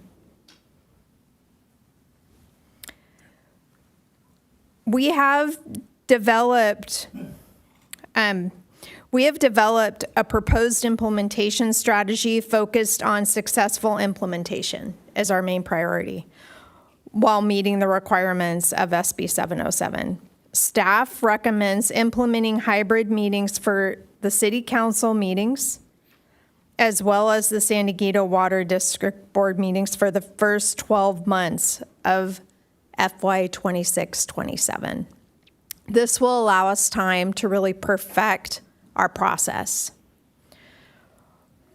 One-time hardware acquisition in support of SB 707 was approved last November using Fund 213, which is a restricted fund for the purchase and support of broadcasting in the amount of $217,430. Staffing for the first year is requested in the IT budget in the amount of $20,400 to cover City Council and SDWD board meetings.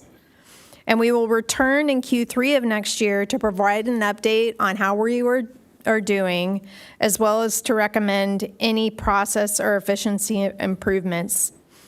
At this time, it would be an opportunity to discuss the addition of different types of commission meetings. Interim City Clerk Pete Weichers will now discuss the proposed meeting disruption policy. Thank you, Jess.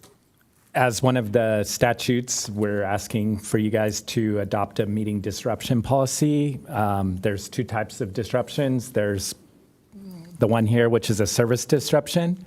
It's basically actions we take to announce to the public, and then it would constitute a 1-hour recess so our IT staff could check on those technological issues, see if we can get up and running. We'll work to diagnose and restore, and then after that hour, the presiding officer, they'll provide an update on the restoration efforts, and then the city council has options that are outlined below: to adjourn, to extend the recess, or to proceed with the meeting by a roll call vote to continue the meeting, even if remote access is not fully restored within that hour. And then the next piece we're asking you to take a look at are some draft digital speaker instructions on how that access for the remote participants is equal to those who are here in person. And that's outlined in attachment 2. And then the final piece we're going to have you kind of take a look at is how time donations are spread equally with this.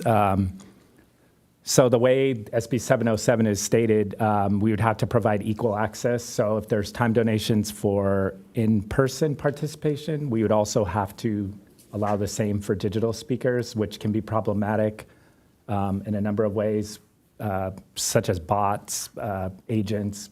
It would just be really tough for staff to really verify who's behind those time donations. And then if the council did desire any changes to time donations, we would bring back policy C003 at a later time for consideration.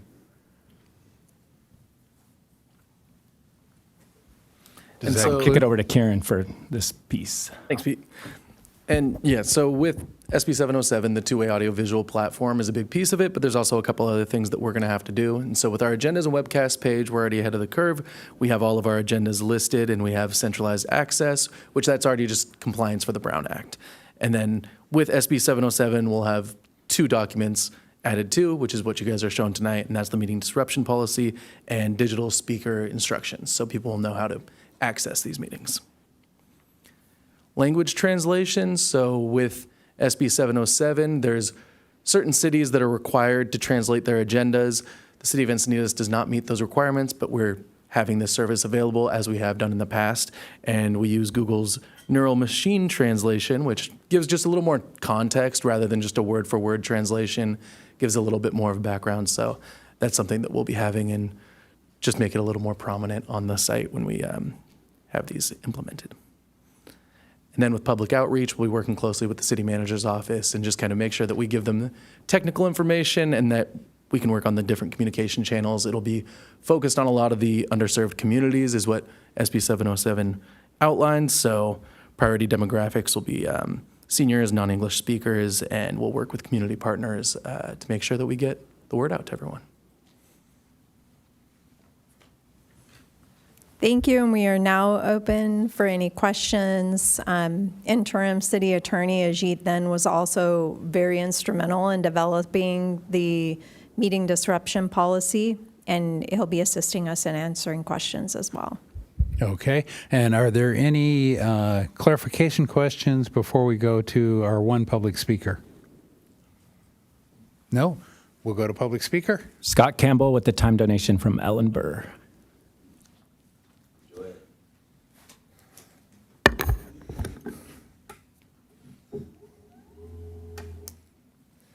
I was at home practicing my my video earlier. That's why I came in late. First off, I asked the council to create an emergency ad hoc committee to work with the staff and iron out a lot of details. The report is good, but there's a lot of stuff that's missing, and we don't want to get hit by this. This is a classic case of the council meetings run very smoothly for the most part, and the state is changing the rules of the game. This is a change of user requirements. We can talk about product requirements here in the world that I work in. It's a big change. And there's three main things. I'm going to go a little bit out of order. Number two is the language translation. Si yo quisiera hablar en español, are we ready? Is there a guy here? Is there somebody today, right now? Well, I don't think we're even prepared to do translation services right now. The translation is gnarly. I work with it. It's not for the faint of heart. Number three is reasonable efforts to invite those that don't traditionally participate. I'm not sure what a reasonable effort is. We're already reaching out in as many ways as we can, less than knocking on doors or billboards. There's talk about community groups, and that gets a little bit weird. It gets into like, are there favored community groups? And it's really squishy. You know, it's a good idea, but the implementation can get really bad. I have a community group, or is it going to be part of it? If I ask, maybe. But number one is the hybrid public participation. Let's go right into that. Time donations. How does that really work? How do we even verify that the people are there? How do we know it's not a deep fake max headroom on the video screen? We don't know where they are. People could be spamming us from around the world, and it's probably going to happen. We could log into any city and put in speaker slips. We've seen groups come into the meetings with large numbers of people, and they have issues, and they talk, and they get their job done. Now they could get 200 people to sign up. How is this going to work? This is why I'm here, to bring these subjects up, and this is what the ad hoc will do so I can iron this stuff out. How is the speaker order determined? I'm going to maybe date myself, but some of us are old, and we went to the donut store or the grocery store, and they had a little machine, and you pulled a number out, and the guys would call you at number 5, serving number 17. Are we gonna pull that off? I mean, I signed up here. Is it going to be after video speakers, before video speakers? Is Pete going to somehow keep track of this? It's a lot of work, and it's not trivial, but it's going to have to happen. And we need to think about how it's going to work now so we don't get hurt. Now, we do have July off. I don't think every city in the state is off in July. Maybe we can watch and see how some of them pull this off and use some of their, avoid some of the worst things that happen and use the good stuff. The visual materials is interesting. I've had a problem with people walking up here with their phone and really low quality images, and I don't know how to stop that, but it's somewhat insulting to everybody when nobody can really even see what their point is. And that gets down to sound quality. This is for telephonic, and most of us have probably been in Zoom meetings where somebody's on a speakerphone in a really echoey room, and it's nearly impossible to understand what they're saying. Is that disruptive? I think that is disruptive, and maybe we should add that to the disruption thing. Now, that's pretty good stuff. Now, we're going for this. We're going to roll this out. I don't know what the user test is or validation testing. It's a pretty scary thought that we're just going to turn this on and it's going to work.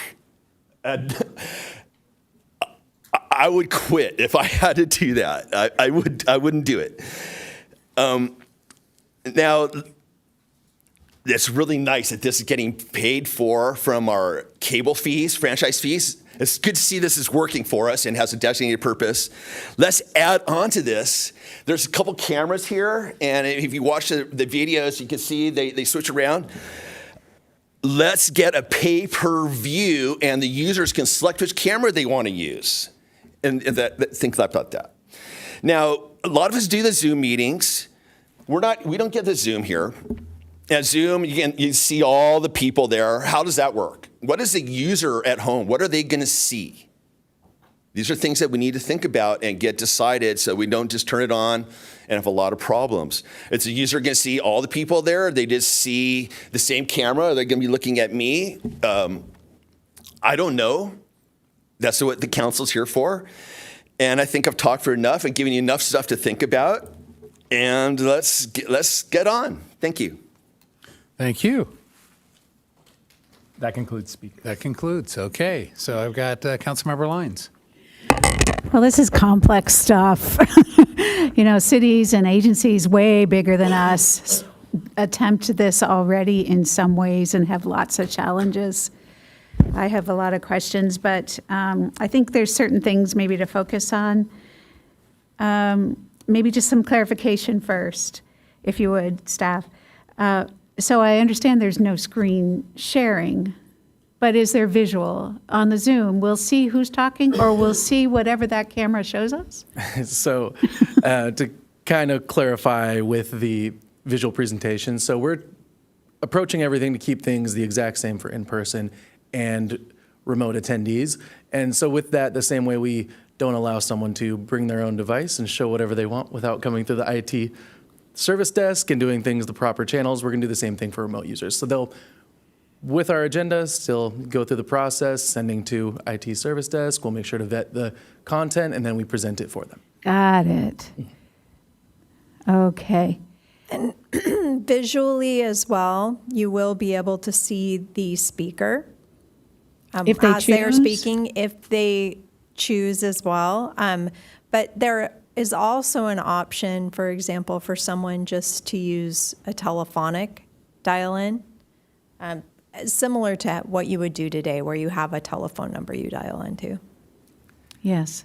Anything else? And then just to overall, the plan for getting the feed. So if they were to join a two-way visual platform, they're watching the meeting, they would get a feed that mirrors our current broadcast. So as we do our live video switching, we have IT staff that's working back there. That feed will go to anyone who's attending remotely. So they'll be able to see everything that we have shown to the public in the past, but this will just be in a different platform where then they could also participate. I remember during COVID, you would have our squares up there with the people who were talking would be a square on the screen, and then whatever's else. Was it similar to that? Similar as a platform, however, we would be in person. Our meeting would be the same as it is now. We would just connect that feed so that we could have anyone who's participating remote be able to view that. So rather than having all of you as individual squares, we would be right. the city in person. Right, square. right. No. But I yes, didn't mean to imply that. Yeah, but what I was thinking about is the person who was calling in or zooming in, we could see their image on the screen. Yes, we could, have someone able to if decided. Yeah. Just maybe two other questions, or no, this is a comment. I think the time donations are untenable. I just can't see how we could do time donations. And I know you're looking for input from us on that. It's just so complex to monitor and be accurate about time donations virtually that I think we're going to have to change our policy on time donations in person in order to make sure we're providing equal access for virtual and in person. So that's more of a comment. That's it for now. Okay, Deputy Mayor O'Hara. I'll echo the sentiments. I don't envy you on this very complicated issue. And I think so far you've kind of you've taken the first bite of an elephant and trying to go after it one bite at a time. And I think this is a good start. I did have a couple of really simple questions. One was under the concept of disruptive behavior. What does that mean on as far as if you're leading a meeting and someone just, what is disruptive behavior? They start to use expletives in their definition. Is it they go off kilter, or they just get on there just to eat up time and they just stop talking? What is, how are we going to define that? I will defer to the city attorney on that. So there is a Brown Act definition that's already provided in the government code. It's something along the lines of conduct that actually disrupts, disturbs, impedes, or renders infeasible the orderly conduct of the meeting. It's also defined as the violation of any rules of procedure that the body has adopted. So for example, if we have in place a time limit of 3 minutes and they go over that, they should then be warned. And if they continue to do that, that's considered disruption. So it's defined in both those ways. So that sounds tricky, though. It sounds like there's a little bit of a question of the barrier of free speech versus disruption, right? There certainly is. And there's case law on it. There's been plenty of court decisions on it. When we look at the subjectivity of what they're saying, that can be an issue. But if we're looking at actual conduct and how they're acting, that's where we have more license to regulate there. Okay, that's great. The other question I had was, I had two questions that came up, but I'm going to just do one of them for the moment. Is there a way that we can require or apply them to a filter that creates a blurred background? I know when I was sick this week, I was watching ESPN, and I think it was Will McDonough, one of the sports guys. He's in a game show, and he's got a board in the back, and it's got a message on it. And I think I saw 3 episodes, because what do you do when you're sick? You watch TV. And each time it had a different message on it. And he would be talking about something completely different, but have in the background his message. And I'd be really concerned that we could get something that's pretty frightful or offensive. And I'm curious if there's a way we can blur that background out automatically. From what I've seen so far, I've looked into this technology, and so far I haven't seen any where we have full control on our end to blur there. It's out there on a software side from the platforms we're looking at that can provide a two-way platform, also don't give us those tools. There's some one-off tools for a single video feed, but it doesn't work well with the platform. So as of now, no. Is there a way for us to, and maybe this is a question for the city attorney, to make that one of our requirements? Mm-hmm. Yeah, and just to be clear, we don't have to allow them to appear on video. That's right. Period. So they can use Zoom, they can use whatever the software is that we're allowing, but we can limit them to just a box with their name on it or user or whatever it is without actually seeing them. That's also an option to potentially deal with this issue. Okay, yeah, because I know it's been a concern in the room here where we have signs that get positioned behind the camera, which I hope we're still going to change. That, depending on who you are, they could or could not be offensive. It's in the eye of the beholder, and I certainly don't want anyone to be offended by what they see on somebody's camera link. This is tough. I feel like we've got some room to go, and I'm glad we're getting ahead of it. And just for the record, I think it's worth repeating that this is not a by choice to dive into this. This is required of every municipality in the state, even some of our larger agencies. Certain size, right? Okay. Same thing. Say not everybody. Most city councils, yes. Yeah. So this is not something we're deciding, hey, now's a good time to do this.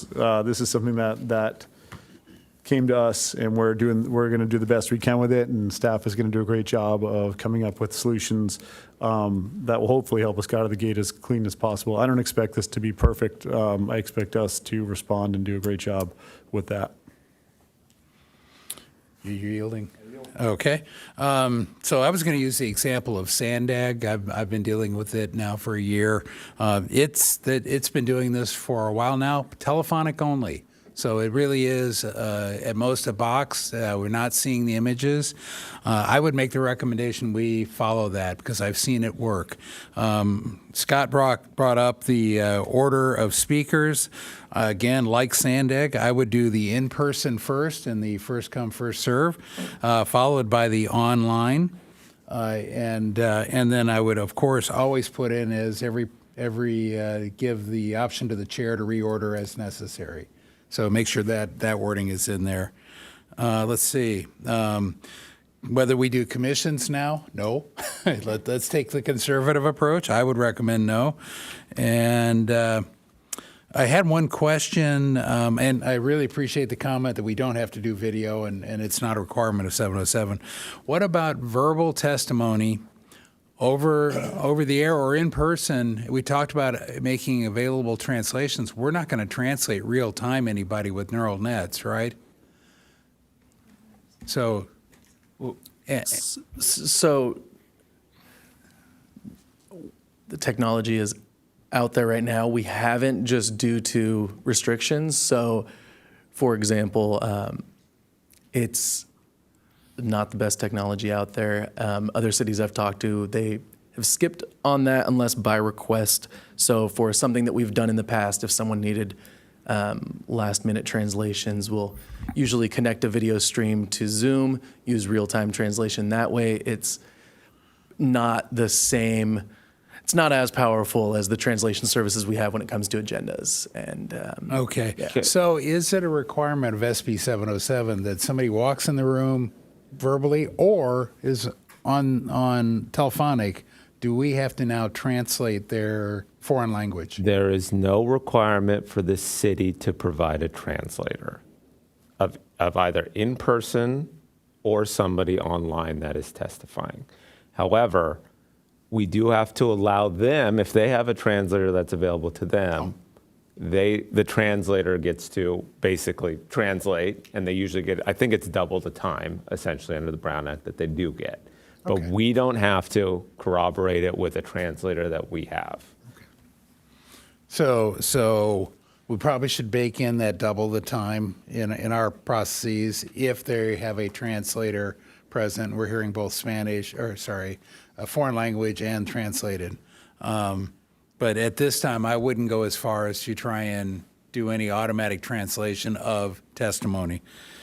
Let's see, electronic presentations, I think we hit, and we're basically saying we continue the in-house process. You have to turn it in so many hours ahead of time. We're not, same thing if they mail it in to you. Would we then see for somebody online and they mail it in, email it in early enough, you would then present it and we would walk through it?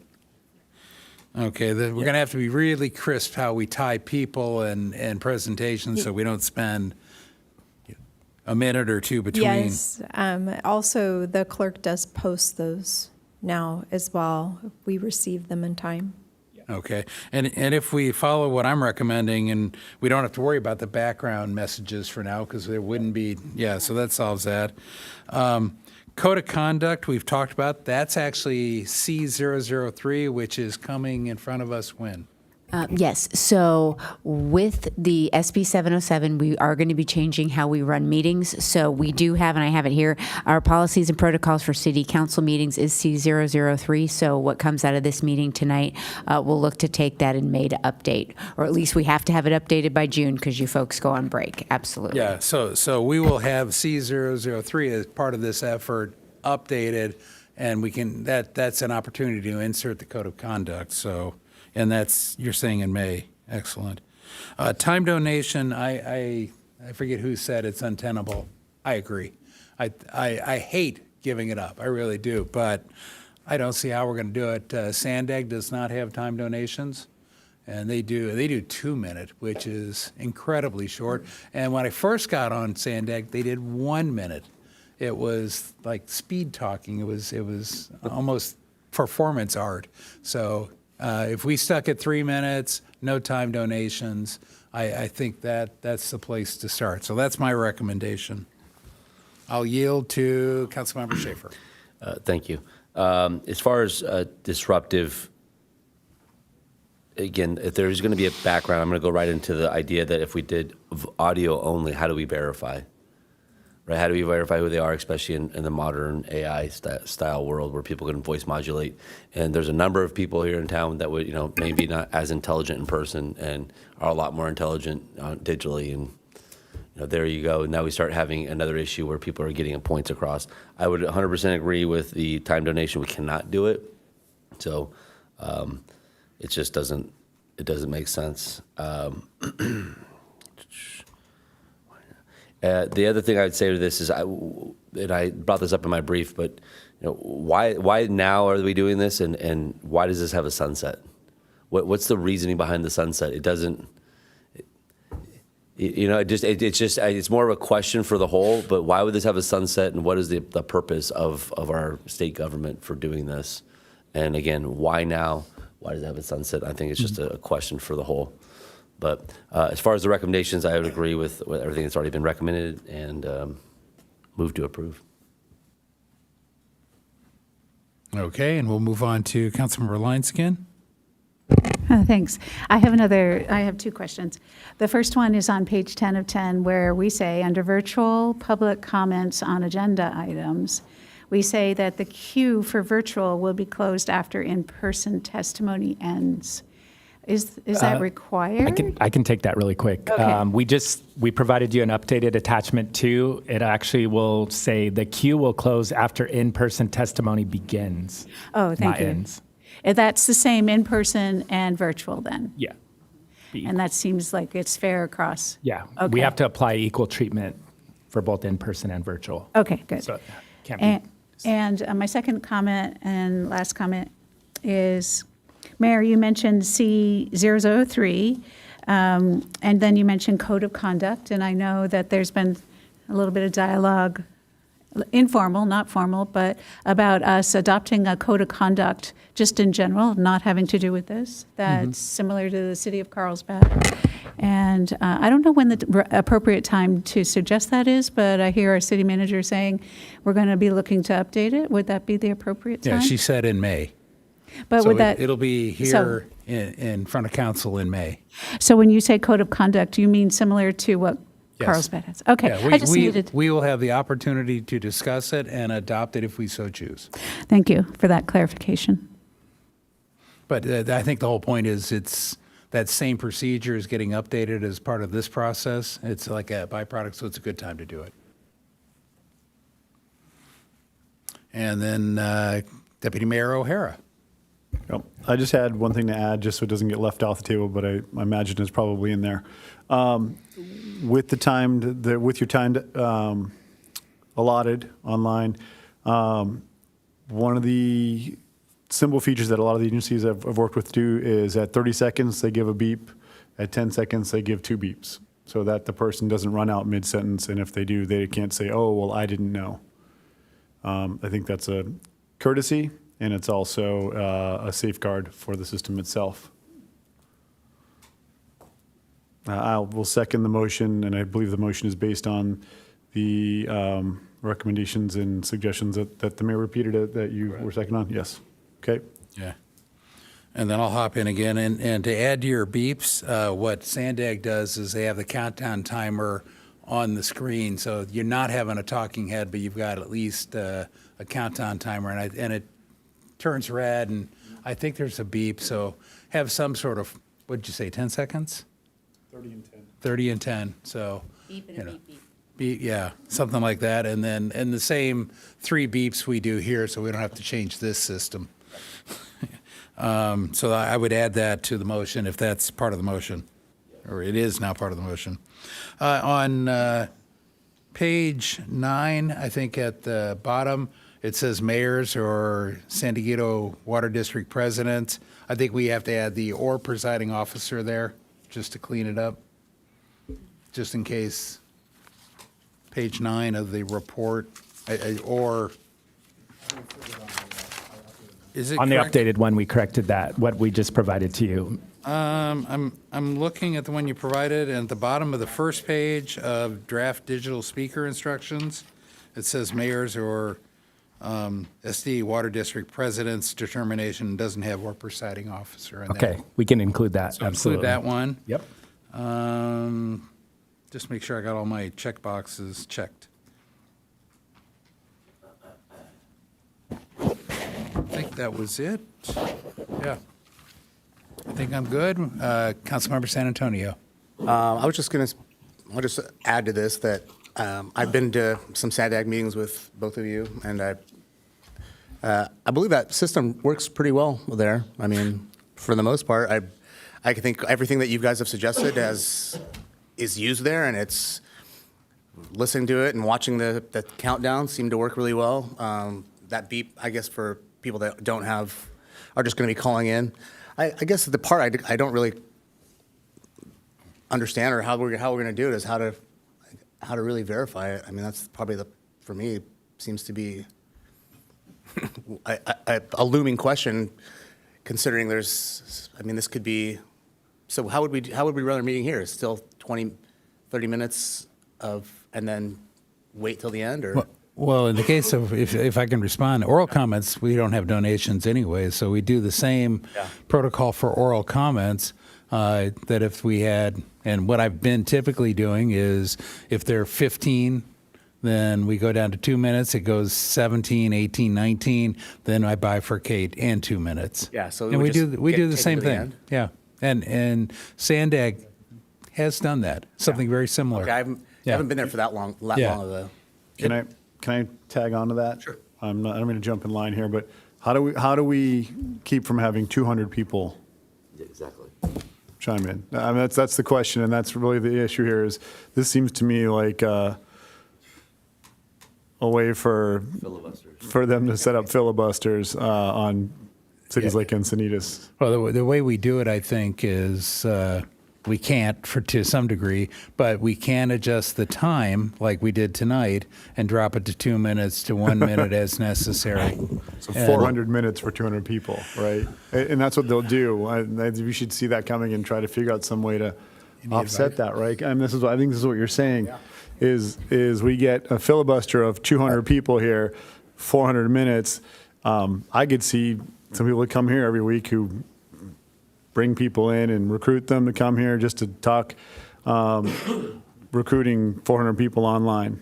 I don't know what we can do to look at that. I think I don't even know if it's a manageable issue, but it's definitely ripe for this. Yeah, having spent a year now at Sandag with, and I'm just going to respond real quick, take a little chair prerogative here.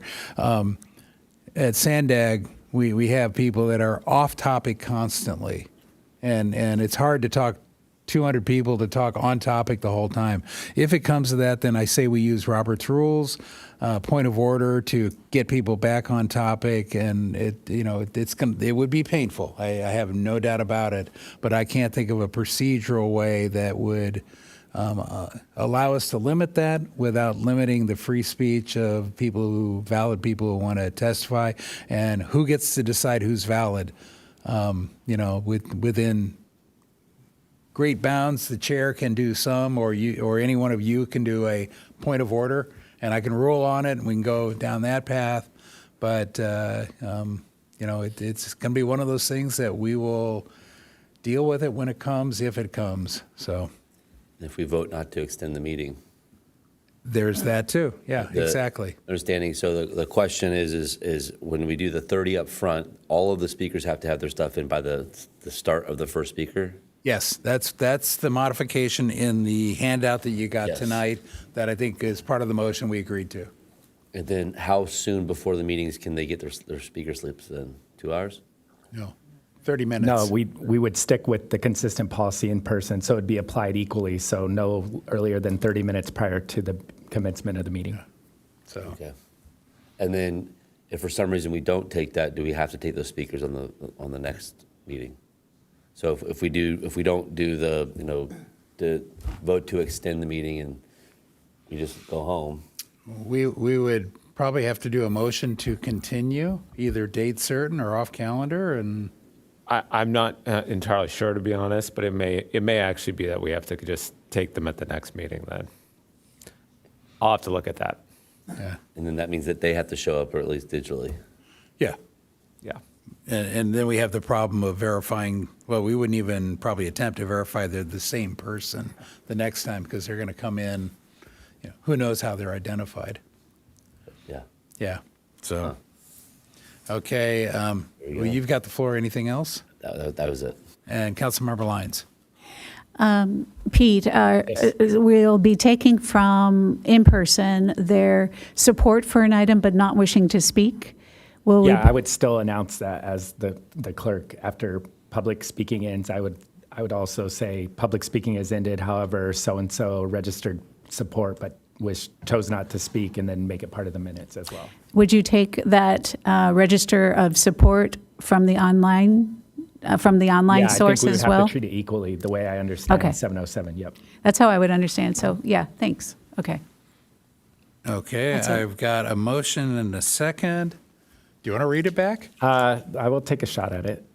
So motion by Schaefer, seconded by O'Hara, is to approve 1 and 2 with some of the edits suggested by Mayor Ehlers. As handed out in the meeting. As handed out in the meeting. And some of the highlights, if we want to go through that, is in-person speakers first versus online, telephonic only. And then if someone were to bring a translator, we would give them double the time. And then direction to staff to, when C003 comes back, to explore time donations. Explore the exclusion of those. And add a screen timer. And a screen timer with a countdown timer, yep. Yeah.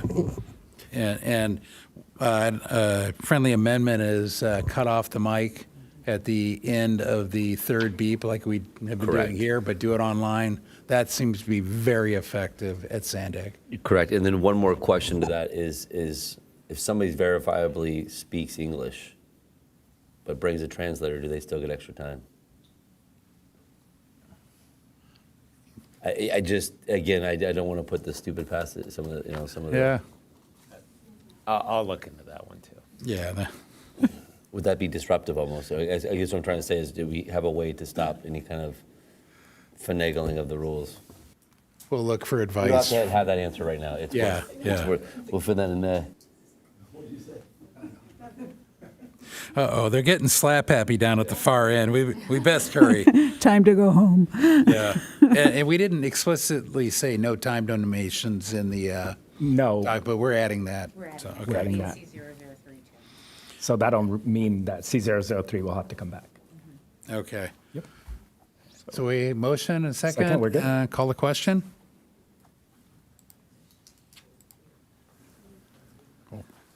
That motion carries unanimously.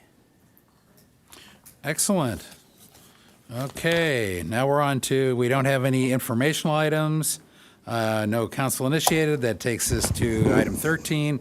Council member reports pursuant to AB 1234. I'll start at the far end. I'll kick it off. This morning, I was at the Encinitas Wastewater Authority Capital Improvement Committee board meeting, and then last Friday, I attended the Sandag board meeting as the San Diego County Water Authority representative.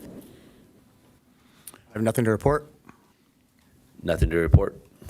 Nothing to report. And I attended the same Sandag board meeting last Friday, and then the Encino Wastewater Policy Finance Committee, which I am now chair.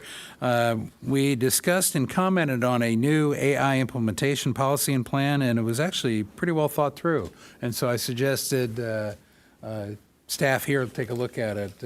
It could be a good thing to consider. With that, we'll move on to city manager report. I just have one. So this Saturday, April 18th, from 9 to 12, we have our Encinitas Arbor Day.